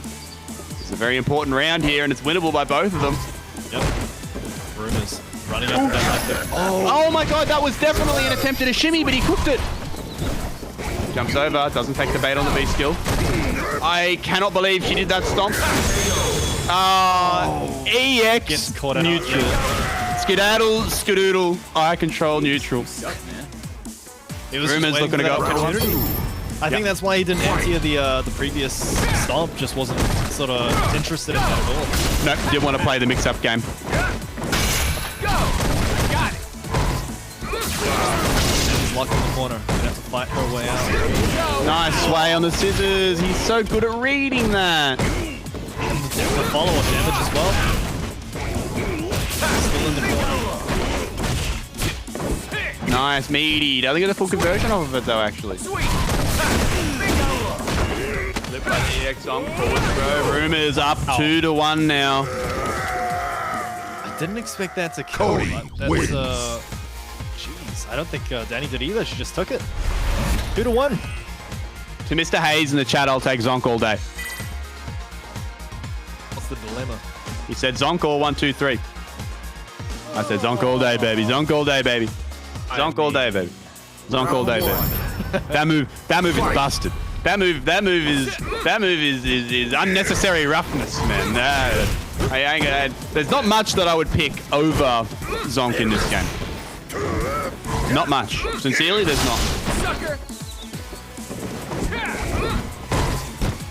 Alrighty. Jab? Yeah, just tossing these out like it's Street Fighter Alpha. Oh, jeez.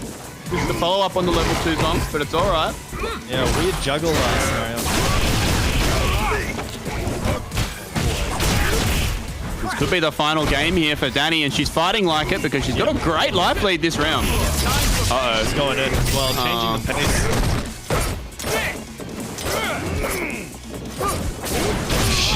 That knife. Danny is not afraid. DankScorpio. There's one more here. Uses the blast. A nice little keep away tool. That blast in neutral's got a lot. It's kind of non-committal too, because I mean he can sway, but he's too far away to punish it. Yeah. So that happens. Yeah, this is another Rumours round here. Bison can't do much against these space special moves, especially the medium kick ruffian. Keep it locked in the corner. There we go. Spins the meter. Make some space. Oh, sways a heavy punch. I mean, you're looking for a number of things there at that timing as well. You can see Danny hasn't really been reaching toward that axe either. In fact, it hasn't been reaching towards the V-Trigger 2 at all either. This might be the first time I've seen her activate. Yeah.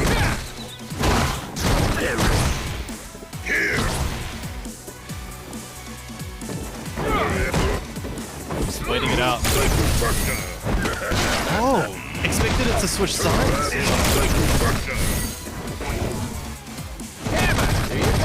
Okay, activation time for Rumours. He's calling it here. He wants this round and he wants it now.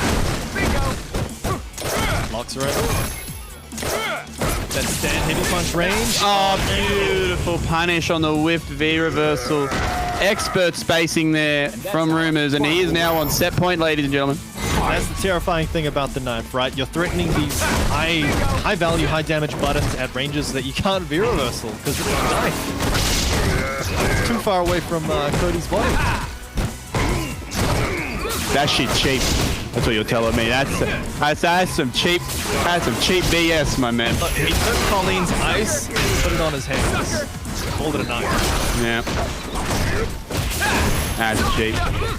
Level 2 zonk, that's also cheap. Dashing for the Oki after the light ruffian. Damage is standing. I like the V shift into the break there. Ooh, this is Danny's opportunity. Now, big life lead. Yeah, huge life lead for Danny. Neutral though on Rumours' side. Yeah, he's got one ready to go, and also has the knife ready to go in his back pocket too. So Danny playing the slow game here is not something that I am surprised by at all. Nice back throw. Oh no, you just got whiff punished. This is really bad because now you're in the Schmicks activation station +8 punish, and that's gonna be the dead. Oh, it all falls apart so quickly. You cannot V reversal Cody's activate, or you're asking to get slayed. It's just dead. It's a Street Fighter 4 option slayed, man. Yeah, 100%. That's all he's got to do is hit the buttons, and it'll come out, and that's just that. He's demonstrated that 2 to 3 times. It's kind of similar to the throwaways with like command grab characters, but man, with sway and then with level 2 zonk, you're getting so much out of that. Yep. Yeah, just some proper nasty stuff, my good man Ting.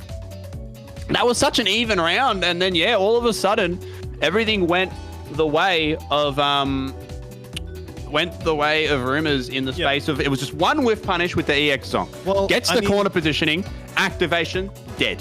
Danny wasn't too far away either. I mean, it was the way that Rumours controlled the rhythm with that sway. If Danny was able to maybe throw some feints out to throw him off course, it could have turned, the favor deeply. Could have turned it around. I mean, I don't think Danny even tried to go for a Psycho Axe at all. There's a lot of things going on in that matchup, and it's the way. It's got to be frustrating to fight against that, right? It's like swinging at somebody you can't hit. 100%. Absolutely agree. But we got to move on because we, ladies and gentlemen, are hitting grand final time here at UNGA Down Under World Warrior OCE number 5. This is going to be Somniac on the winner's side versus Rumours on the loser's side. Now, keep in mind, folks, this is the final open bracket event before our regional finals. And before we get into this last one, folks, quickly, shout outs to Waifu Sticks, !WSTX, giving out a prize to Travis Styles for being our first place getter. Shout outs to Capcom as well for adding UNGA Down Under to their World Warrior Tour. the winner of our regional finals next month is going to qualify for Capcom Cup, and this is the grand finals of our last event, folks. We are getting into it. Somniac on the winner's side. He's only got to win 1 first to 3 here. Now, Rumours, who dropped to Somniac on the winner's side top 8, is going to have to win 2 whole sets, 2 first to 3s, in order to win this tournament. And I tell you what, Somniac looking real good early, I think. Absolutely. I mean, Somniac's been playing nothing but Ed today, and it's just been paying off. In spades, my man. They have 2 strong characters as well, Bison and Ed, coming into the finals next month. That's going to be fucking sick.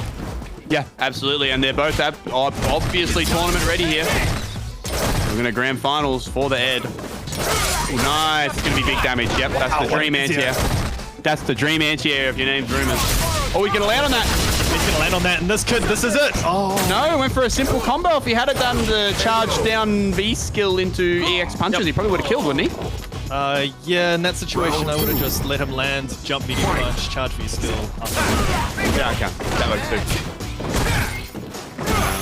That's alright. Somniac still securing the round anyway, so it's alright. Oh, man. Look at that. That did not combo, but it still worked. High IQ gaming here. Ooh, okay. Down now, and Rumours trying to work into the corner. Let's the Psycho Knuckle out of the corner, actually. Something that we saw Rumours really blow up against Destiny earlier in the losers bracket. Yep. The thing about being V-Trigger 1 as well is that you don't have that same cancel that V-Trigger 4 does. So charge heavy punch is a pretty big difference to -2. Yep. It's not like you're not using it to get pressure for your V-Trigger now. You're just using it as an escape tool, essentially. Ooh, a bit too low to get any kind of real conversion there. Yeah, I think he was too low to the ground. Oh man, another upper. Somniac gonna have to make this happen on the next mix. Oh, gets the shimmy, wasn't ready with the hands. Challenge it up to the -2. One more clean hit goes below the little stinky leg there. That crouching short, and game 1 goes to Som. He is 2 games away from being the UNGA Down Under champion for tournament number 5. Nothing but clean, solid fundamentals from Somniac's Ed, if I do say so myself. Yeah, I'm sure you would say that. Absolute. I'm sure you would say that. Balance, I'm sure you would. as all things should be. This man is speaking nothing but propaganda. Don't listen to him. Look, we've been. He cannot be trusted. We've been low tier since season 2, all right? Okay. And nothing has changed. Still working hard for that W. Oh yeah. Sure. Yeah.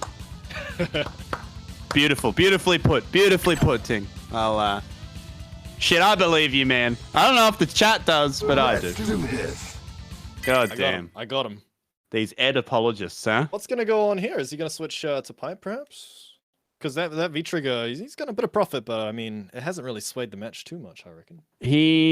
What did he play? He played Knife against Destiny. Yeah. He played Pipe against Som in, he played Knife against Som in the first set, and it went pretty horrendously, actually, so.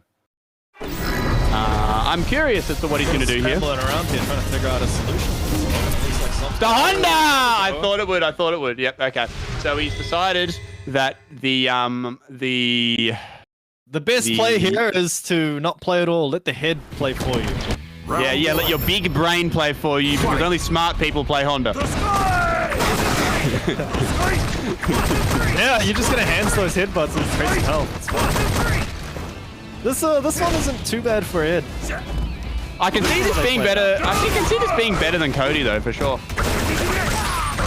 Also, how much Honda experience does Somniac have with Ed too, right? That's a good point. This could be a very... It's going up here as well, I mean... You know, I regularly talk, or tell a story whenever Rumours plays Honda on stream. When Honda had just come out, I boot up the game, I boot up the Honda, I start playing some Honda, and I say to you, and I say to Rumours, I go, mate, you would love this character. And you know what he says to me? He says, I refuse. That character's for idiots. Have a look at what's on the screen, ladies and gentlemen. And look, the thing is, you both were right.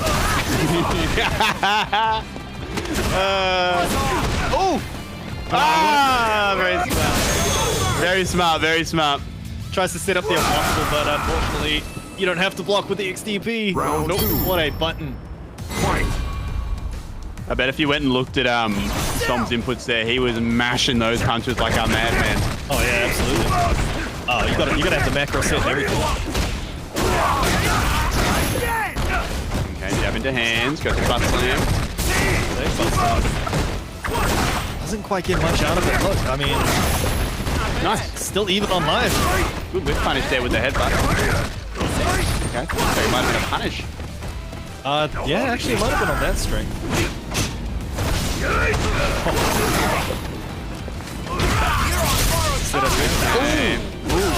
Keeps it basic. It seems like Som's Ed is not flashy. There's not much force going on here. It's just basic. I mean, Destiny's got that worked out, so you fuse the two, right? You get Destiny's combo knowledge. Chuck that on Som.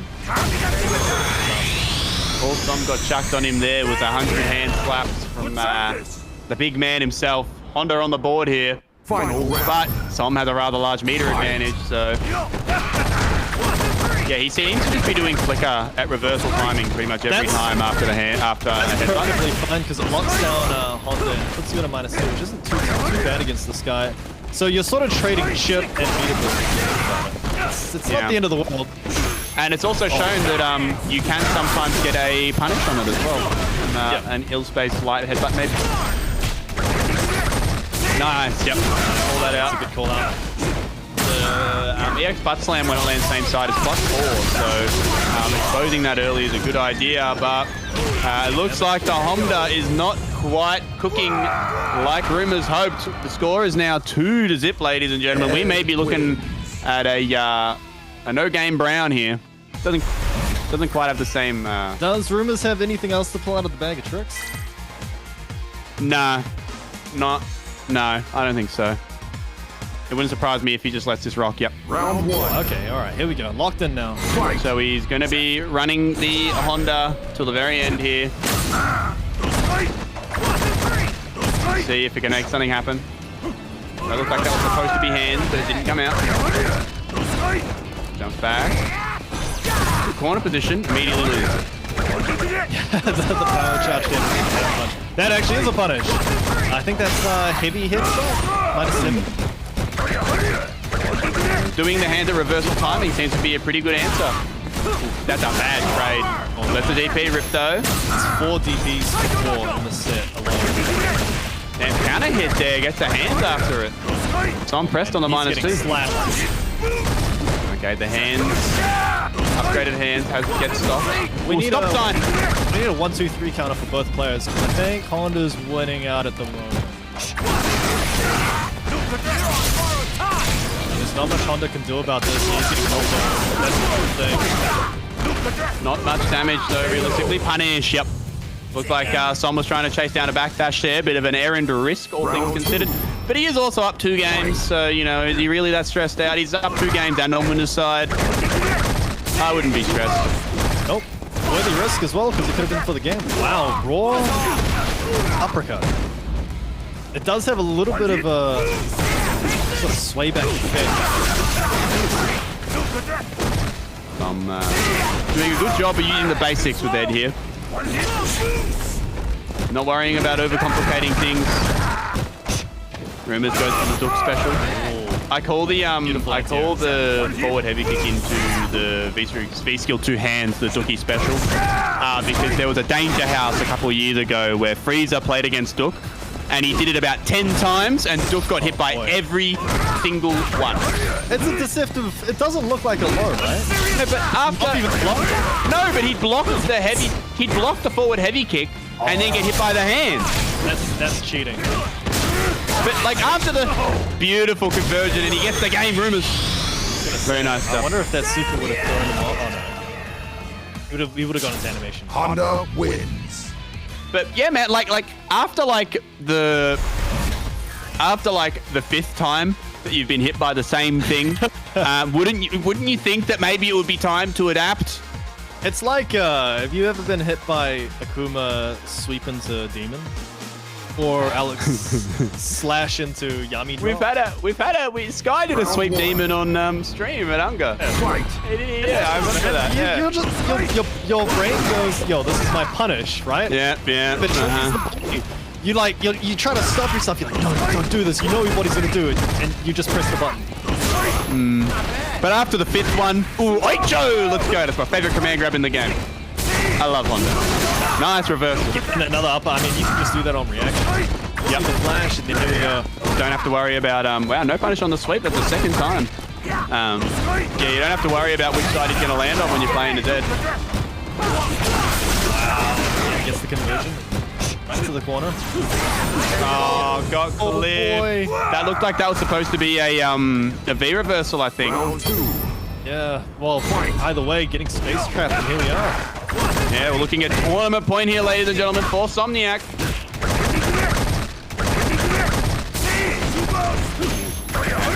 Oh, didn't have a meter to get out of that butt slam. Damn, he's just getting corner controlled here. Doskoi. Getting started now. Doskoi. Oh, that's real bad. The V reversal. Oh, that's got to be extra risky. Gets clipped on the feet, and wow, is that a Honda specific? Maybe. I think I've seen that one before. Destiny, is that Honda specific? Like big body specific? Or new? Grounded EX Spark into same side. Rumours not deterred by staring down the barrel of a gun here. He will continue to hit buttons. Wow. Playing Honda like a genius and a savant. However, he's running out of life here. Gonna have to figure something out. I don't know about that V-shift. EX hands does not bite on the duck. Oh! Damn, raw cheeks! V-shift on the command grab! He gets scooped! I mean, yeah, Honda has traditionally had issues with fireballs, right? Oh, we saw that earlier. Jeez. He needed to do it just a little bit later, but unfortunately, Rumours lets the V reversal rip too early, and Somniac is your month 5 World Warrior OCE champion, and he cements himself as the top seed in the finals. Now, keep in mind, folks, that Travis Styles is our finest UNGA Mentals champion. He will be taking home the Waifu Sticks chassis. That is !WSTX in the chat if you haven't seen it already. But because Travis is already qualified for Capcom Cup via CPT Online, he cannot enter our regional finals. So the way that the standings will move down is as follows. Let me get it up and ready for you. Shen has finalized the numbers for us. So Somniac is the only one to take first place ever since Travis was absent this time. That's a pretty big accolade to go into the finals. Yeah, you'd be right. So, here are the final scores. It is Somniac in first place in terms of seeding for our regional finals at 200 points. He finishes one shy from He finishes the season 1 point shy of Travis. Now, I'd like to let everybody know that you get 1 point for participating. That is CPT rules. So, Travis signing up today and not entering got him first place. Well done. So, congratulations to Travis Styles for his genius level sign up and no show up. Then we've got Still Rumours. the most points. Impressive. Yep. Rumours, 126 in second place. ROF, 125 in third place. GhostChips with 100 points in fourth. Goldie with 96 in fifth. He did end up overtaking BK, who has dropped to 80 and has dropped to the 6th slot because of his no-show today. And then we've got Destiny and FREESER tied in the final slot at 76 apiece, ladies and gentlemen. That means that those two will be playing a best of 3. From what I've seen, from what Tim was mentioning in the chat, I believe we'll be playing that on the day of the regional finals. So we will have confirmation of that relatively soon, but we will double check the rule book and get back to you on that one. Either way, I don't think we're going to do it today. So that is our final 8, ladies and gentlemen. Somniac, Rumours, ROF, GhostChips, Goldie, BK, Destiny, and Freezer. They are the 8 players that are going to be battling it out for a spot at Capcom Cup in our World Warrior OCE Regional Finals presented by UNGA Down Under. I tell you what, Ting, it's going to be huge. It's going to be huge. Keep your calendar open. That's going to be on Sunday, the 11th of December, same time as today. So, yep, a big Sunday to celebrate. Possibly the last hurrah for Street Fighter V, and you're going to have the 8 biggest names in OCE going head-to-head. Sans Travis, of course, because he's already in there, and they're going to go, there's so much at stake. There's so much at stake. There's even more than just the Capcom Tour Pro Tour spot, of course, because remember, we have got a $2.5 grand prize pot for the finals at the $1,000 going to first place. As well as the custom piece of champion art that we get every season. This time it is going to be a returning artist, Tixie Licks. I believe she is an Australian as well, based in Perth, if I recollect correctly. So shout out to Tixie for getting involved with UNGA. Again, we love everything that you do, and we can't wait to see that piece of art. Now, my beautiful people, that's it for us. Ting, do you have anything to say before we pass it off before the end of this one? It needs it. Wow. All right, that's it. That's awesome. GG's. Thank you guys for coming out. Keep your eyes open for the finals. And, oh yeah, actually, NZ's holding their Xmas Damager. So this is kind of like, it's much smaller scale, but this is our top 8 NZ players. You're going to see GhostChips there, of course. Yep. Reno, Sky as well, who unfortunately couldn't make it today. They're going to be playing next week, actually. It's going to be... Okay. Yeah, if you want to check it out, it's Standing Fist is going to be hosting it. I believe it's on the 19th. So if you're still itching for some more Street Fighter, or hey, you're in the NZ region, there's a couple of last chance qualifiers you can enter as well. Yep. So 19th, Saturday, Auckland. Google Standing Fist. You can find more details. Beautiful. I've just shot my Twitter into the chat for anyone that hasn't seen it. Of course, as well, if you are an Australian and you're planning on getting involved in fighting games, we do have Couch Warriors Cross-Up coming up next week, or this week, technically, this coming week. That is November 19th and 20th. I will be there all weekend. Come on down and support. That is going to be our final large-scale offline event of the year here as well, I believe. But I think outside of that, I mean, if you follow me on Twitter, I'll be posting updates of that sort of thing. I'm a pretty good HubSpot for what is FGC in OCE these days. But outside of that, I think we're all done. So, without further ado, Master Tim, you may cut the strim. It's been an honor serving with you folks. My name's Tom. Thank you, Tim Koss, for joining me once again, my man. We'll see you guys next month for the regional finals. Capcom Pro Tour, baby. Let's go.